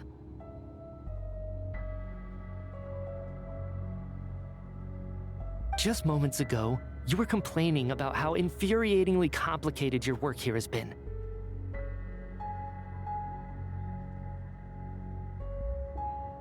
Work is work, I get it. There are times when it's a huge pain, but you just have to get it done, right? That's a rather unique perspective for a human.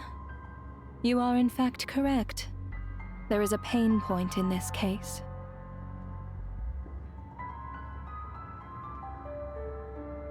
Due to the obstruction in the theater's ley lines, there is a hard limit on the number of souls they can receive each day, making it impossible for me to ferry all your souls at once.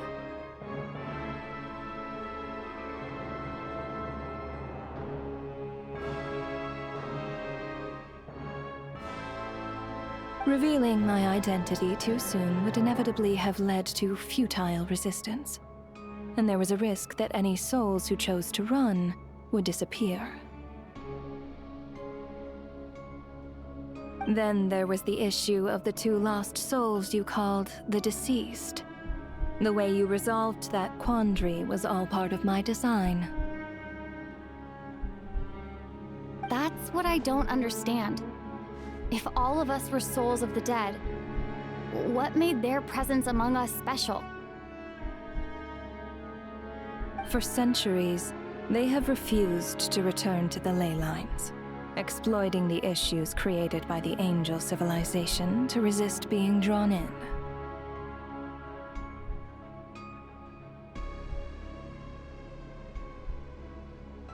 Centuries of obsession accumulated during this process. You may think of this obsession as the resentment of the dead, and in this quantity, it was a bomb that could have detonated at any moment.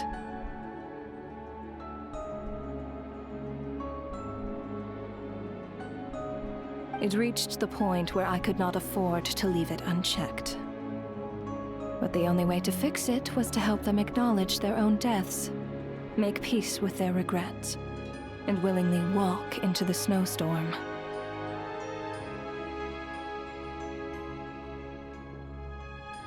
Only then, with my guidance, could they finally return to the ley lines. Otherwise, you would not like to know what the consequences would have been.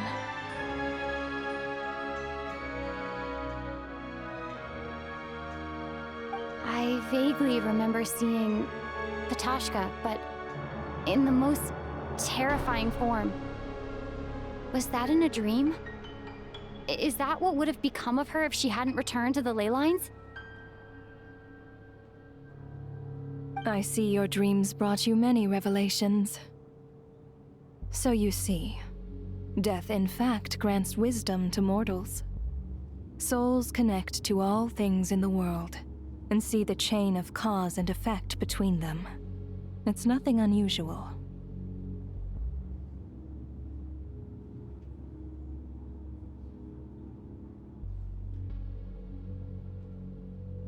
Anyway, giving psychological counseling to lost souls is not my strong suit. That is more of an angel's role.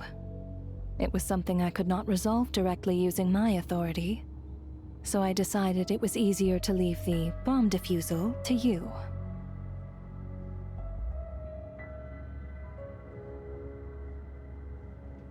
Meanwhile, of course, their presence caused the souls of other members of your party to return to the ley lines each night. From where I stand, that was killing 2 birds with 1 stone.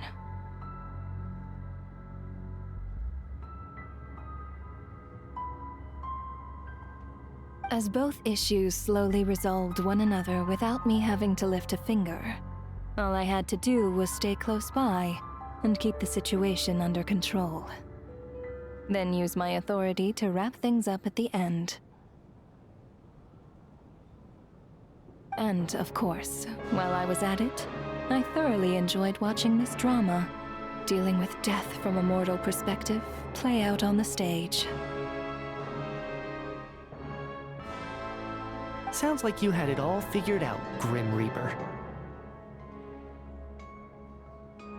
I just did the math. You said there's a hard limit to the number of souls the ley lines here can receive each day. It's 2, isn't it? That much is obvious, even to a fool. It's time to review this whole affair. If the ley lines can only take in 2 people per day, I need to go over the deaths from these past few days again.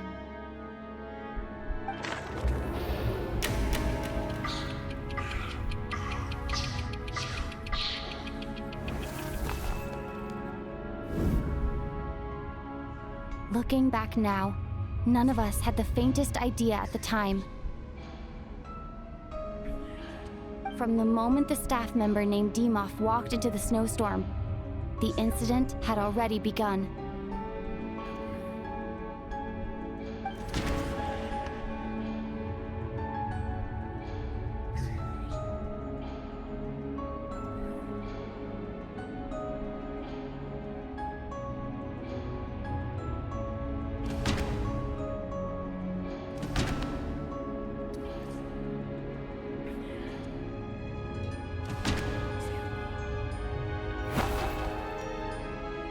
No.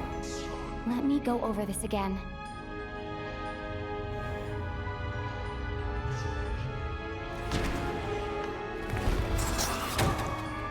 Alosha was the second to walk into the snowstorm after Dimov to investigate.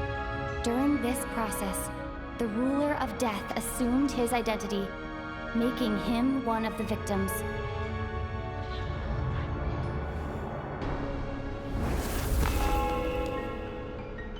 During our first night in the theater, everyone was caught up in the novelty of it all.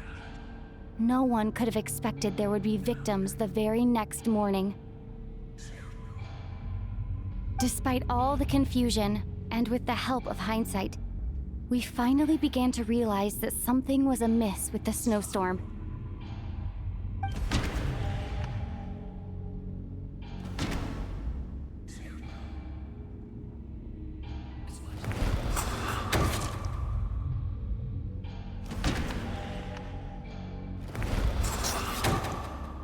The ley lines devoured Torgov and Sobolova on the first night.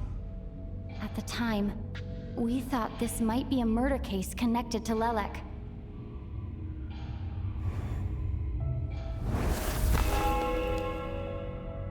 Odette and I spoke a lot that night.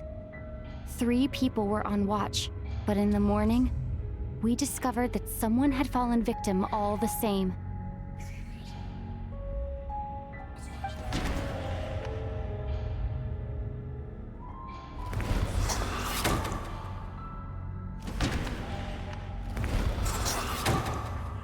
The deaths of Kulish and Ranpana caused everyone to stop suspecting Lelek. Unexplainable phenomena occurred one after another, leading Mitya to suspect that we were caught up in a supernatural event.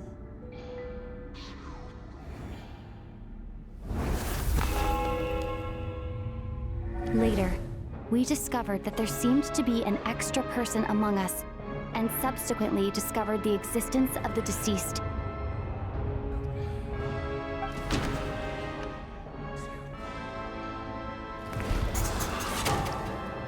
Mr. Schramm realized he was the deceased and walked into the snowstorm to return to the ley lines of his own accord. It turns out there really was a dead person among us.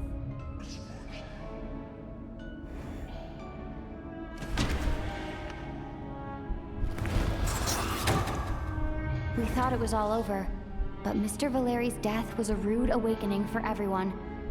Once again, the ley lines consumed him during the night. A lot happened today. Mr. Valeri's death led us to discover the connection between the number of deceased and the number of victims during the night.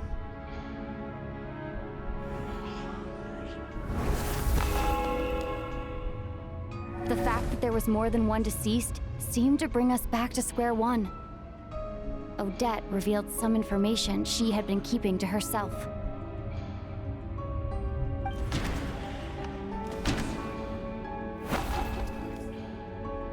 Although Mitya did indeed walk into the snowstorm that day, he returned from the ley lines with the help of Vodyanitsa's requiem. The void in the ley lines hasn't been filled, so let's rule out Mitya for now.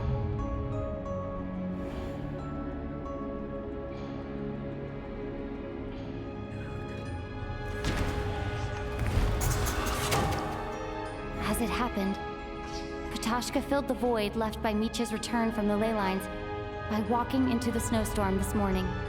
The girl I thought was Child's sister, Tonya, turned out to be another of the theater's deceased.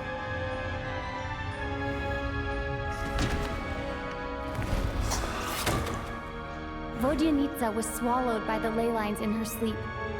But the requiem she sang before falling asleep was quite a game changer. Come to think of it, Petashka was about to walk into the snowstorm at that time, and Renova, unaware that Mitya would return, was concerned that her soul would overflow from the ley lines.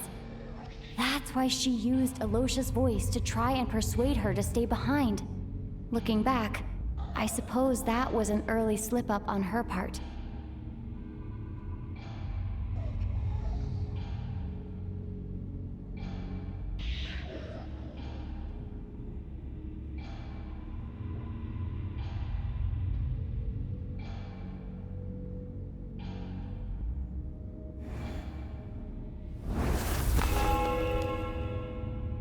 No one could have expected anyone who walked into the snowstorm to return.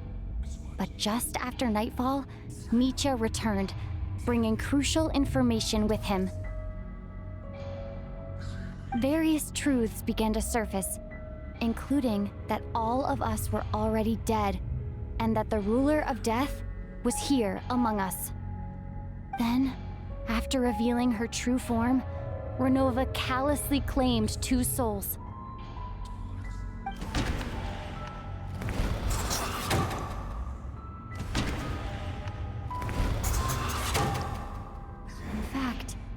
Everyone was already dead by the time we took the photo. And in the days since, we've experienced many more partings in the afterlife. Now, only Mitya and I remain. And the true culprit behind everything still stands before us. In Mitya's eyes, I see the same anger and frustration that I feel.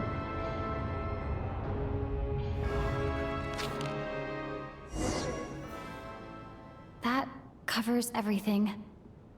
It's all clear now. Your work isn't finished here yet, is it? The Traveler and I are still standing here, safe and sound. The Water Imp's song threw things off a little, but it is of no consequence. The ley lines have already anchored your soul, and the first ray of light tomorrow morning will take you back.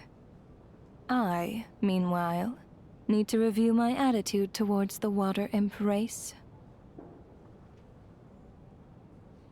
So, the reunion in the night that Vodyanitsa mentioned, I suppose that was never meant to be a permanent reunion.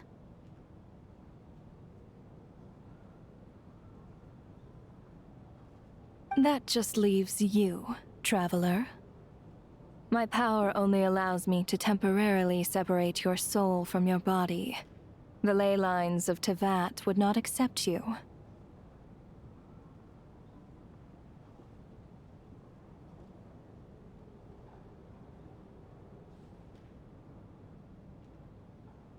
And your soul is firmly anchored to your body by your will. For a descender like you, who is not bound by Tevat's rules, your death can only be brought through the most violent of means, such as directly destroying either your body or soul.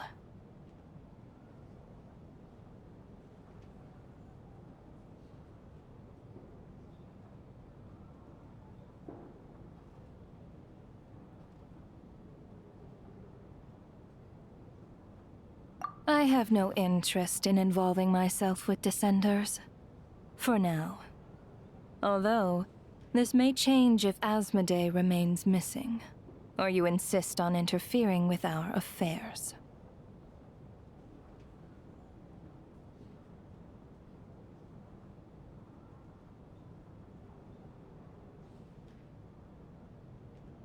One last question then. All our struggles and sacrifices here, they were meaningless from the very beginning, weren't they? Death abides no reason. Besides, what you call sacrifice is merely a concept created by humanity. To me, it is nothing more than a self-indulgent charade in the face of death. Mere mortals fantasizing that their actions could reclaim something from my grasp. A truly laughable idea.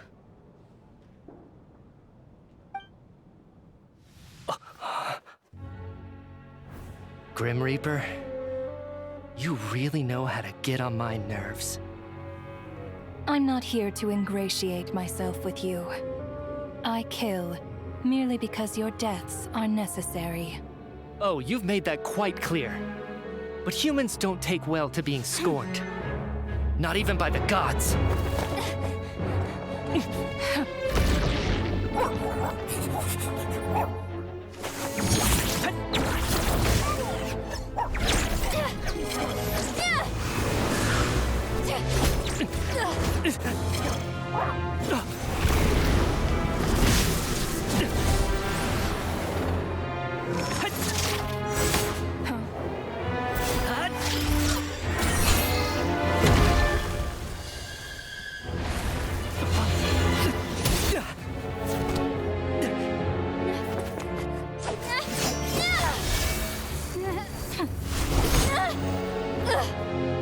This is futile.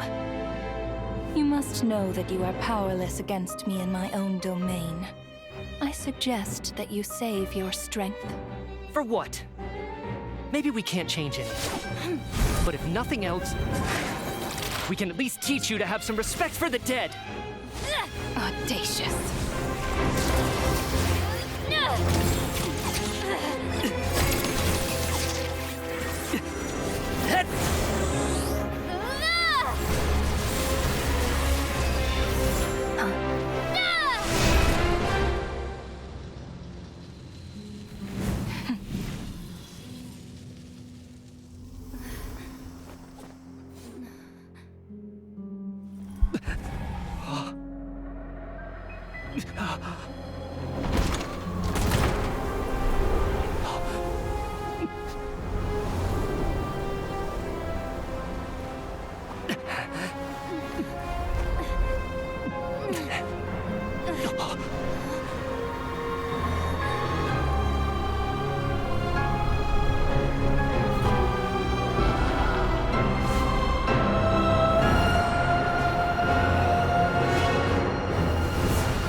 How are you holding up, Odette?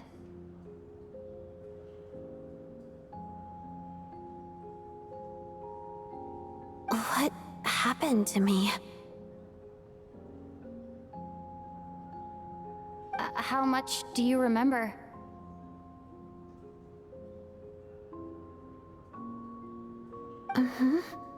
What do you mean? Is the performance over? I can't seem to recall what happened. Has Odette already forgotten?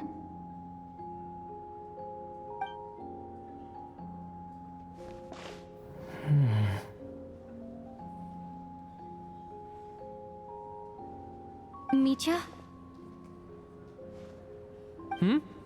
Oh, I'm sorry. I guess I spaced out there for a second. Remind me who you are? Don't you remember anything?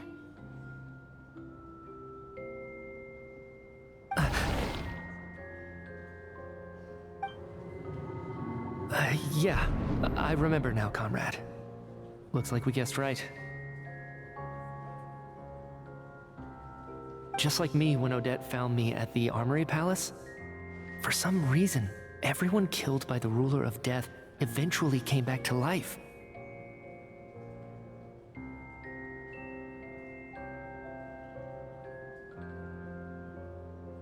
Just with one catch. They forgot what happened while they were dead.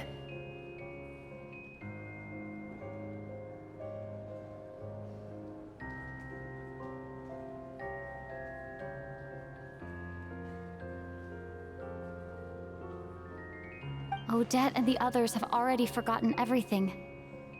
Why were you able to remember this time? Could this be the reason? You said this is the ruler of death's symbol, right?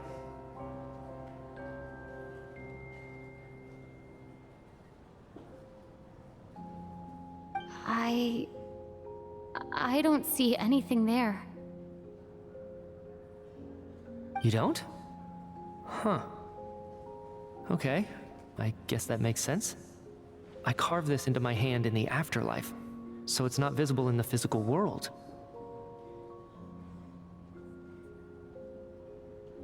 Does that mean I carved this symbol into my soul?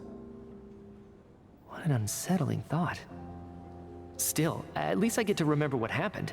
I suppose it's a blessing in disguise.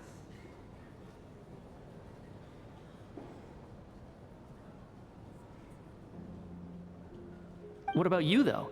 The ruler of death mentioned that you're a descender? Is that why you can remember?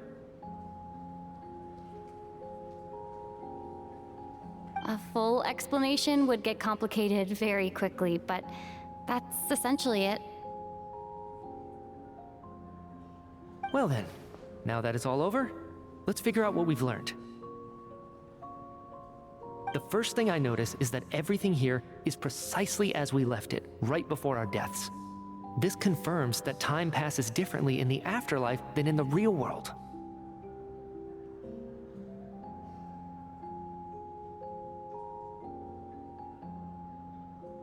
They say that right before death, time slows down and your whole life flashes before your eyes. That must be how you know you have one foot in the afterlife by that point. Anyway, clearly the few days we spend in the afterlife probably only amounted to a few short minutes in the real world.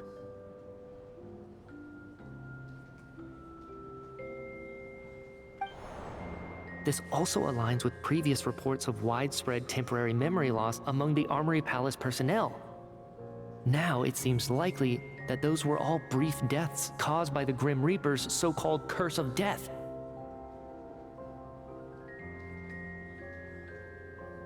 To those unaware of the truth, dying and coming back to life must feel similar to a short bout of catatonia.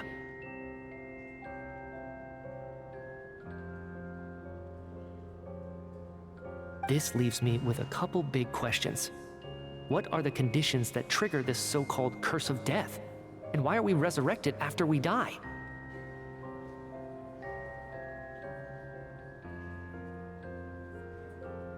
If nothing else, I think it shows that killing us wasn't her ultimate goal.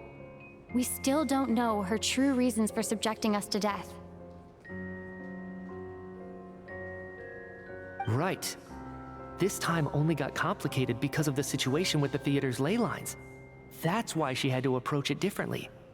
If the previous incidents of amnesia among the researchers are anything to go by, killing us is usually a pretty routine matter.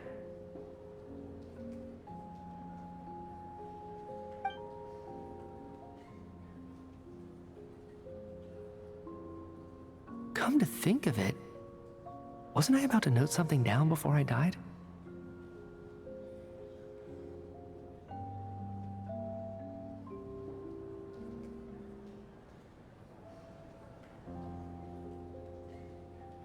I can't remember what it was, but I think it was something related to my research project.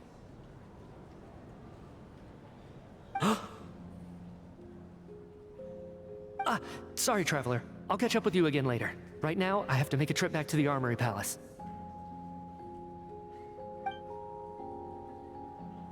Ma'am, if I may, no one of your description has ever shown up in my investigations into Mr. Mitia's friends.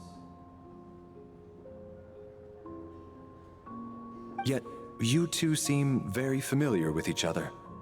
Could you perhaps tell me where he was in such a rush to get to?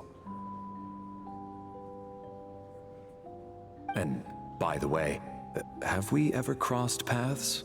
Forgive the presumptuousness, but I feel a vague and indescribable sense of familiarity about you.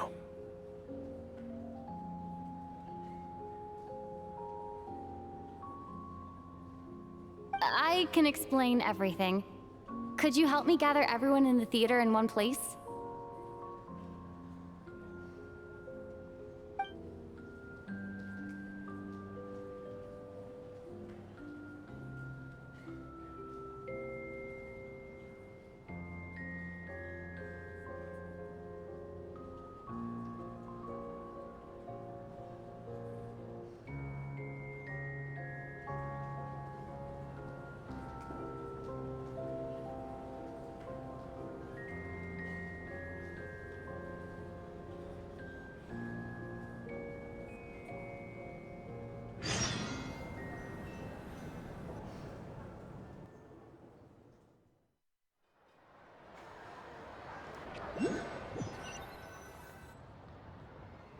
So, Chuganov really is going to shut down the factory. I guess this theater incident actually did us some good after all.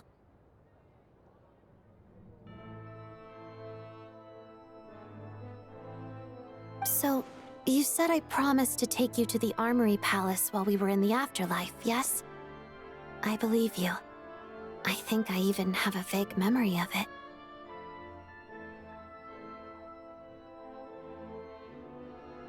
Agreed. Let's check in on her first. The whole reason for our trip to the Armory Palace anyway is to figure out what's going on with her health.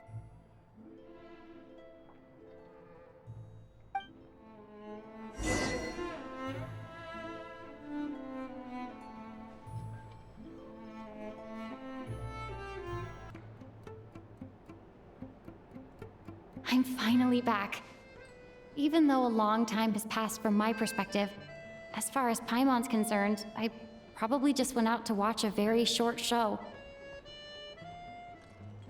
I should keep my emotions in check when I see Paimon again, or it'll seem weird. Wait. The atmosphere here feels off. Shh. Stay quiet. Let's go inside and take a look.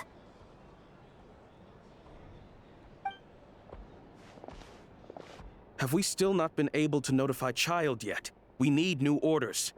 What if that person comes back again?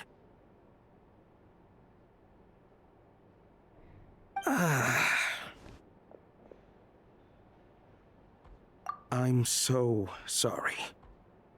Under the circumstances, there was really nothing we could do. Tell me, what happened to Paimon? It was the Jester. He came here in person and escorted Miss Paimon away. He's the director of the Fatui. His authority supersedes all others and cannot be questioned. There was nothing we could do. How long ago did he leave? And what was Paimon's status? It was about an hour ago. Miss Paimon was fast asleep at the time. The Jester simply walked off with her as if it was only natural. I assure you, he absolutely did not use any force. Do you know where they went? The Armory Palace, most likely. Lord Piero, the Jester, has been overseeing the experiments there lately, keeping a close eye on their progress. Everyone in the Fatui has heard about it by now. I'm surprised he came in person. Whatever his reason for taking Paimon, he'll most likely return to the Armory Palace first, which is exactly where we were headed anyway. Then lead the way, Odette. Okay, let's go.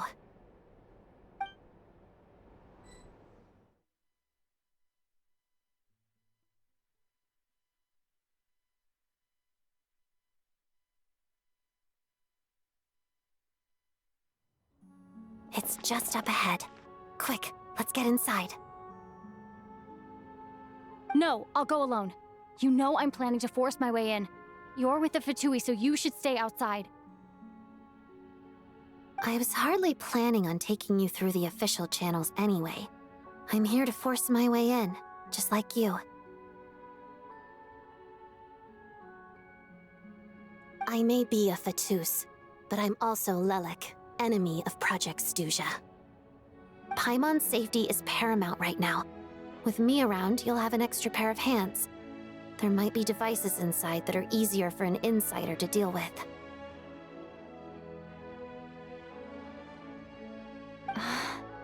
If you say so.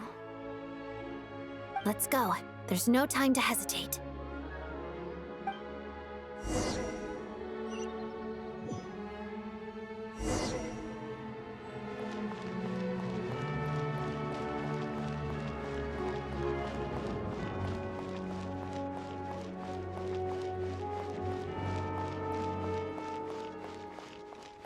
Hey, who are you?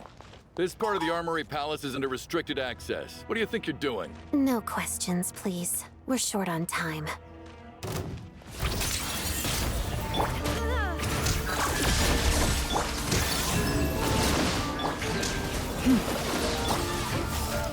Can't hide the truth.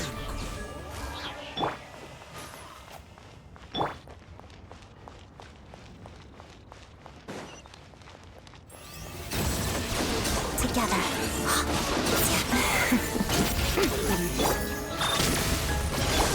You poor lost ground.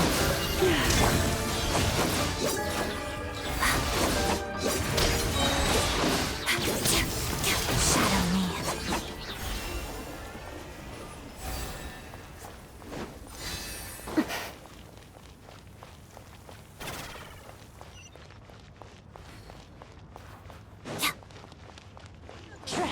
Insulation chamber.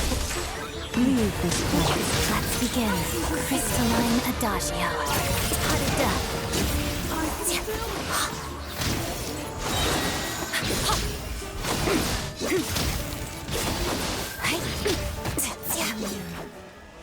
Shatters.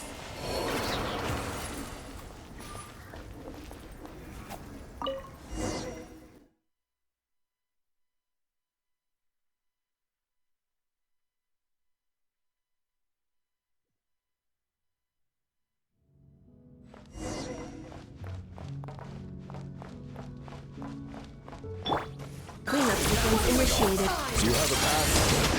Where are you coming from? So, you're intruders, huh? Don't blame me for what happens next!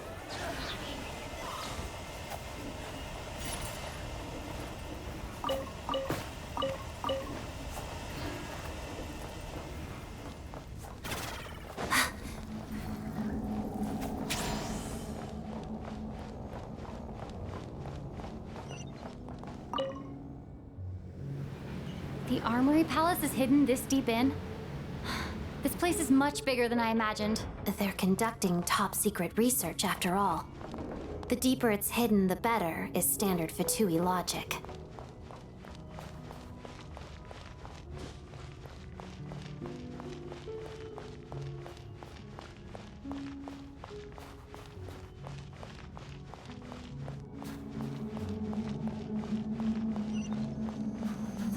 Style doesn't really look like the Fatui's handiwork, though.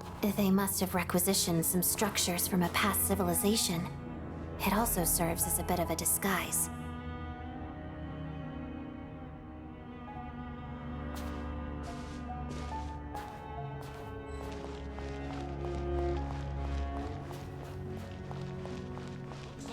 Intruders! Stay alert!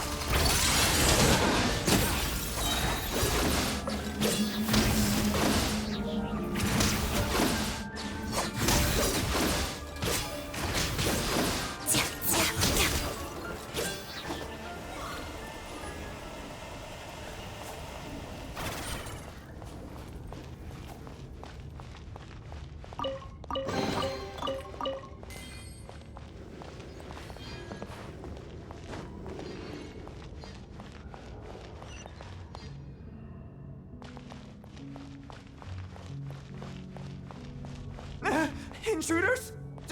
Don't come any closer! Just what are you guys trying to do here? I'm sure we'll fix your job! Deployed. Together, walls of the snowflakes. Pirouette. Listen, I'm your job! Rain. Defensive mode engaged. Preparing for dust up. No one interferes with the Jester's work!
Looks like no one's guarding this place. There's something off about that decoration over there. Look out! Let's deal with these before we move on.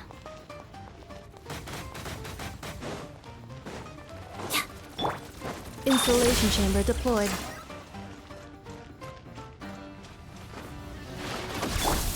You poor lost lamb. Let's begin.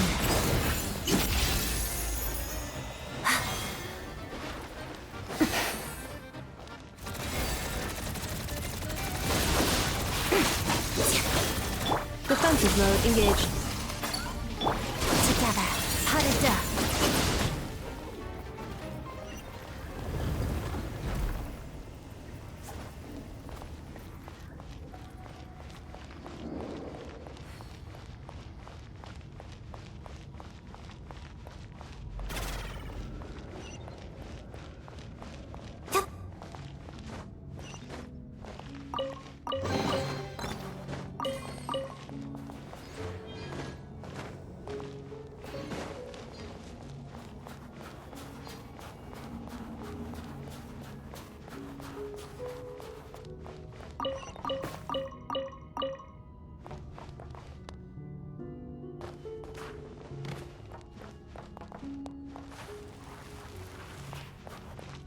The researchers here probably don't know that we're uninvited guests.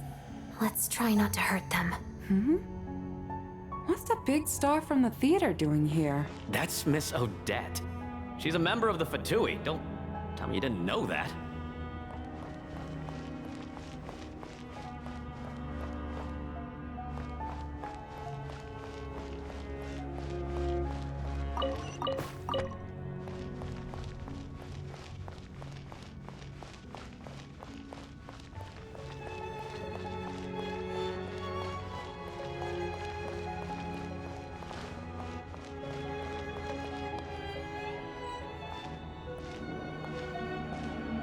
Was the whole reason for Project Stuja to support the research here at the Armory Palace? Just what are the Fatui and the Tsaritsa planning?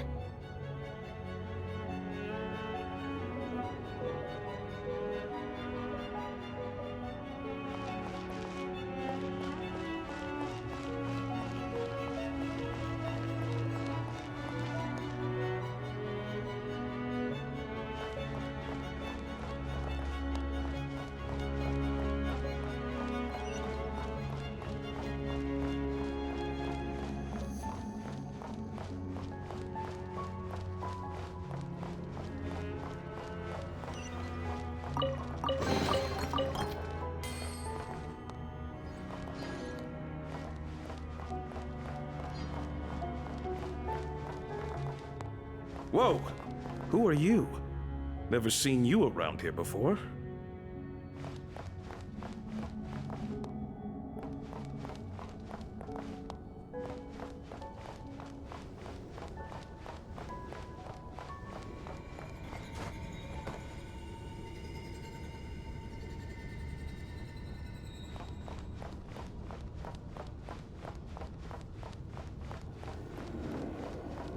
Looks like there's no way through here. Maybe using the power of this prism could help?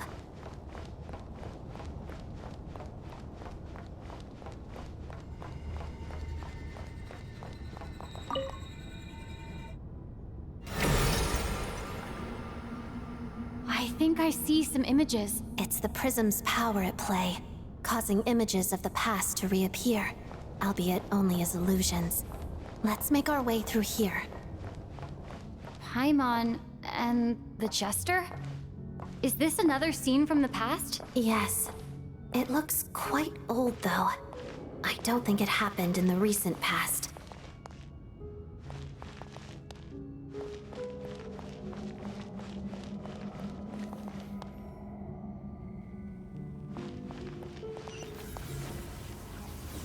What's going on here? What happened? The source seems to be the Armory Palace.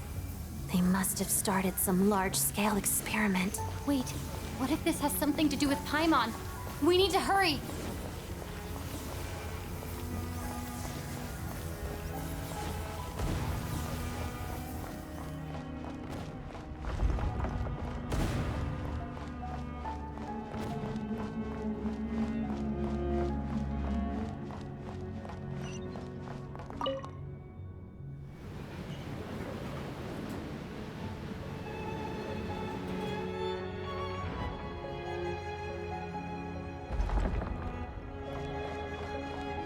We're almost there. The Armory Palace is just up ahead. Paimon, please be okay.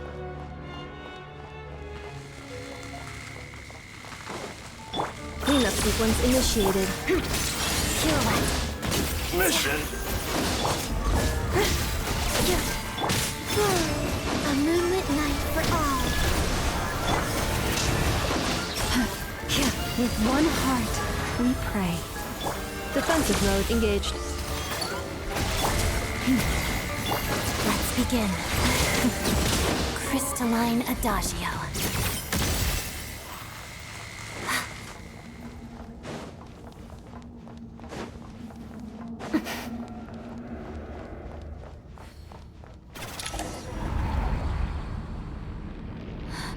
What's going on? Wait, I remember this feeling. It's the curse of death. No, no, not now. Why is the curse of death striking again already?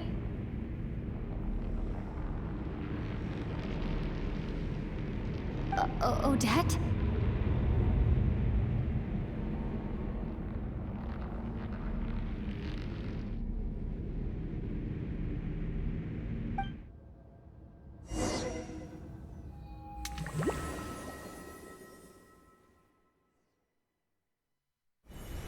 Is this the afterlife again?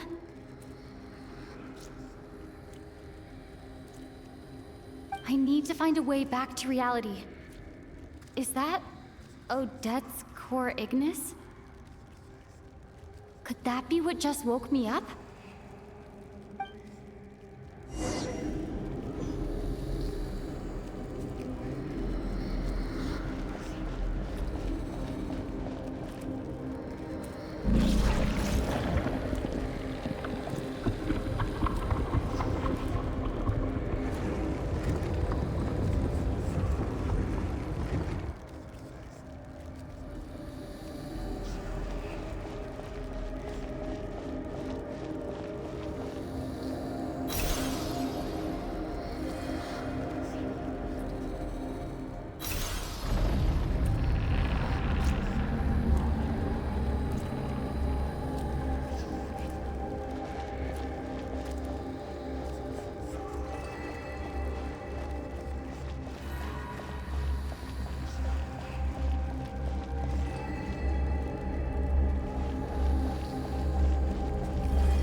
Odette! Odette!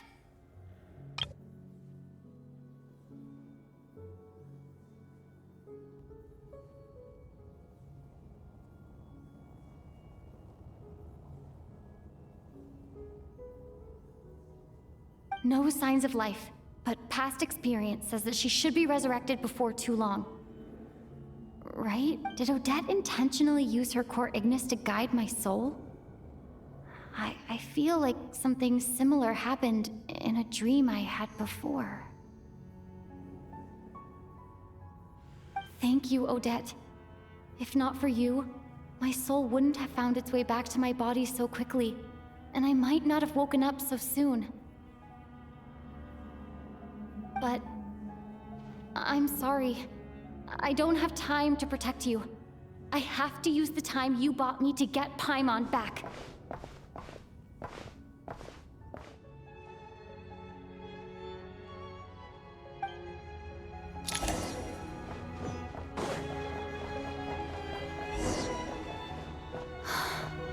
Sure enough, everyone here has been affected by the curse of death. Paimon! Paimon! No, wait.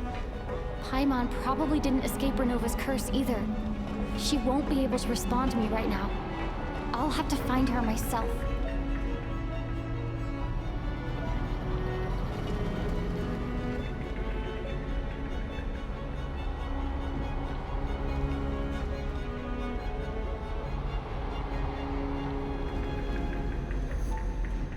Mitya! Is this the laboratory he works in? What happened here to trigger the curse of death again so soon? I'll have to ask him when he wakes up. Finding Paimon has to take priority now.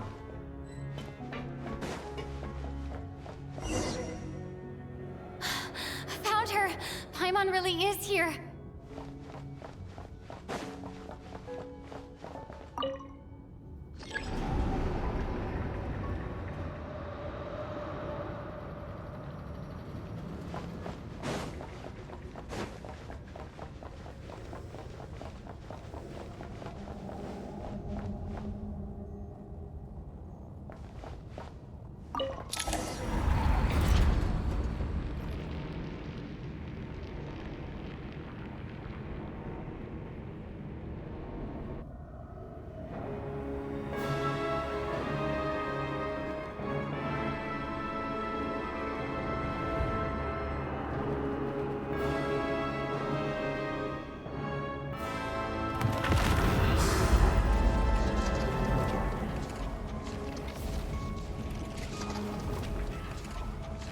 You don't learn, do you?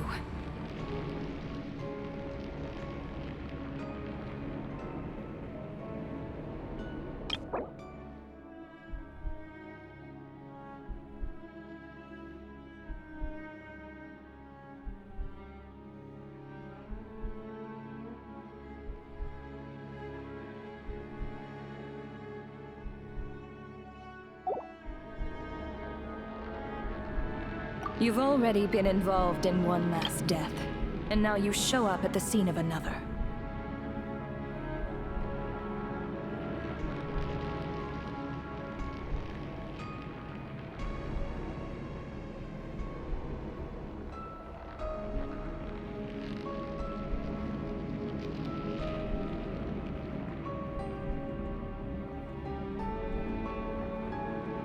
This might have passed for a coincidence the first time, but a second time?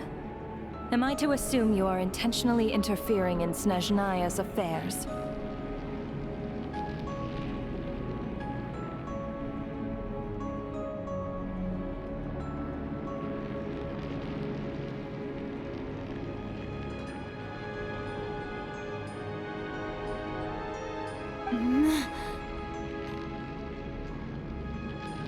Judging by your expression, it seems that you understand little of what is going on here.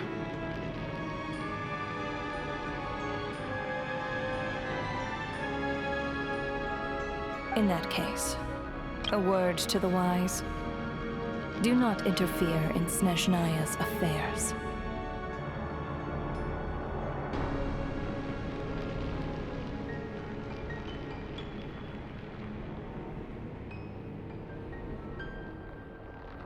A civilization that fails to learn its lesson constantly depletes its own worth. It will one day lose any reason for its existence.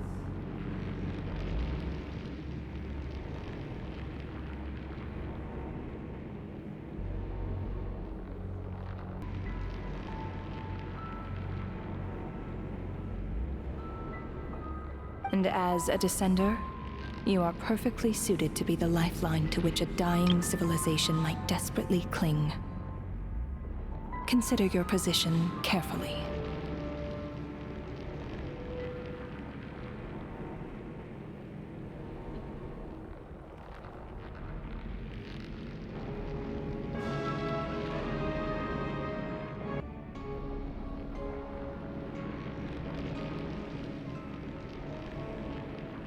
No advice needed.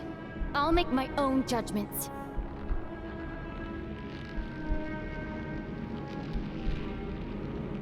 Suit yourself. When the day of reckoning arrives, not even a descender can hope to escape unscathed.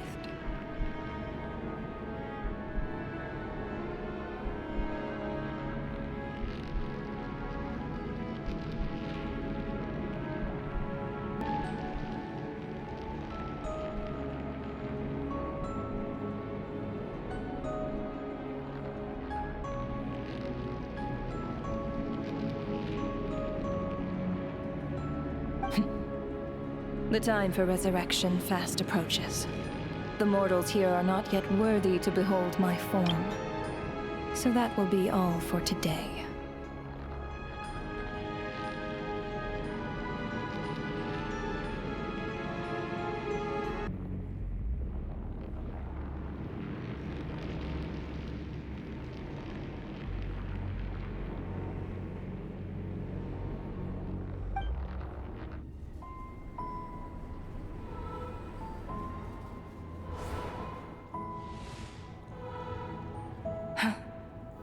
That thing is coming with me.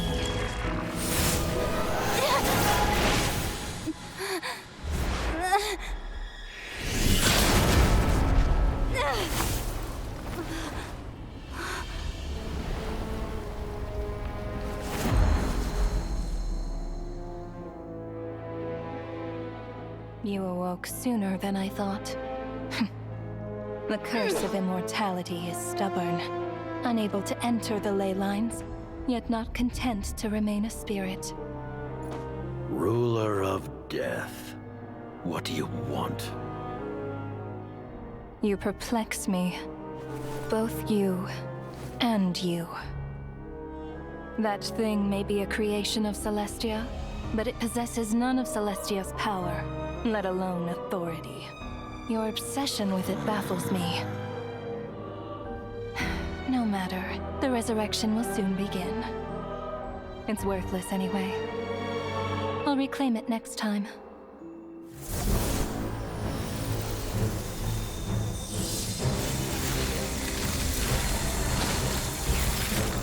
Hey, who says there'll be a next time?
missed you, Paimon. What are you talking about? We haven't even been apart for that long, have we? It was... different this time. You seem to be in pretty good shape. Yeah, Paimon's back in tip-top condition. It's the weirdest thing. Paimon fell asleep earlier, and when she woke up, she found herself here.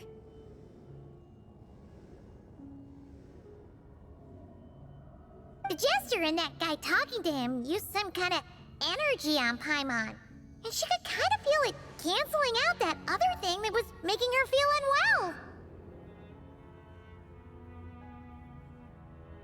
So, Mitya helped too? Apologies for leaving in such a hurry at the theater earlier.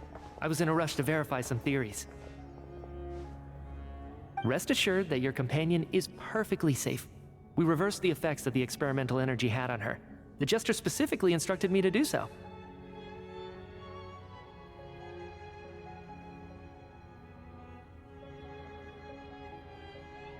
I suppose this is our first official meeting, Traveler. I could not let Paimon suffer in her condition for a moment longer, and so I simply took her without explanation. I hope you do not mind.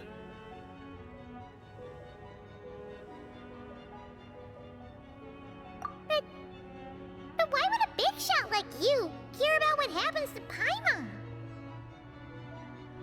As I said when you first arrived in Снежная, we once spent some time together in the distant past.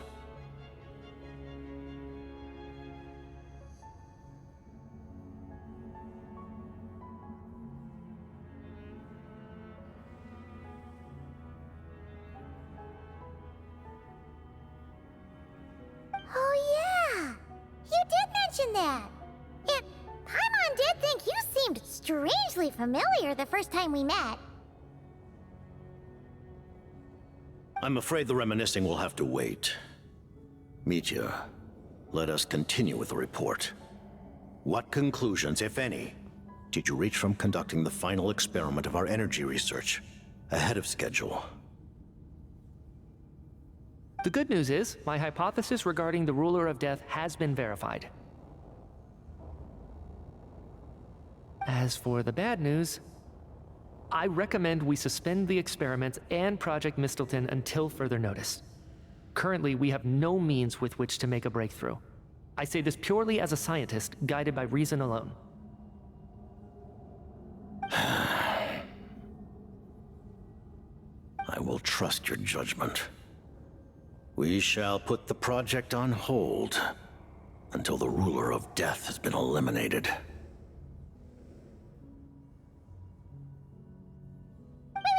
What are you guys talking about? You want to get rid of Renova? Like, how? By killing her?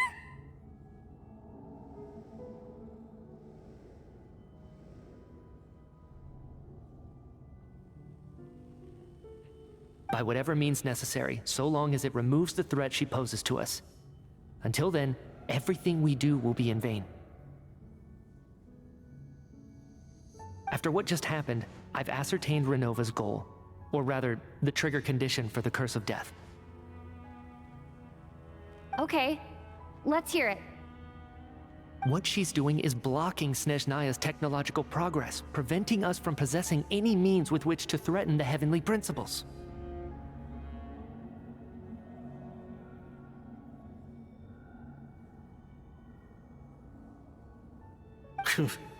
Just like the little lapdog she is.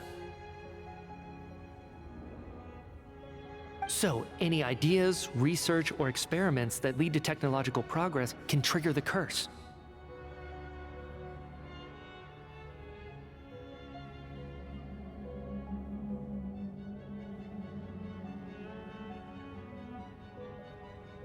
Just now, for instance, I was set to launch a final phase energy experiment ahead of schedule.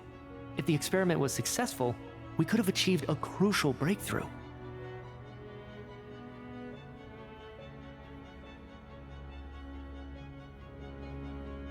As expected, though, The moment the experiment began, all the researchers, technicians, and witnesses died from the curse.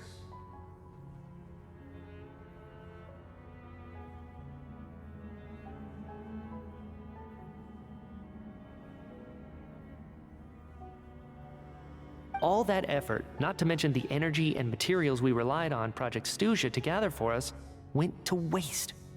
In the end, nothing was gained.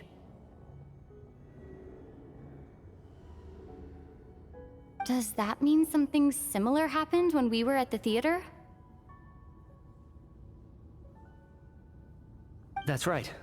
During the performance, I thought of an important breakthrough regarding the experiment, and wound up dragging everyone into this.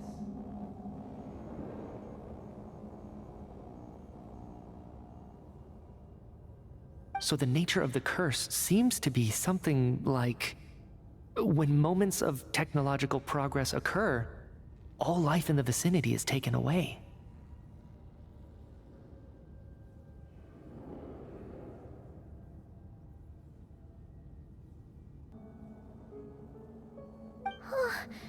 What a violent method! Of course, that meant the curse was normally limited to the Armory Palace. Since outsiders are forbidden from entering, this mass death phenomenon went unnoticed.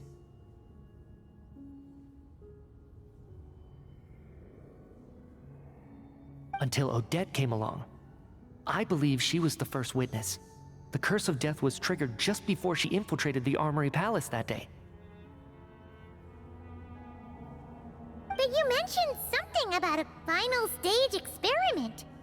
Doesn't that mean you've actually made some progress? That's right. Even with the gods locking certain key components out of reach, humanity can still advance technology in incremental steps accumulated over time.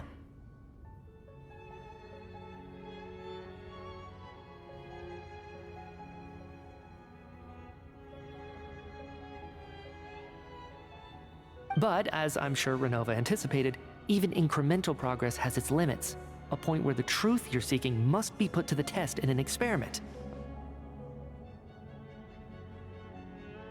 You mean, the experiment you were just about to do? Yes, we were at a critical juncture, a moment where the quantitative was about to translate into fundamental qualitative change. With this single experiment, we could have brought everything we've worked for to fruition. But now, after already being forced to fumble around in the dark all this time, it feels like we've truly hit an impenetrable wall. As long as Renova's curse of death persists, we won't be able to advance the experiment or obtain any results.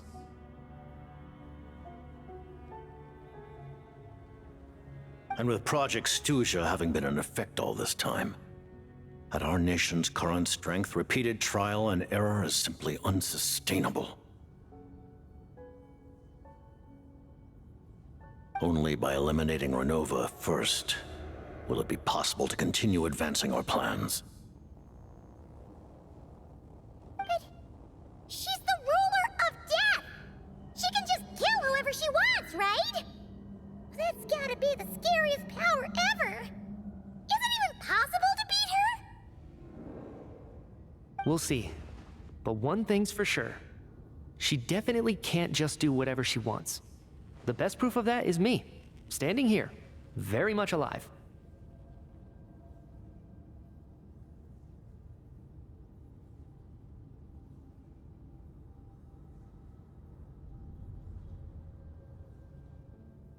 You're saying... Wouldn't it be easier to just kill all of us researchers for good? Why resurrect us over and over again? Why let us advance our technology to this point?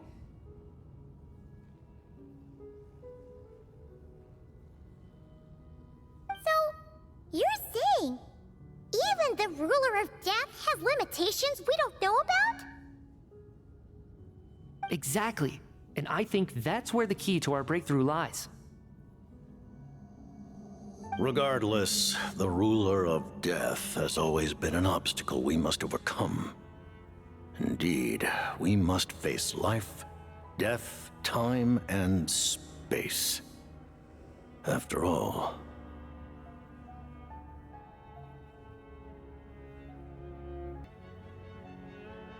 Our goal is the heavenly principles.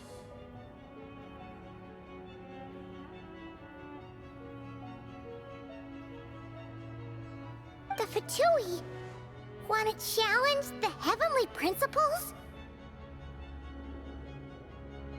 For a long time, I've had a vague suspicion the Fatui and the Tsaritsa were targeting the heavenly principles.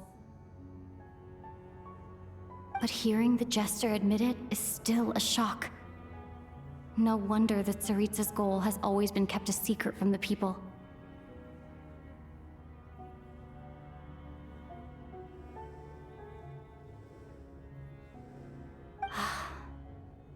What kind of road will that lead Снежная down? In that case... Lord Jester, I would like to request some leave. I'd like some time to organize my thoughts and go over the data.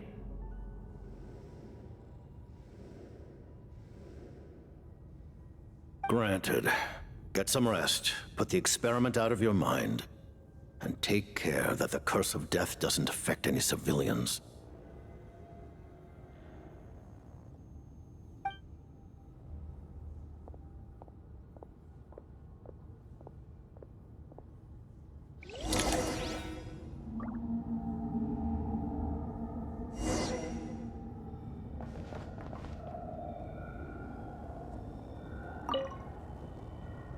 While there is yet time, allow me to offer you my hospitality, honored guest of Снежная. Is there anything you wish to know?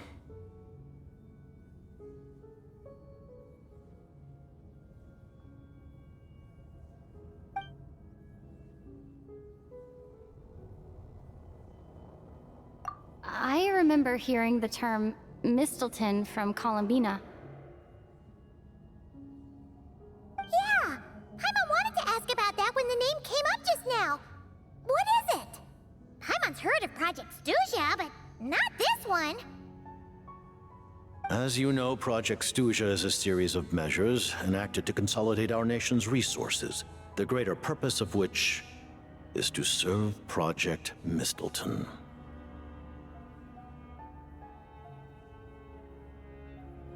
Many of the things you have encountered thus far are essentially for the advancement of that project. This includes the Kuvaki Experimental Design Bureau in Notri. Researching Kuvaki was merely a facade. Its core objective was to use local resources and research findings to build Mistelton itself.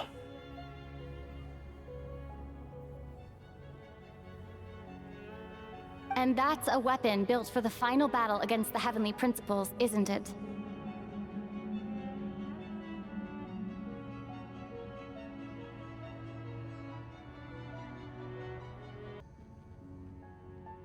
Huh? How did you know that? I was given some intel, and I made some deductions. Wait. You must mean that thing over there! Oh, Paimon's gotta take a closer look at this thing. Especially after you guys sent so many people to Notri to work on it.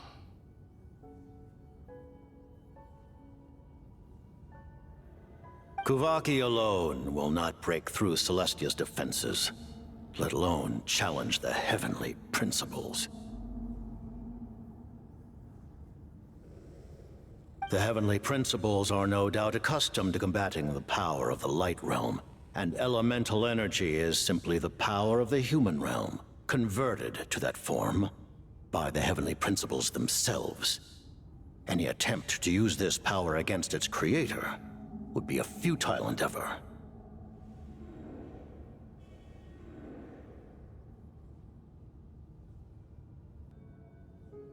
For now, therefore, we have set our sights on the form of energy associated with the third descender and the stellar linchpins.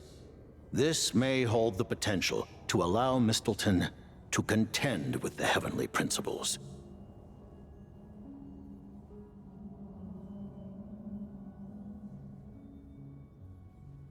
You could say that by reverse engineering the stellar linchpins to extract the energy within, We have obtained a source of anti-Celestia energy.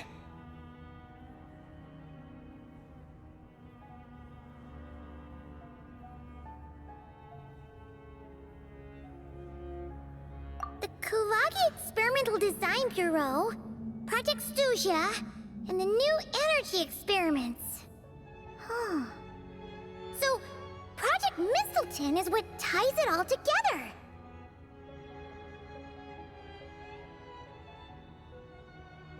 And it looks like your plan is almost complete. No wonder the Ruler of Death came after you.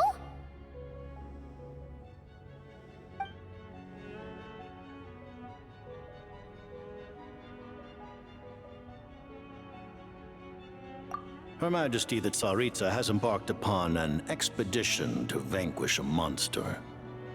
Were it not for this, I imagine she would have been delighted to grant you an audience.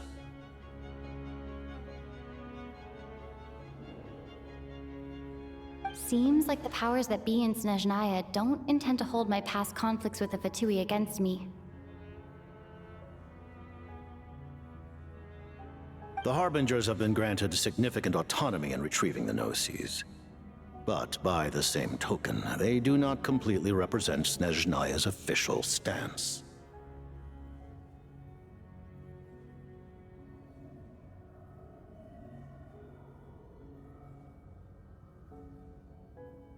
You read my mind. Speaking of the Gnosis, Paimon's been dying to ask this question since forever. Why exactly does the Tsaritsa want to collect them? Is it something to do with the fight against the Heavenly Principles? The Gnosis will undoubtedly serve as a key bargaining chip when she confronts the Heavenly Principles. Beyond that, you had best ask the Tsaritsa herself. I am not sure if this information is mine to disclose.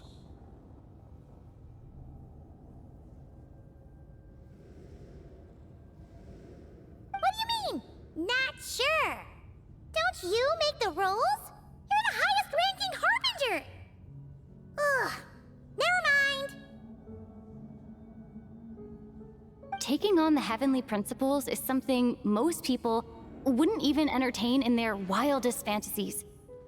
Why is the Tsaritsa so fixated on this? In Tevat today, civilization is nothing but an illusion. Something whose very existence can be negated at any moment. Our civilization may very well be destroyed in the struggle, but as things stand, the Heavenly Principles could choose to negate our existence on a passing whim. And we must not sit back and accept that fate.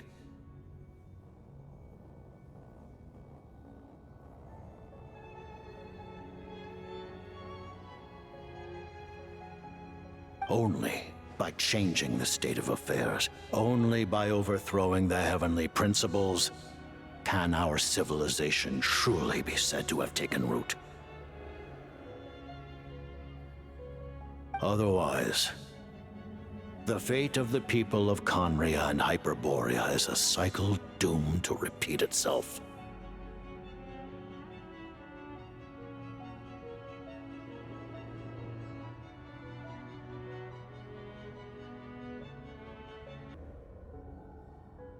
Accepting potential destruction in return for getting to control your own fate. Furthermore, perhaps this is still somewhat difficult for you to understand. Are you aware that all the rules of this world are made up of curses?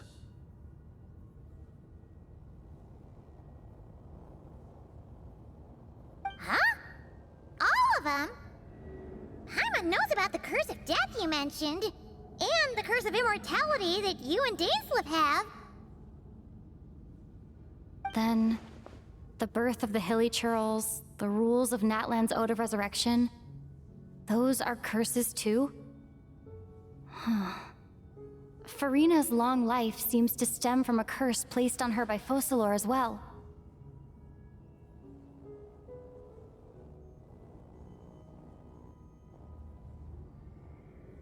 Yes.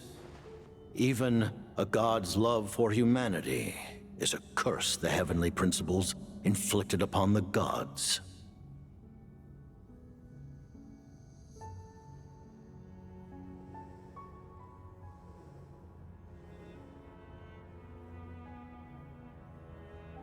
What?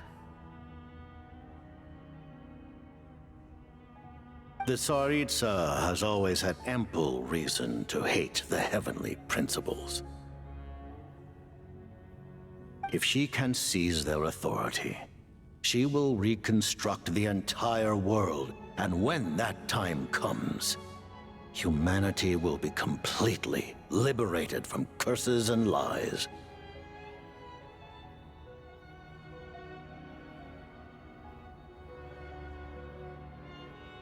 Look forward to it. It will be a world beyond your imagination. Though the ordinary people of Снежная may not understand these details, in this frigid land locked in a ceaseless struggle against the environment, in this nation to which the gods have never shown favor, we all believe that standing in solidarity with the Tsaritsa in our shared struggle will surely usher in a new and better world.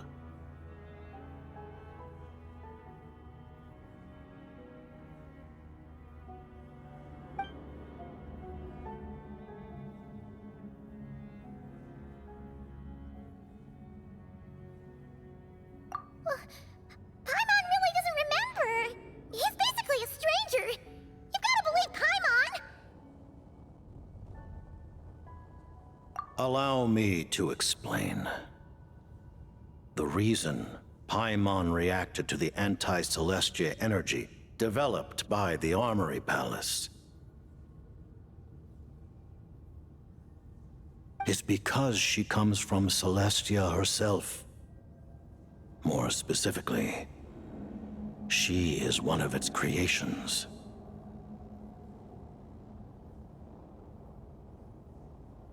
Paimon? A creation of Celestia? Oh, right. I was blinded by anger earlier, but thinking back on it, Renova also said that Paimon is a creation of Celestia, but she lacks Celestia's power or authority.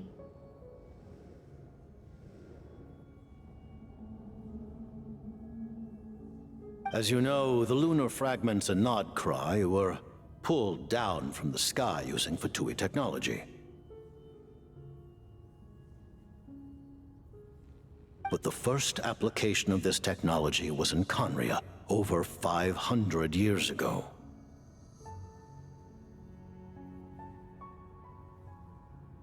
I used this technology upon the heavens, and the response I received was none other than Paimon descending from Celestia.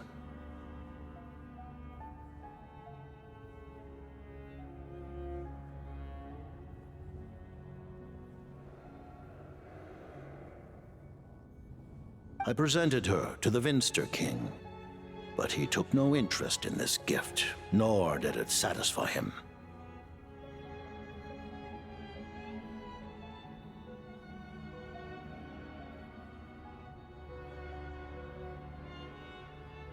Paimon then took up temporary residence in my palace until, of course, the arrival of the Cataclysm.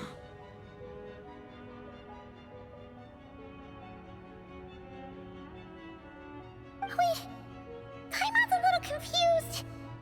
You're talking about things that happened in Conria 500 years ago. You're saying Paimon was there for that?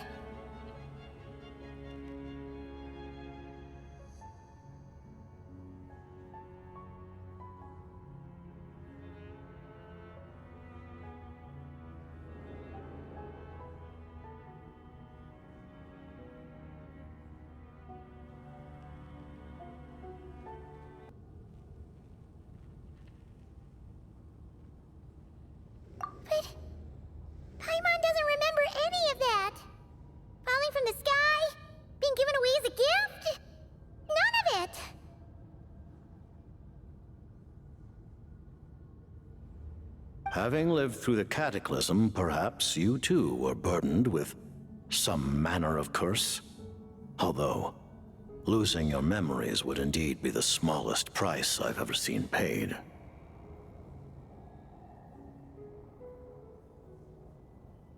But it's not just her memories from Conria. Paimon doesn't even know how she spent the last 500 years.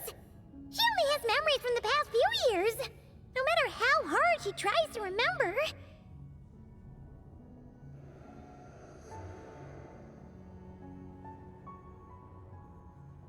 What was Paimon like back in Conria? Did she know a whole lot because she came from Celestia? Was she super smart?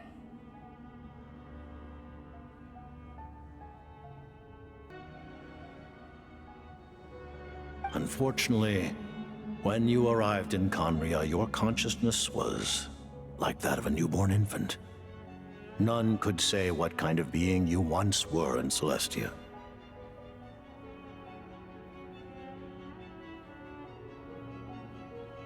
During the time you lived in Conria, your personality was no different from how it is now.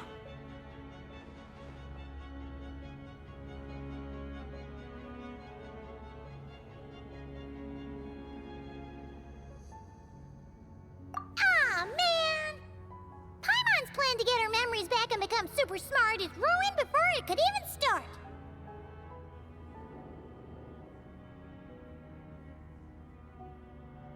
You know, even though Paimon lost her memories, she still feels weirdly close to you for some reason. That must mean you took pretty good care of Paimon back then, huh?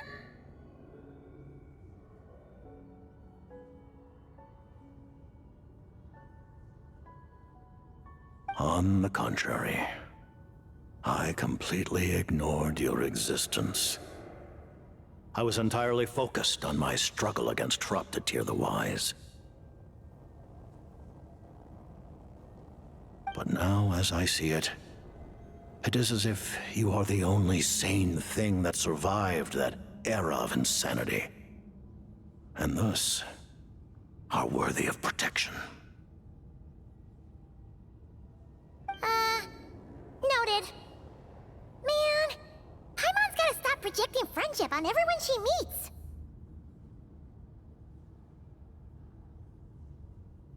But, Traveler? Even though you know Paimon's some creation of Celestia now, you still want her, right? You're not going to abandon her?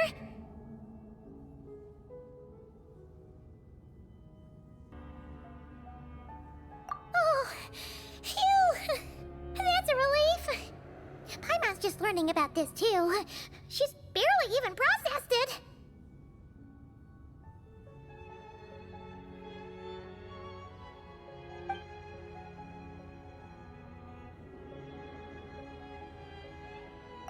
Thank you for telling me so much.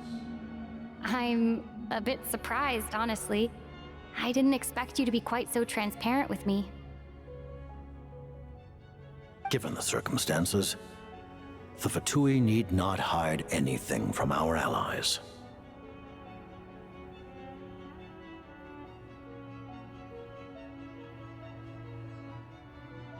Allies? To advance Project Mistleton, we must first resolve our issue with the Ruler of Death. And if I presume correctly, you have no intention of letting her actions go unpunished either, do you? That's right. Ever since she said she intends to reclaim Paimon when we next meet, I figured reconciliation was out of the question.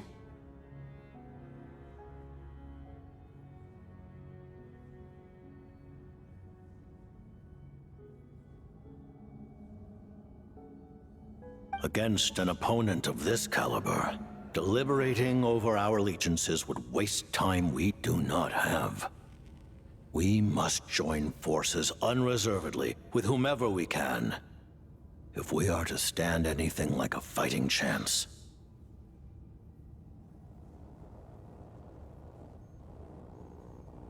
You're going to challenge the Ruler of Death? Just for Paimon? But Paimon's only...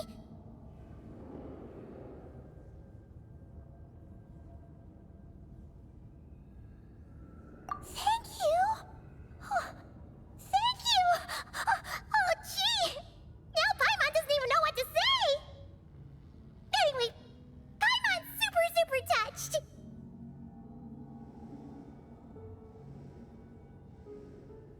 The Tsaritsa will return in triumph in short order, and the Fatui shall hold internal discussions regarding the enemy.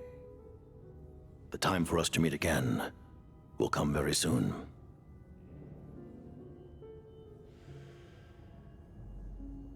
Got it. Thanks for your help with Paimon. I'll be sure to look after her for you. There was just one other thing. Well, it's just a request, really. Paimon really wants to see what this Mistleton thingy you're gonna use against the Heavenly Principles looks like.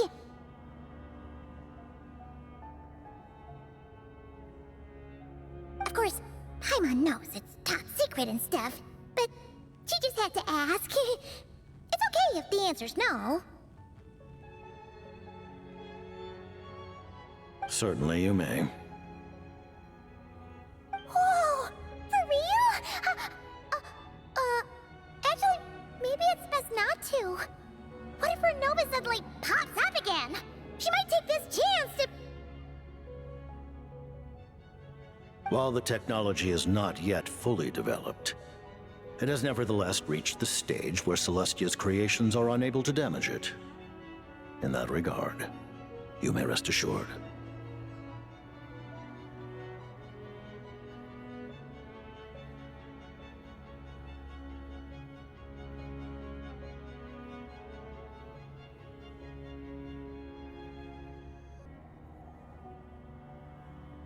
Oh. Wow. No wonder Paimon felt so out of sorts recently, even though it was super far away. Alright then! Paimon's ready to take a sneaky peek at this top secret super weapon!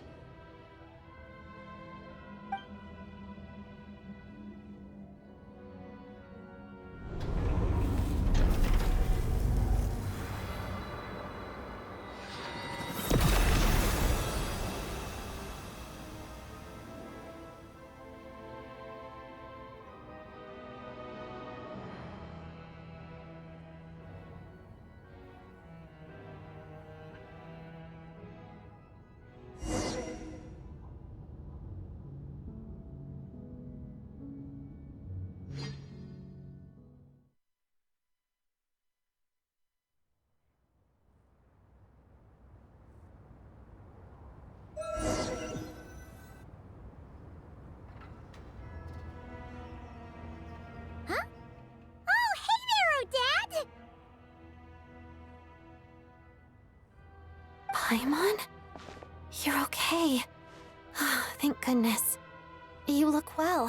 Have you recovered? Long story short, yep, Paimon's all better. What are you doing here? Were you waiting for us? That's right. When I woke up, I wanted to go in after you, but the guards had woken up as well. It would have been tough to take them on alone, and there was no easy way to sneak past them. So I returned the way I came and waited for you here. It was thanks to you that my soul found its way back to my body so quickly. Thank you. Huh. That actually worked? Nice. I just figured I'd try my luck when that ominous feeling struck me. Really, you should be thanking this thing instead. Anyway, and now that things here are all taken care of, I have other things I should get back to.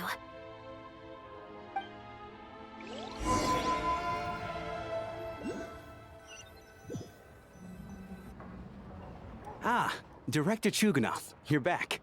We just received notice that Project Stuzha has been suspended, so we've convened an emergency meeting. This is the preliminary plan. In addition to expanding production capacity, we've also discussed feasible layoff plans to optimize revenue and expenditure structure. Our calculations indicate that the factory's profits will increase by at least 30%.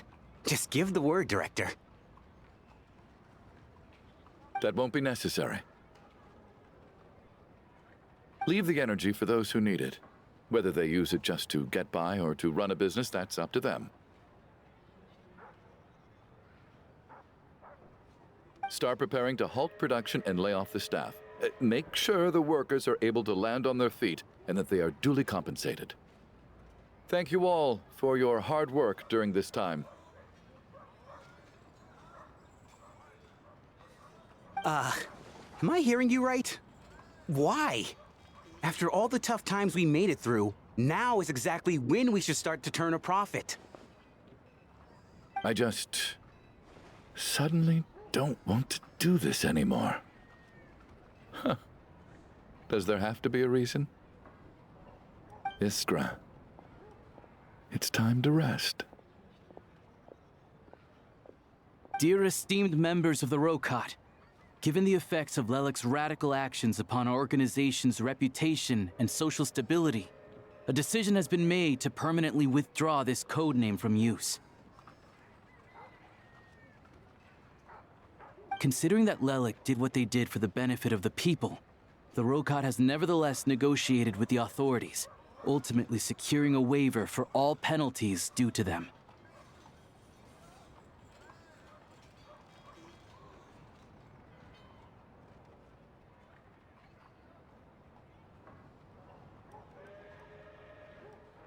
Lelik will be suspended for a period of time. Depending on their future performance, they may be allowed to adopt a new codename and continue acting as part of the Rokot. The purpose of this notice is to remind everyone once again that motives and methods are equally important when one operates in the shadows. Even with Project Stooge's suspension and our interim operational victory, we must guard against complacency and rashness and work to consolidate the progress we have made so far. We act only for the greater glory and solidarity of our nation. May the aurora shine ever on, and the tundra always stand firm. We act only for the greater glory and solidarity of our nation. May the aurora shine ever on, and the tundra always stand firm. Looks like it's finally over. You mean for us? Just thinking out loud. I've never seen the Снежная Vecha so lively before.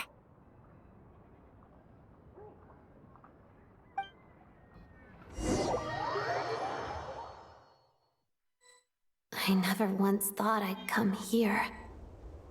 But I understand everything now, Rosaline.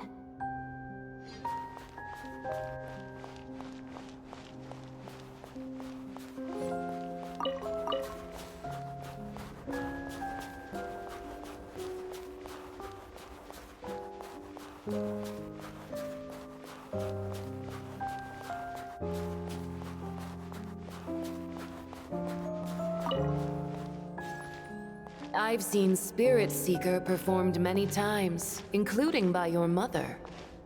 Why do you bring that up all of a sudden? Even though the choreography is always identical, every dancer finds a way to make it her own.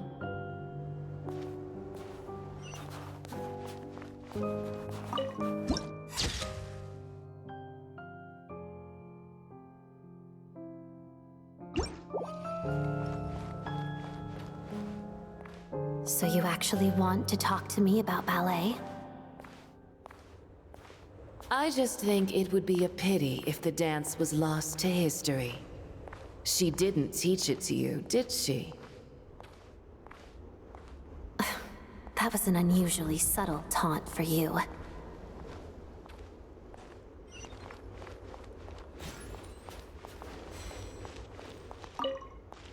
We embraced one another on the snow-swept plains, melting the ruthlessness of time. But when our bodies, in pieces, are cast to the winds, what of our love will remain behind?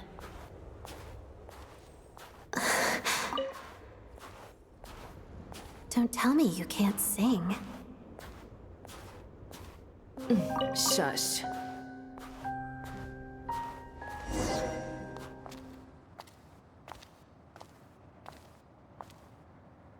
I understand her hatred. The Fatui robbed her of the life she should have had. I never opposed her dancing. Yet still I became an enemy of her ballet. I'll just keep my distance. Many despise me. I'm used to it. You're certainly not one to shy away from confrontation. But children, they need a different approach. I'm hardly the most maternal figure. Yet, she is a child. In my experience, while a father commands authority, he must still yield to love. You should tell her what you think about her dancing.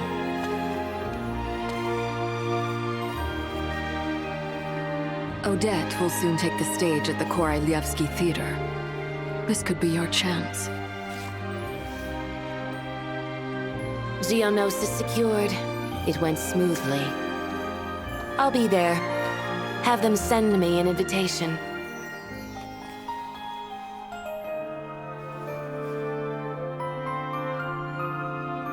Sadly, things didn't work out. Her final words are inside that block of ice. This? Aren't these for monitoring her subordinates? Not yours. This one isn't her witch's flame, but my two worlds' flames. The two worlds' flames can burn away memories. It was my parting gift to Rosaline.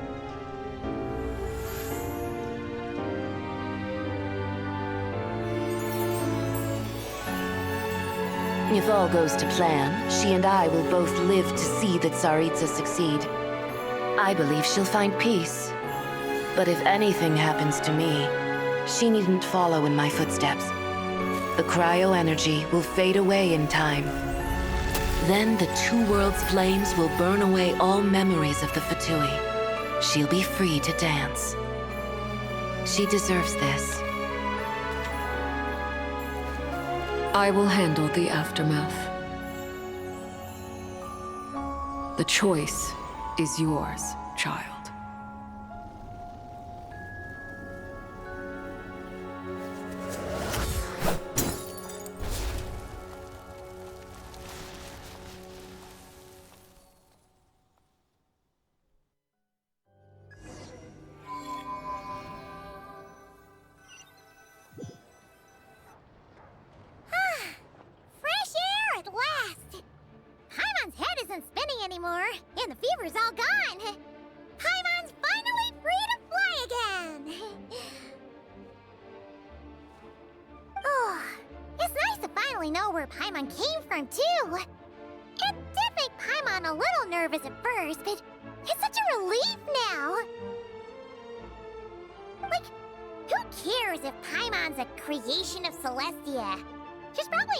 That important.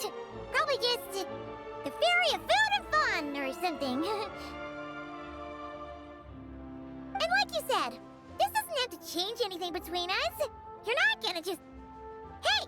Hurry up! Why are you walking so slowly?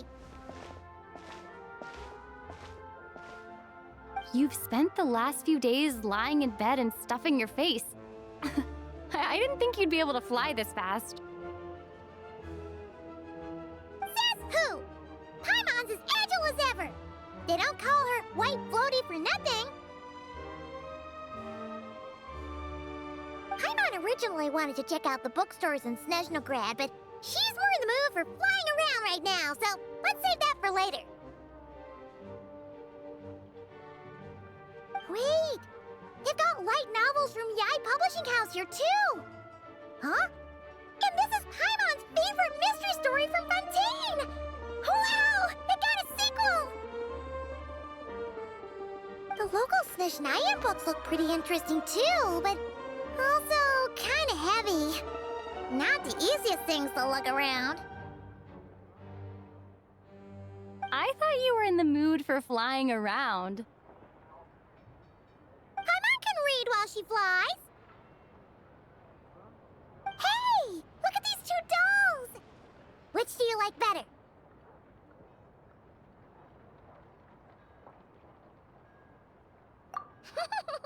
Alright! Boss, we'll take both. Paimon will have the other one. Oh, I thought we were only getting one. All right, fine, I'll pay. There you are. Thanks for visiting. Paimon will grab this and then... Huh? Huh?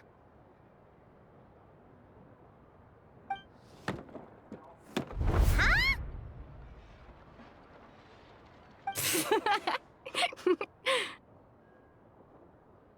How many layers does this thing have? And what are you laughing at? Huh. You knew all along, didn't you? A whole bunch of people are gathered over by the plaza! Hey, look! That looks like Tartaglia! Hey, Tartaglia! I know that voice. Of course. If it isn't Paimon and my old comrade. You're looking well, Paimon. All better? Yeah! The jester knew what was wrong and fixed Paimon right up! Thanks for sending someone to keep Paimon safe, too. Oh, yeah, about that. That was kind of embarrassing. Who could have known that our director would go looking for you in person? So sorry for the misunderstanding. Oh, right. Let me introduce you.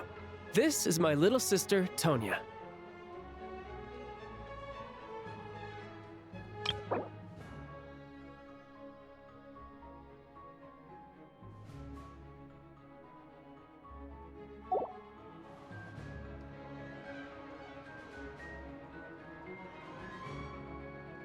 Hello, Tonya!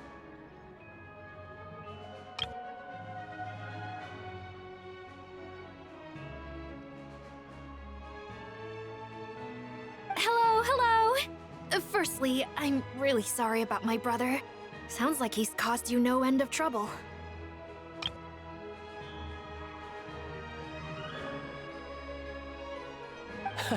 Hey now, why'd you have to start with that? Not that it isn't true, of course. So she's the real Tonya. She said you two didn't manage to meet up at the theater. She waited ages for me, and when I didn't show, she got a little worried and went outside.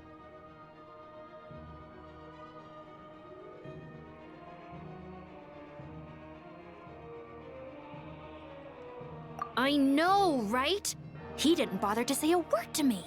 I searched up and down the city for him, and he only told me about it when I finally caught him at the gates of Glupov. I've been rushed off my feet lately, so I didn't get the chance to go home. I just figured the Traveler would fill you in when she got there.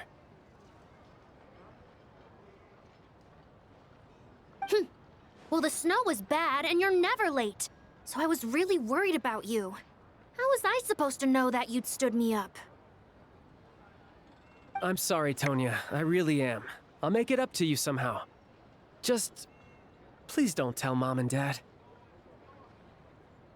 Although the mix-up led to a series of misunderstandings, it's probably for the best that the real Tonya didn't get caught up in that mess. Besides, it's obvious that Tartaglia isn't usually one to break a promise. He only gave his ticket to me because he had to look into Lelek.